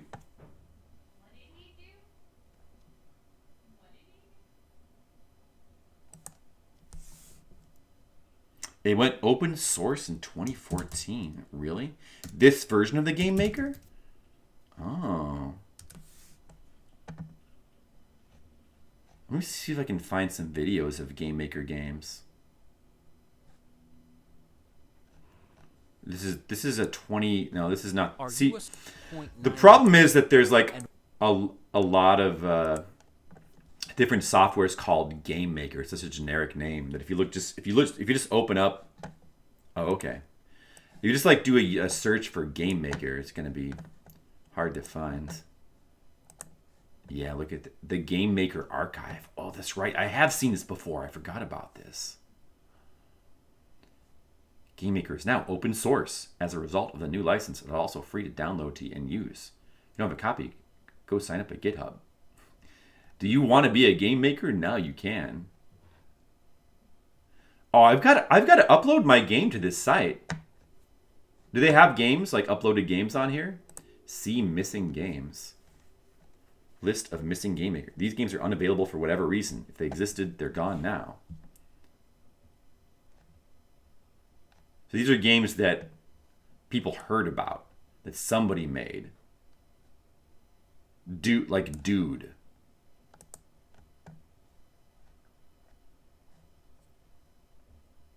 Dude was a blue ball-shaped character that rolled through the levels. Do they have like reviews? Explore games. Do they have like reviews of like the different games, like people who've tried them and like what are the better games? What is this?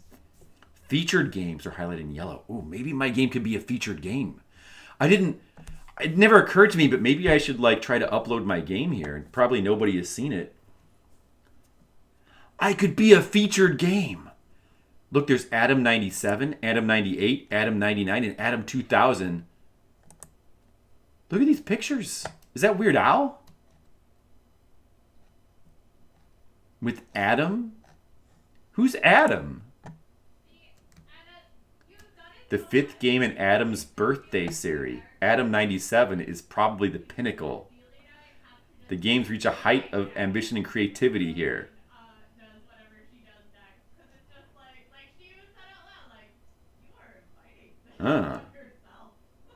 Beware the innocuous Adam 97. That looks cute. At times, the sadism goes beyond the player's control, as in level 3. Here, the player must thrust down a wind tunnel, then plunge into a flue of lava. The best one can do is scramble to collect as many hearts as possible while sliding down the corridor. And hope the fortification is enough for Adam to last most of the way down. He will die regardless. The question is where it happens. If he can last long enough, his death animation will be interrupted by a level transition and he will die at the start of level 4. Otherwise, he will die on his way down and go back to the start. Now that sounds like some level design for Adam. Is Adam on YouTube?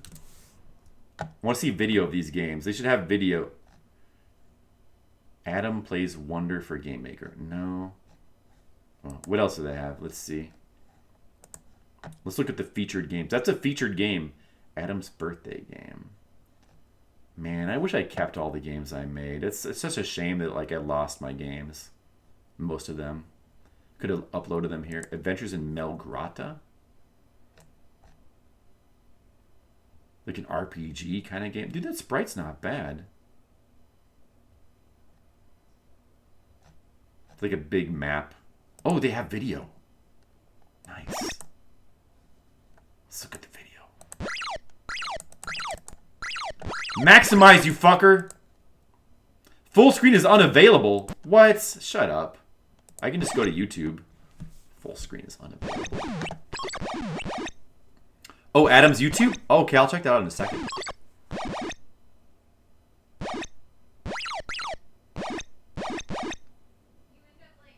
This looks alright, I guess. There's no music, though. Look out, there's a dude chasing you. How Nobuo Uematsu composed Final Fantasy. Okay, don't get distracted. Let me take a look at this.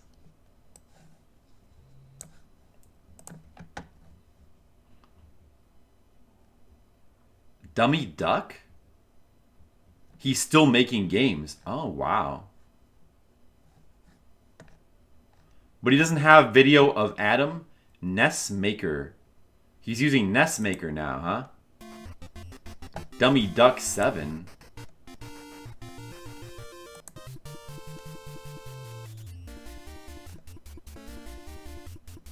Oh man, look at these homebrew games. Maybe I should make an NES game. Look, this looks pretty cool. Imagine making a game like this. It doesn't seem too bad, actually. It doesn't seem bad at all.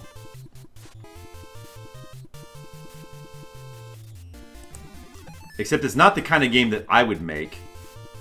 I would make something like way darker and scarier for my game. It's too light and happy. I don't like that. But that's cool. Wow, he's still making games. That's crazy. AJ's Quest. Let's look at the featured ones. AJ's Quest. It's got the sprites on here. Exploring the warehouse in AJ's Quest. I kind of want to play some of these now. It's got the map. Level 1 was designed long before Game-Maker came about. Did they just draw a map of it?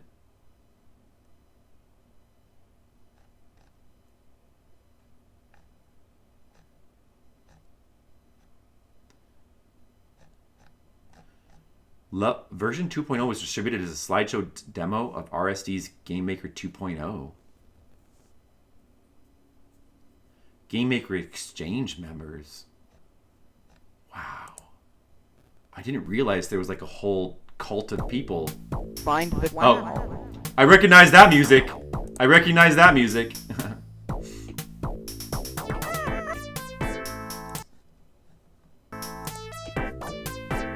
Hey Briggan, welcome back. We're looking at some other Game-Maker games. Money.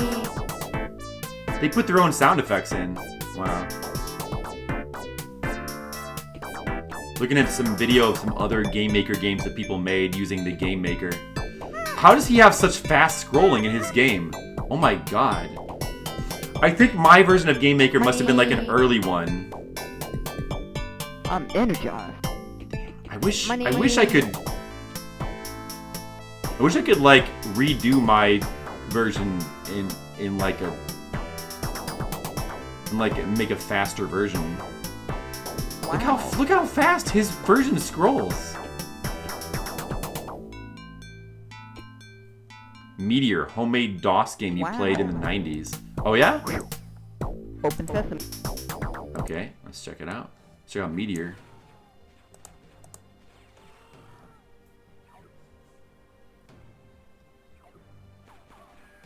Yep, like the little overhead view of the dude. I feel like me and my friend wanted to make a game like this, and we even had like some sprites for it. Like an overhead, it was kind of overhead like this with like a dude with a gun. But we never really got anywhere on it. Yeah, it's just like Hotline Miami. That's kind of funny. It's got music and everything. Wow. Get it for free, go back and fix them. That's true. But the problem is, if I like make it play fast, it might... I wonder if that would wreck some of the level design. You don't think there was music? Oh, maybe they just put some music over the video. Who knows? AJ3. The return of AJ. There's an AJ3. AJ1 and 3 are highlighted, but AJ2 is not. The biggest, most convoluted game possible.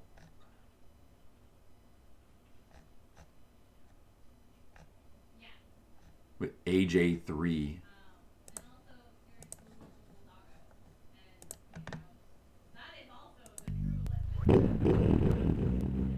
Ooh, he's got some unique music now. Not good music, though. Wow. Yeah, let's all make our own games, guys.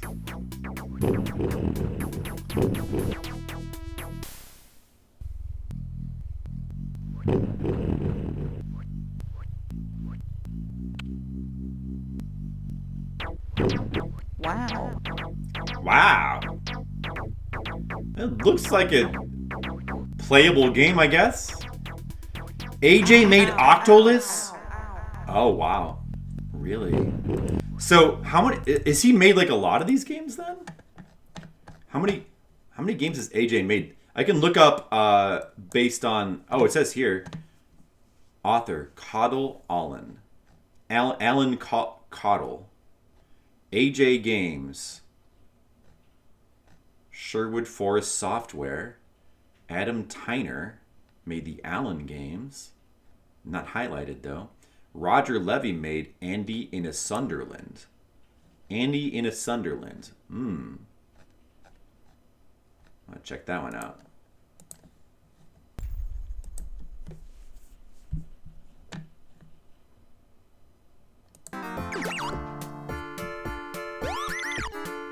It's the Cantina music! He's using like a... He probably found like a CMF file of the Cantina music and he stuck it...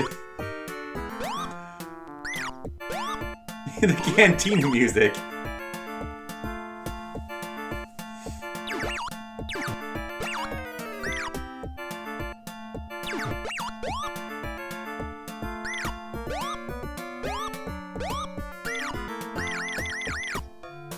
Look at the animation on Andy. Look at his walk animation. He's so cool he doesn't even need to move his legs. He just glides along the floor.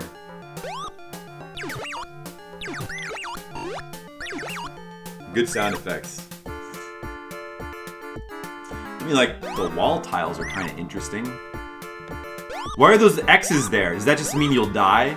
I think that's what that means. I think he was going for like a Yoshi's Island look with the clouds. Yeah, this is gotta be influenced by Yoshi's Islands. It's Cantina music. Clearly. That's interesting. Animation. Recreational software design. Isn't that the people... Is this... Yeah, the original set of Game-Maker demo games. Shows the various technical properties and uses of background blocks. Gravity changing on contact, increasing and decreasing counters, timed animation. Right, I remember this one. Yes. This is one of the original ones. I remember playing this.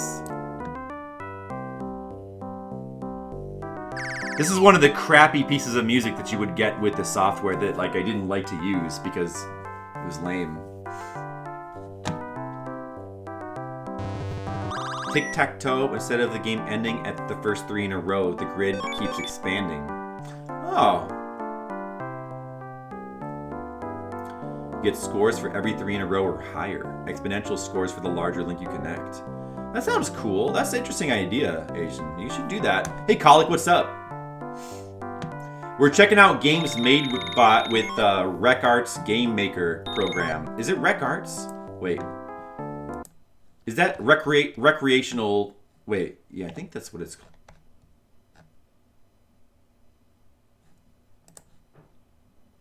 Recreational Software Designs. They're a game maker. Anime? What's anime?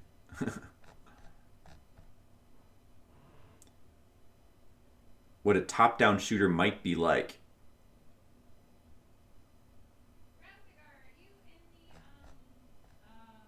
Oh. So it's like unfinished, probably.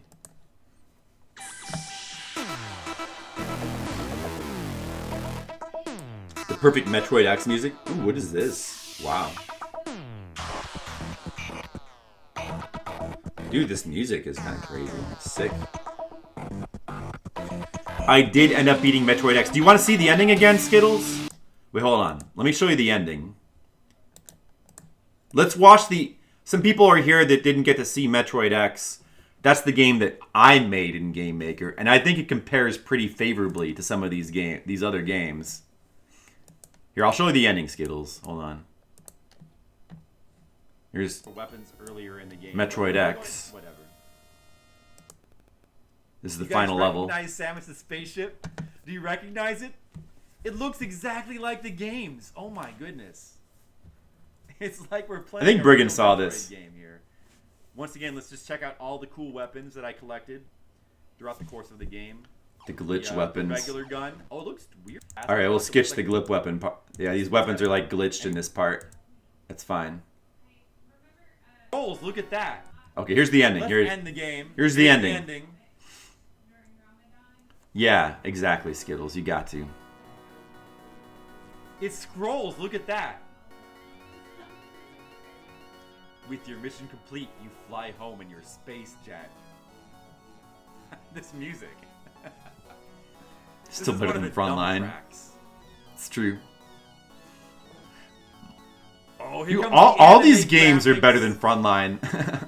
Well, maybe not. That you have seen the last. Look at the anime graphics, Skittles. Look at them. Very brief, not a lot of. You see those anime graphics? Those two little graphics there, but that was an anime graphic there. This little anime graphic. Oh wait. Watch this. It's not. Watch this. Watch this, guys. Watch the payoff. Whoa, she took her clothes off. She even steps outside of the clothes. Look at that. Look at the animation. She took her clothes off. She took her clothes off, Skittles. See, we have to show that again. Girl the whole time. Well, yeah, look at there's the final level. Look at these. It's got ice blocks and like lightning blocks or switches. Look at the waterfalls. It's pretty good. Like it's an okay looking game for a Game Maker game. Man, I should like turn this in. The only problem is that this was made in an earlier version of Game Maker and the scrolling is like really bad on the version that I have. I wonder if I could like upgrade my game to like give it smoother scrolling. I wonder if that's possible to do. But I should definitely upload my game to here. Some of these people might want to check it out. I didn't know there were people who still cared about the Game Maker. Badman 2, he's back again. Badman 3, Bad Boys Are Back. They've got a whole archive of like Game Maker games on here. I did not know about it. Look at this. All games that people made. Look at these weird sprites. Look at this crap. Look at it. It's Christmas music.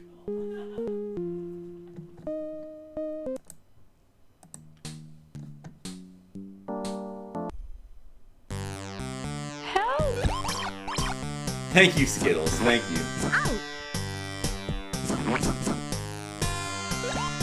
I do have some artistic skills.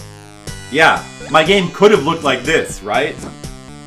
This is a highlighted game, too. A flip-side RPG and RPG Maker. I've never seriously considered... Oh my... Dude, the music in this game is actually killing me. I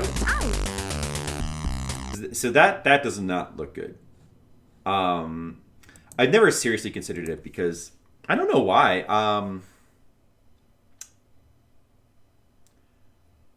I don't know.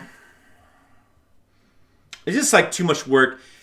Once I got to the point where I was like in the middle of making Flipside, I wasn't really spending time all this game making stuff was from my earlier years. Like now that just seems like a lot of work, and like the comic is already a lot of work. I don't want to. I've always said if somebody else wants to make one, I would like. Some people have offered, or they've expressed interest in making a Flipside RPG, and I always say, go for it, and then show it to me when you make it. But nobody's ever pulled the trigger on that. It is a lot of time and work, and so is making a comic, so it's hard to do both. I hope someone else makes it, for sure. Wait, what does green mean? If you have trouble wait. Games under current development are highlighted in green. Oh, wow.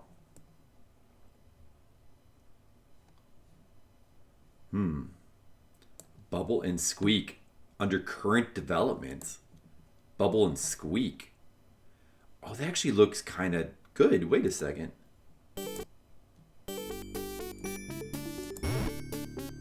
Maybe not. What is this? Actually, I mean the tile graphics are not. They're kind of nice, actually.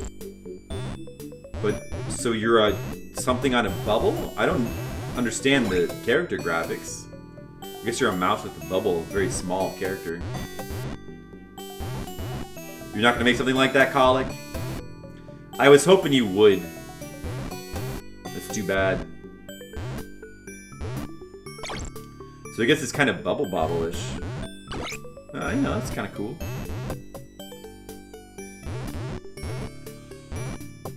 Oh, that hand definitely comes from like some other game.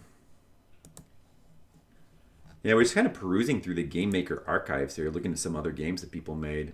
I mean, yeah, if you compare my games to like some of these games on here, my game looks pretty good, right? It's just Castlevania. What is this? Castle Test. A nearly precise replication of level 2 from Konami's Castlevania. Precise? A study of NES palette and tiling techniques. So I'm interested in that. I want to see what that looks like. Wow. With no music though. There you go. That's what Castlevania looks like if you were to put it in Game Maker. Nice physics, huh? Nice physics. Looks great. Well, visually it looks good. That's interesting. That's an interesting test, but like you can see that like it's not so easy to recreate an NES game in Game Maker. The physics are not the same, and it's hard to like replicate them, even with apparently the modern Game Maker. Although I'm sure there's better ways to like replicate NES games now than using this old software. Commander Zine. Is that related to Commander Keen? Probably. Yeah, that looks like it clearly is related to Commander Keen. Crystal Mania 4? Look at that Rocky Horror Picture Show title screen. Ooh. Those graphics don't look good. A lot of people made Game-Maker Castlevania clones. I'll bet. It was made by literal rocket scientists? Oh, yeah? I did not know that. An NES dev kit? Is there? Crystal Quest. I'm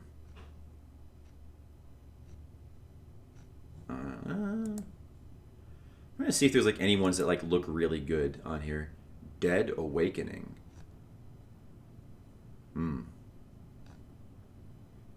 Look at the dude with the axe. Look at his death animation. I like to have bloody death animations too. Well, I mean, it looks... Actually, this looks kind of cute. I want to look at this one. Let's look at Dead Awakening.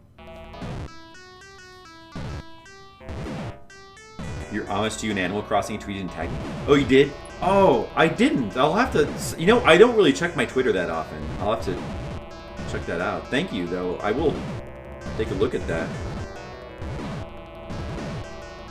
Maybe I'll look at it right now. Hold on a second. The Woods.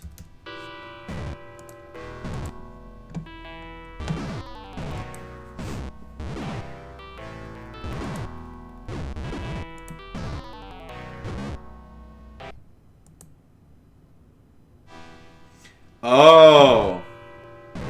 Hold on a second. Wait. Well, we'll finish this video, I guess. I wasn't really looking at this game. You had the zombies spawn from the gravestones. Oh, that's right. I remember in a later version of Game-Maker, which I didn't have, there could be monster spawners. So this was clearly made using... Oh, look at that. That's funny. Game looks kind of repetitive.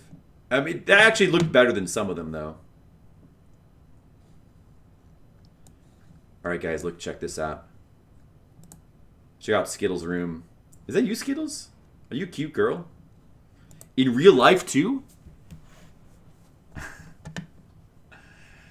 did you make those? Those are cool. Oh, I need one of those in my game. Your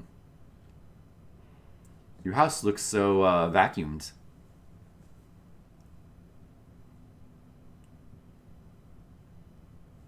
Space Invaders in Flash. You can import images? Can you? Oh, I did not know that.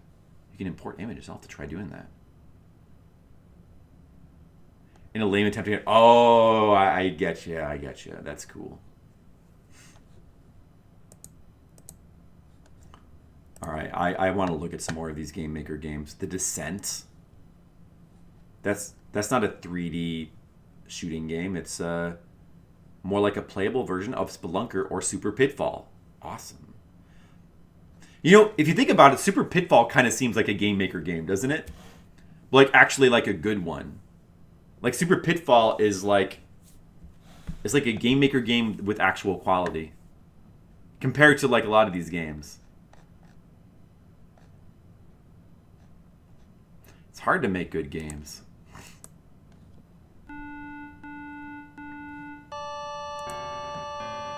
Oh, this doesn't look too terrible.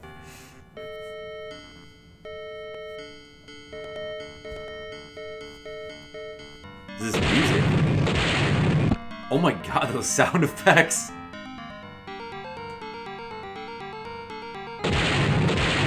Super Pitfall almost has Game-Maker style scrolling, like the old Game-Maker. Oh my dude. These Game-Maker games have like the most obnoxious sound effects. I mean, I think my game is pretty restrained with the sound effects, I think. Did I ever tell you about the time I was taken by a vampire one night?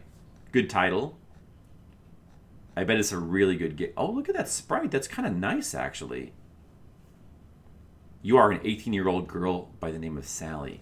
I am, but what about... Tell me about the game, though. Huh. That art actually looks kind of good. Oh, wait a second.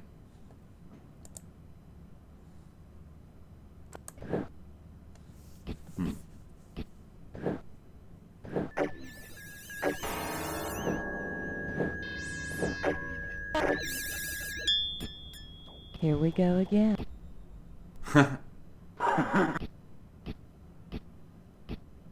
Well, This doesn't look good, per se, but for a Game-Maker game, it looks kind of good. The jumping, though. Jumping. I guess all these games seem to have, like, these fixed jump arcs. The jumping in my game is, like... You kind of just move, you press up or up to the right, and you generally just kind of move in that direction. You can, like, freely control it in midair. But none of these games have jumping like that. It's kind of weird.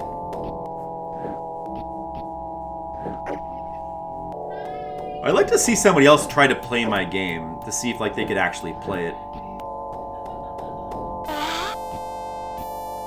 I guess this seems kind of playable, though. I don't know. It doesn't... Some of the art is not too bad. Again. Here we go again. Round 2, the dungeons. Oh.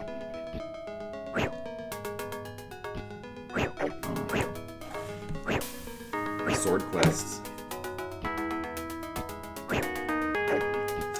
Looking at games like this does put game design in perspective, doesn't it?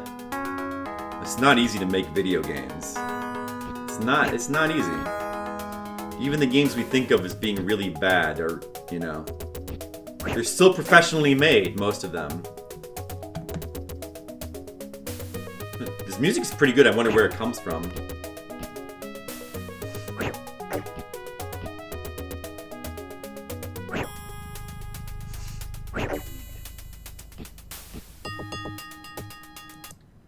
But it's not bad, really.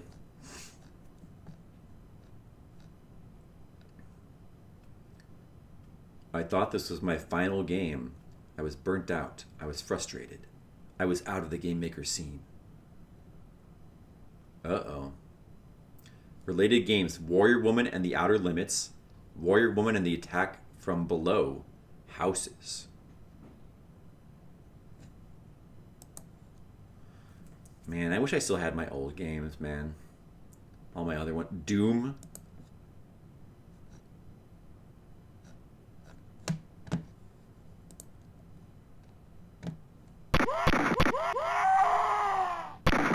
Oh, you play as a gun. I see. You play as a gun. Yeah, it doesn't. That's funny. But Dragon Ball Z 2: The Death of Vegeta. The Death of Vegeta. I like that a lot of these have videos.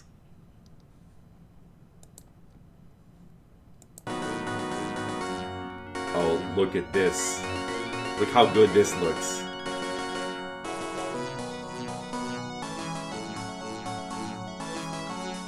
Oh yeah, this is a Dragon Ball game, alright, you can tell. Namek, spelled wrong. Oh, it's not even in English.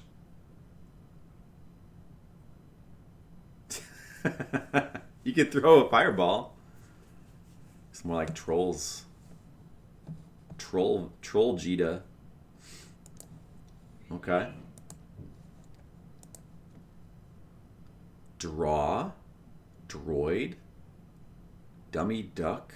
Dummy Duck 3. Oh, those are the games by that one dude, Alan Caudle.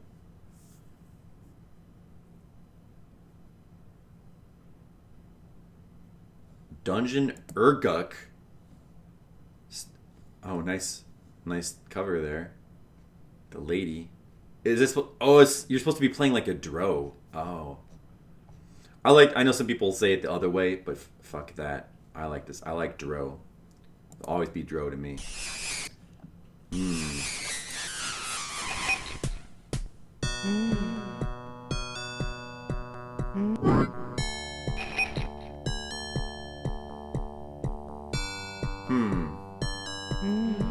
Kind of questionable artwork on the main character there.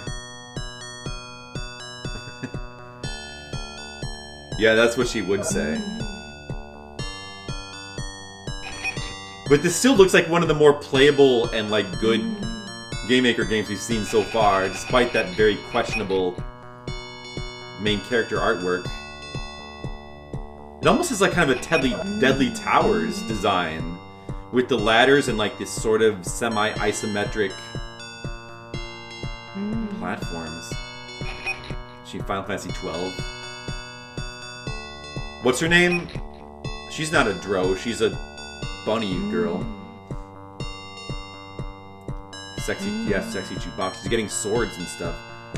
Well, so what's like where does the game part of this start? Do you ever fight anything? This music is not bad. I wonder where they stole it from. Yeah, Fran.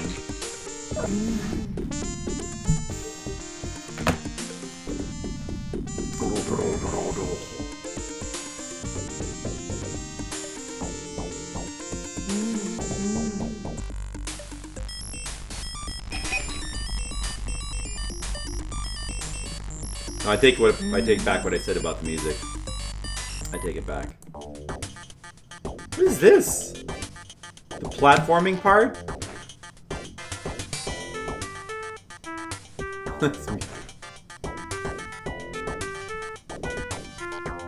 Now you're like a little sprite. Some kind of naked person up there that's chained to the wall.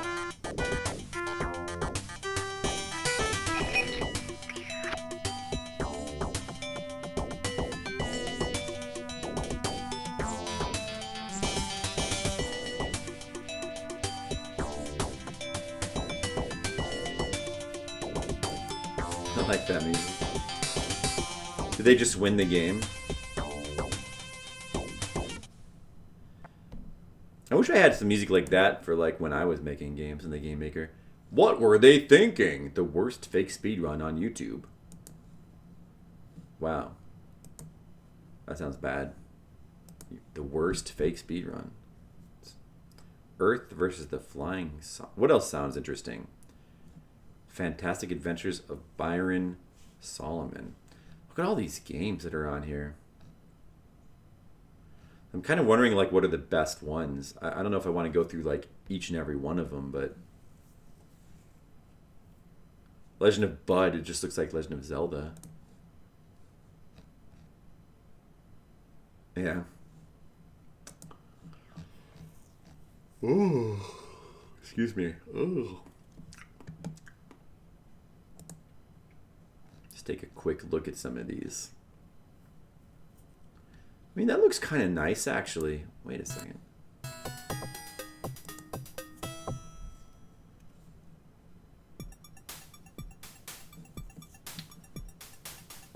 Oh, it's kind of a nice title screen there.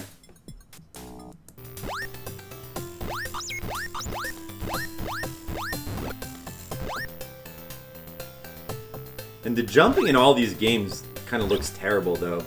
The problem with having a thing like Game-Maker, where you kind of want to create like platformers, is that you kind of need, you want to have some good jumping physics,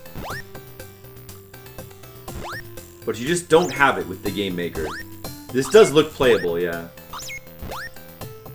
You do not have good, oh look, he has a crawling thing. It's kind of cool. Yeah, I mean, this actually looks like a somewhat decent game. You know, designed around the limitations of the Game-Maker, I guess. Oh, this looks like it could be an NES game. Yeah, that's not bad.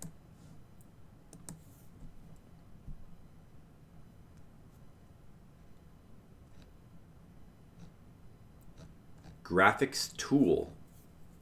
Hurdles. High-tech demo.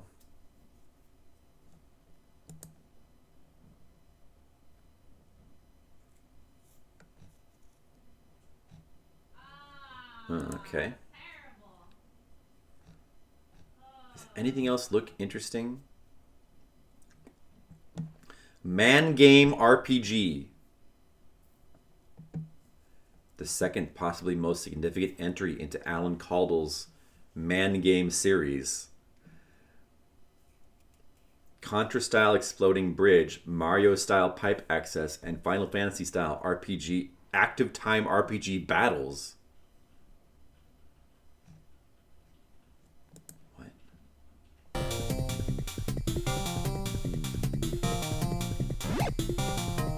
Warp to RPG.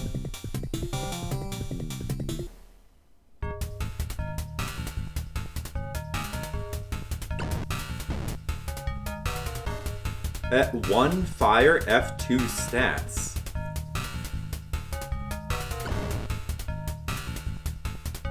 Interesting. That is interesting.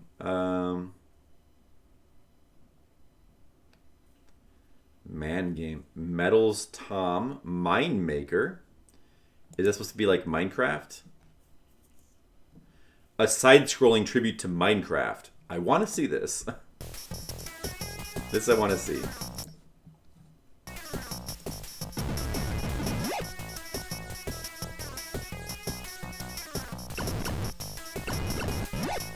Look at that, you can create blocks.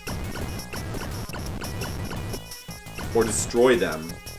Just like in Minecraft. Basically Terraria.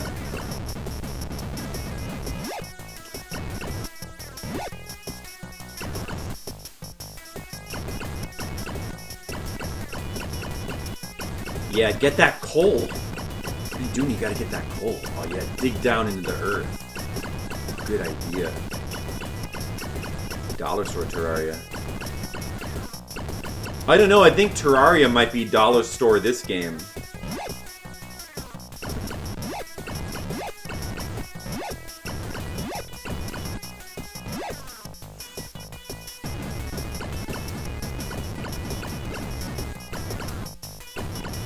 It's basically just Terraria.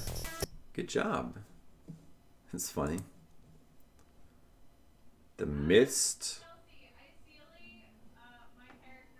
Mystery Mansion. Oh, sounds mysterious. No? Nope. I like how all the death animations are always like gory blood stuff. Nebula. That's another one of the demo games. I remember that one. I remember these monster designs still.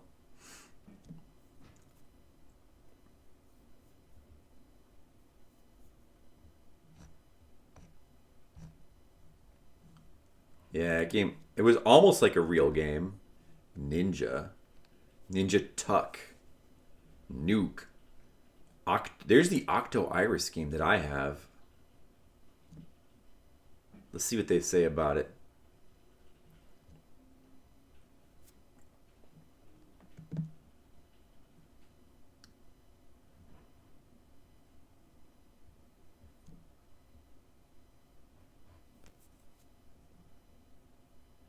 The other oddity is the wall climbing. To reflect the way wacky wall walkers lose their stickiness and slowly dry out, I chose to meet out the octopus slime.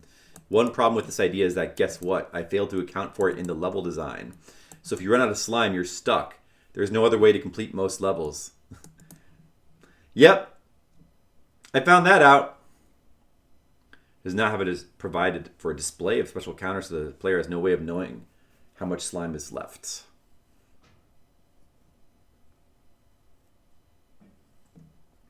Yeah, that was not a good choice for a mechanic.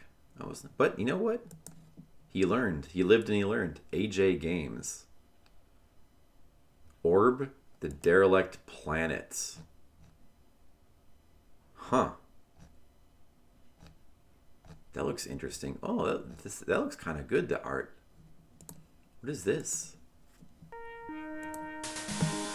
I recognize that music.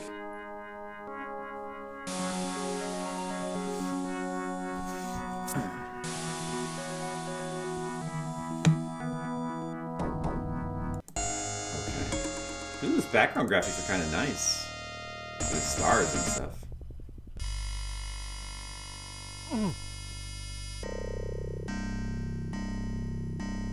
Apogee looking game.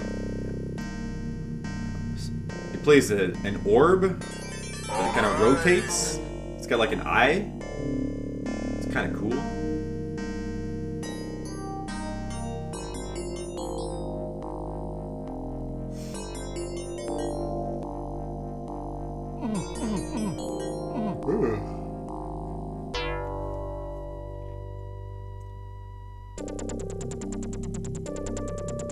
There's another one. Kind of. What was that? Secret.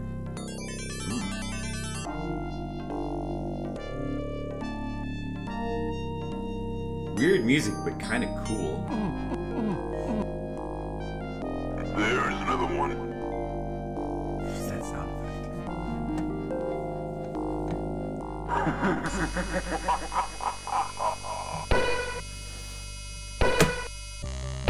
He gets a shot.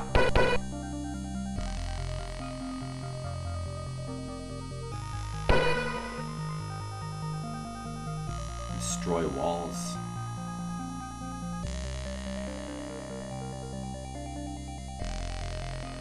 This game actually kind of seems a little bit cool. Not bad.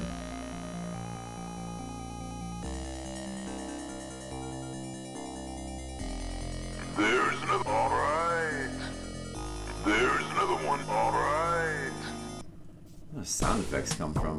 Oh, I recognize this music. The classic Game-Maker music.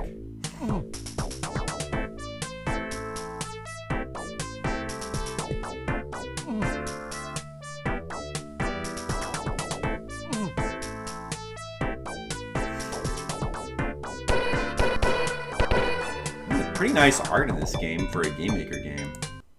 Pretty nice. Overworld looks just like Zelda.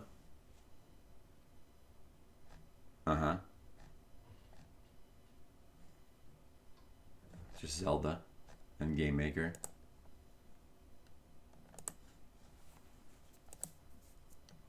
The buttery smooth I know.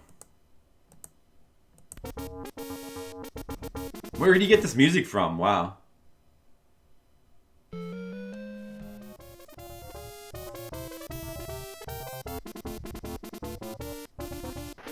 Wow, that's not a bad reproduction of Zelda, actually. Even somehow sort of simulates the screen scrolling in a weird way.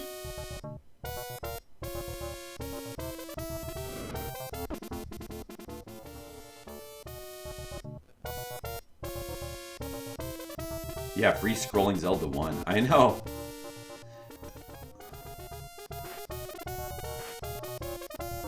I see. The scrolling changes when he turns around. But it's just oh, well, kind of? I don't know.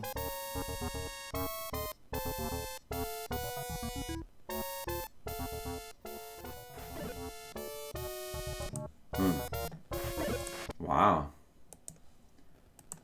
It's not a bad replication there.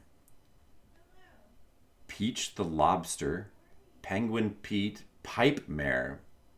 Oh yeah, I remember, that was another one of the demo ones that came with the thing. Alan Caldwell made a lot of these. Wow. Sherwood Forward Software again. Roll the Dice, Rooftop, Sample. Oh yeah, I remember that one. That's another demo one. Shauna, Shooter, Sign of the Hedgehog. Is that Sonic? No, it's just a generic hedgehog. All these Game-Maker games.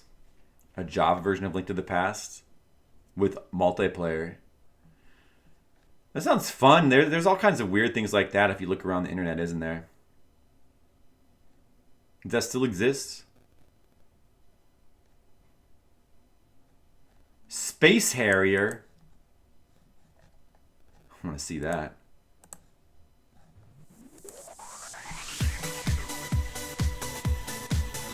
Wow. Well, how did he make this with Game-Maker? That's pretty crazy.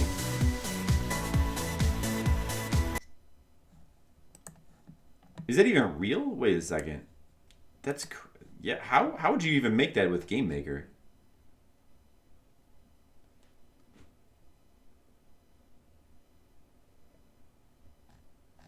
Okay, that's interesting. It's just a demo, I guess.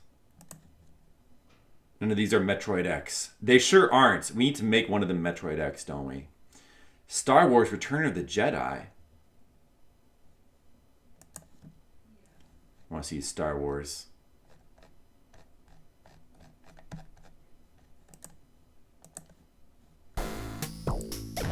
The music.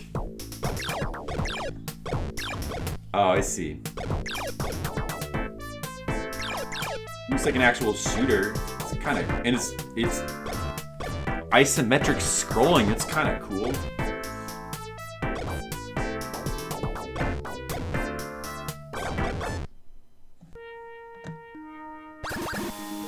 Done with that planet. Hey, Cynic. Not much. Just looking at some Game-Maker games. See, there's this program called the Game-Maker. We just played through the old game I made in Game-Maker. Sushi X Breaks Loose. Is that a reference to, like, EGM magazine? It is! Electronic Gaming Monthly's Sushi X had his own video game. Wow, did he... I wonder if they knew the guy who was Sushi X.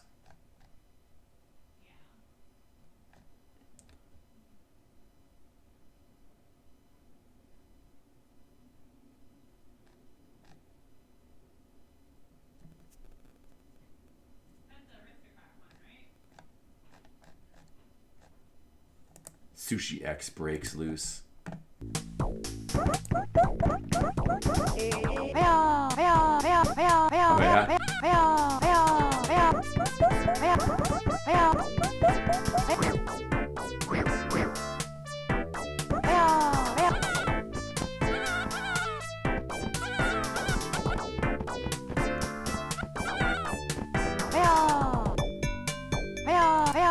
Looks like a great game. Time code. Yeah, it doesn't. This looks like the same sprite as that other game. Unicorn Bird. Generic rules. Unicorn Bird. What is this?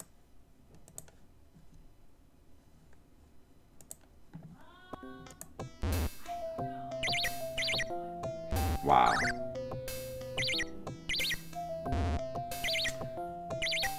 Don't like the sound effects too much.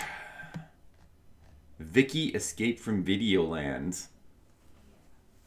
I want to see Woman Warrior and the Outer Limits. That sounds good. Oh, it's the same. It's the same person who made that other game. It's like the same sprite too, but just like with new clothes. I see. Maybe it'll be good though. Yeah, I don't think there was ever a real guy with Sushi X either. It's just, yeah, I think it was, they just kind of, I think that whoever was the editor just put their review there or whatever, something like that. It's probably multiple people. This is kind of cute. EGM was dope. They ignored your penthouse letters. I like that they had a developer, or a reviewer named Sushi X. That was cool. It's the problem with modern game reviewers. There's no Sushi X. Ouch. Someone you can look up to. Okay. Okay. When do they go south? I think they still exist in the form of a website. I think. I don't know. Okay. Okay. It's something. By the way, Cynic Worm, you missed it. We played through my own Game-Maker game called Metroid X earlier. You missed it. It's pretty cool. All right. That's a bunch of Game-Maker games there. I might take a look at this website later. Yeah. I might see if I can get my own game uploaded here. Like, I've got this whole game that none of these people ever knew about. I've got to put it on here, you know? Maps. Oh, they got maps. Probably from the games. That's cool. Advertising. From the original Game-Maker software, right. Music. The original music files. The sound side of things was always kind of an afterthought.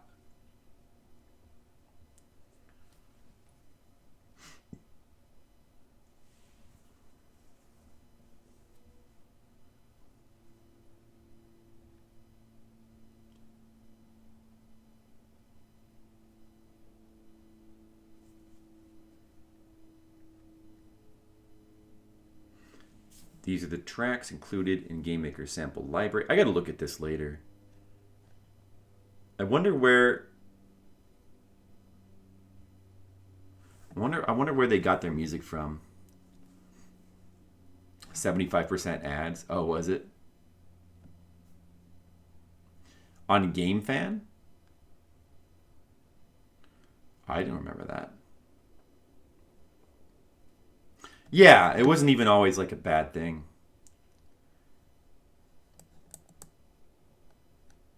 You did miss that.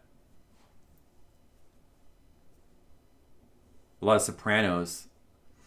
Yeah, we both me and Jennifer were like, we went through like a phase last year where we were like binging The Sopranos. But I only ever got to season 3. It's a good show though. It's not my favorite. It's a good show. It's enjoyable. Okay, here's what I want to show off. So we saw Metroid X, okay? All right, so here's the other game that I made. It's called Maze God. This was not, as I said before, this is not made in GameMaker. It was original game that was designed, like the artwork was done by me, and the level design was done by me, and then my friend did the programming. Unfortunately, here's the exe file. I cannot figure out how to get this to run anymore. If anybody has any ideas, let me know. But it does not run in DOSBox. Here's what happens when I try to run it in DOSBox. I'll show you.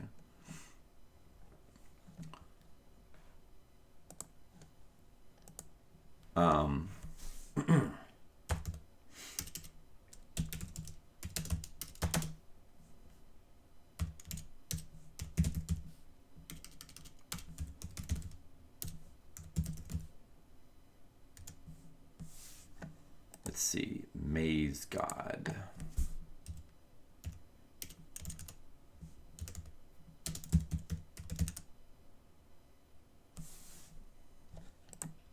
Bin. All right. There's the program file. It's too long, but you can just enter mgod _ v tilde 2. That's the, or no, tilde 1. That's the exe file. This program cannot be run in DOS mode. Now that's what it says when it's not a DOS file. When it's this could be a Windows 95 exe, but it also doesn't work when I try to run it under, when I try to set it to run under Windows 95 mode either. Let me see, compatibility.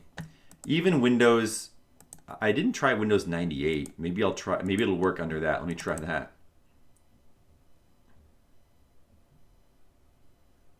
No. Did this program work correctly? It did not. So I don't know how to get that to work, unfortunately. It's too bad. I would love to. That game had like 70 levels that I like designed myself. It was full of like mazes. I would love to play through that game again, but I just can't get it to work. Really unfortunate. Sushi X did GameFan and GamePro. That's, and EGM as well. Wow, that's crazy. Anyway, okay, here's what I do have though. We can look at the graphics files that I made for the game, because I still have those. Here's the character select. We have Luke, Kelly, Jake. I don't know who chose these names. Melody, Toad, and Kevin. Kevin was the secret character. That's the name of the programmer friend that I used to have. See, Jake is like a blues brother, and you have the two girls. You have a knight and you have a frog. So, and And here's the tile sets that I made for the game. There's like 8 different tile sets. You get the knight. There's like a teleporting graphic. Here's his death animation. You got like keys and doors that open. Here's his sprite when he's weak. When he's like low hit points, he's got a low hit point sprite. And when he gets the cape, when you find the super cape, which is an item, you have a super cape sprite. There's trees that you can chop down with an axe. There's like vines you can chop with a scythe. The candle, I think, reveals like secrets or something. There's like a potion you can drink. You can half drink it. There's gems you can find. It's like switches and boots and the chainsaw. I think the pickaxe destroys these clay walls. So you have like 3 different destructible types of walls, and then the chainsaw destroys all 3 of them. And if you use the chainsaw, you get this different graphic for destroying the walls. See, there's a different one. There's eyeballs that rotate, and there's teleporters. And here's the wall graphics up here. There's graphics for the walls disappearing, which I think this is for them appearing. If there's like an invisible wall, it appears when you touch it. Or maybe this is the invisible wall graphic. I'm not sure. There was invisible. These might be for illusion walls. Okay, if there's invisible walls, these are illusion walls, and there's invisible walls. These are the invisible walls, I think. And there's pipes you can go through. Oh man, I wish there's so many different like stage elements. I would love to go back and play this game again. There's so much crap. It's not really an action game though. Like it doesn't really have enemies. It has traps, like these lasers and these blade traps. But you just have to avoid them. There's no combat, so it's not really a gauntlet type game because you're not fighting anything. It's more of just like a maze game to find your way through like a bunch of mazes and avoid the traps and stuff.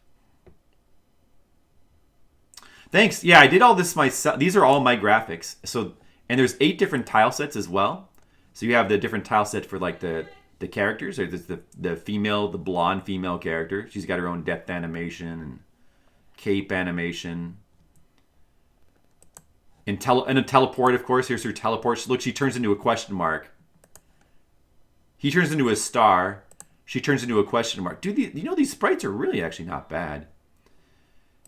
And you have like the Blues Brothers dude. He like just shrinks, and he's got like a gray cape. Oh, when he dies, like he gets shot.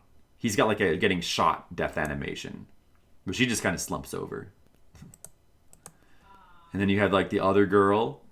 She just kind of collapses when she dies, and when she teleports, she like turns into like a bubble star type thing. She's got a different facial expression when she's like weak. And she's got a blue cape. And then you have the frog. Here's the frog. When he dies, his tongue sticks out, see? And his teleport animation is like a bubble. They each have unique teleport animations. Pretty wild. He's got a purple cape. And then there is the secret character. Designed to look like my friend, the programmer. And see, his cape has his special symbol. He had his own symbol. He called that the Wilotech symbol. And his teleport is like weird. Oh, his teleport was meant to look like a Star Trek teleport. Because he's a Star Trek fan. So his teleport, notice that, my camera might be covering this up. You know what? I didn't realize this. Hold on. Let me take away the chat for a second too. Or I guess I should just move this over here, I guess. There's no, we can keep the webcam, I guess. No reason to take it off. See the Star Trek teleport animation there?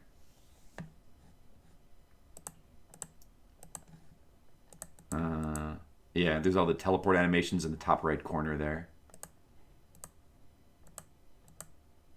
See, look, she turns into a question mark. That's like actually pretty cool. And you have the different tile sets for like the different stages, like the gray blocks, these green blocks. All the blocks are like unique. There's like different tree designs too for each level, different obstacle designs. The doors look a little bit different. Um,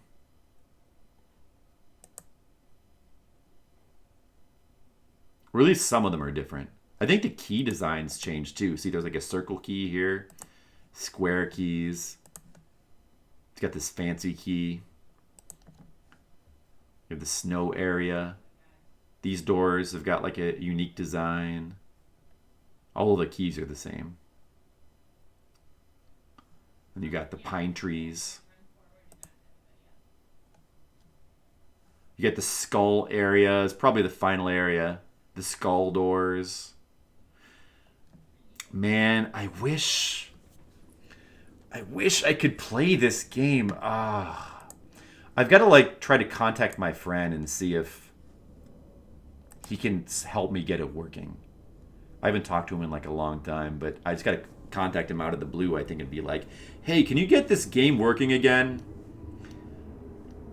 Get the portcullis doors here for the water type area. It's like some ferns instead of trees. You get the desert area with cactuses. And then you have the secret area, which I think I never finished. I don't think it actually functions in the game. But it was supposed to look like this. Yeah, I'm pretty sure I never finished it. And here's the font I made for the numbers. Different fonts and what the weapons look like when they show up in your interface, and which character you're playing as. Yeah. So those are all the... and I have the menu graphic as well. Here's the menu graphic that I made.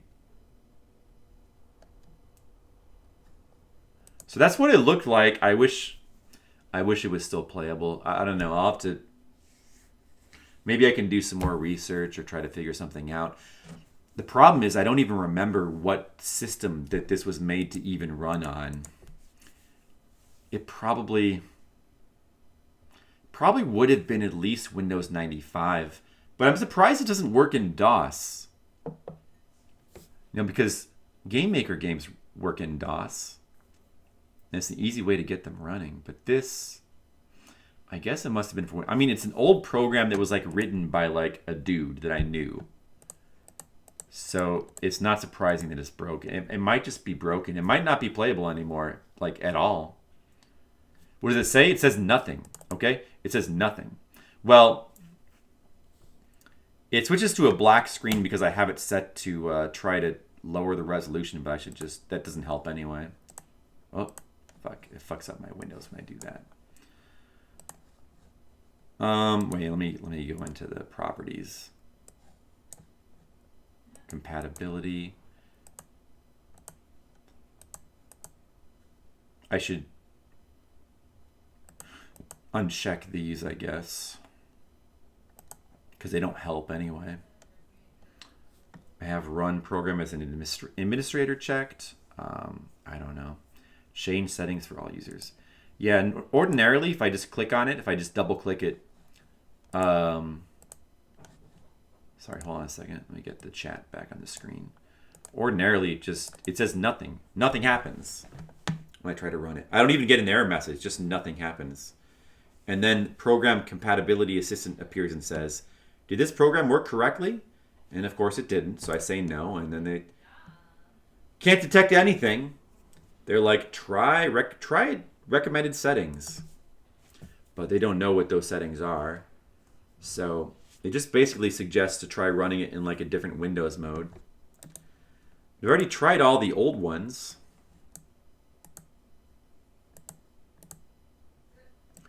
Windows 95, Windows 98, Windows XP. I'll try Windows XP again. I don't think that's going to help. Yeah, that's what a friend of mine did too. He had No.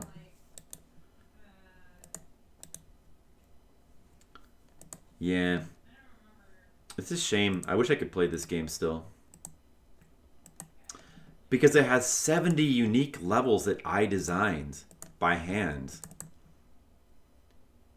Yeah, no, if you try to play it in DOSMox, it says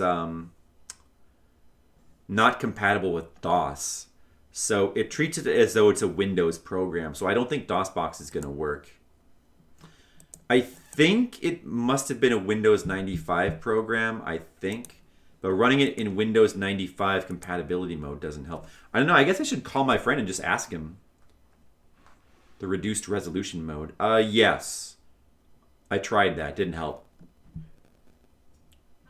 So he basically is sort of Kaisa-ish in that he builds poison stacks on people, and then his key is called Expunge. And I mean, this is a very old program. I don't remember at what point it stopped working, but it was a long time ago. Like, when I first started my Flipside website, and I put these programs, like I made zip files of them, and I put them on my website so people could download them and try them. At that point, I believe it still worked. When did I start Flipside again? When did I first do I think that, I think it was 1999 that I first started Flipside, so it would have been working as late as 2000, probably. Year 2000. Probably need Win16 API or an emulator. Win16 API or an emulator, like a Windows emulator. Yeah, I probably do. I'll have to look into that, I guess. I mean, how hard is that to do, to get a Windows emulator? Is that hard to do?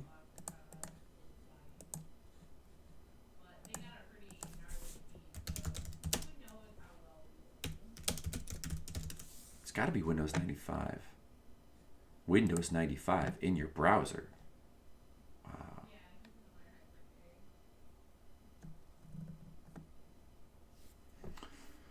Yeah, I'm sure there's ways to do it.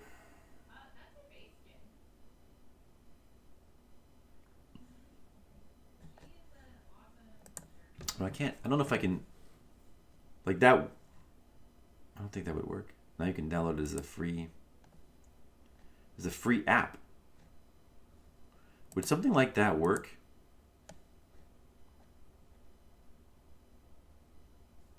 How to play Windows 3. Oh, maybe it might have even been like a Windows 3.1 game. It might have been. Although, well, yeah, I don't know. 95, 98 XP games.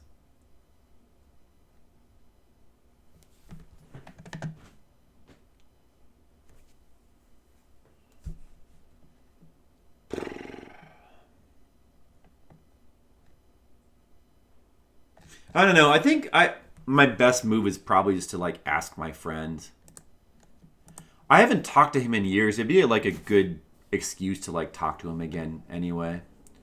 So I'll have to look into it and see if I can figure out how to get that running. But I'm glad that my Metroid game still works. I was able to get a playthrough of it on stream. That's really good. And also, I'm glad that I found this archive. I'm just to look at this some more. It's pretty nostalgic. It's pretty nice. I'll also have to definitely see if I can upload my game here. I don't know if this. I wonder if this is still being used. I hope this isn't a dead website. This page was last modified on 12 October 2011. Hold on a second. Oh man, it sucks if it's too late to get my game. What's the last game that appeared on here? Can I sort by date? I think I should be able to. 2016. The last game to appear on here was 2016.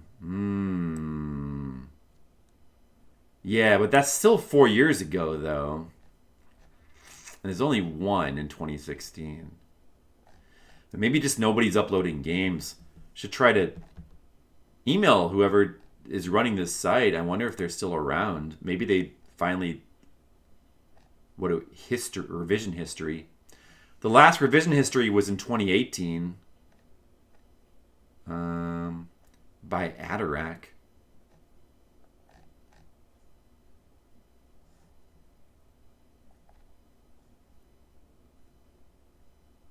Play online. Oh, you can play games online too. Oh, in Java. That's cool.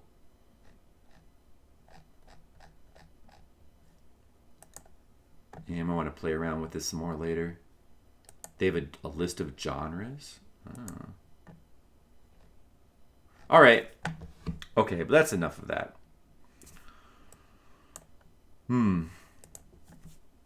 Anyway, that was the Game-Maker. Recreational Software Game-Maker. Thanks for watching, guys. I guess they're going to go ahead and put an end to the stream for now. I've done what I set out to do, which is to get a nice solid video playthrough of Metroid. And now we have that. So if people want to say the video game that I created, now you can. I'm gonna try to make this available. I don't think it's available on my website. Is it actually? No. It used to be available on my website. It's not currently. I'll have to see if I can rectify that. Hey, thanks, Skittles. I appreciate it. Let's go ahead and see if there's somebody that we can raid. Let's see who can raid. Who do you guys want to raid? What looks good? Yeah, well, I always like to raid Macaw. We'll raid Macaw. All right. Hey, thanks for watching, guys. I'll probably see you tomorrow. I'll let you know. We'll continue. I got some more things planned. Some like different retro games we could play. What's that? Oh, yeah, it's a suggestion. What is this then? Inva Taxi.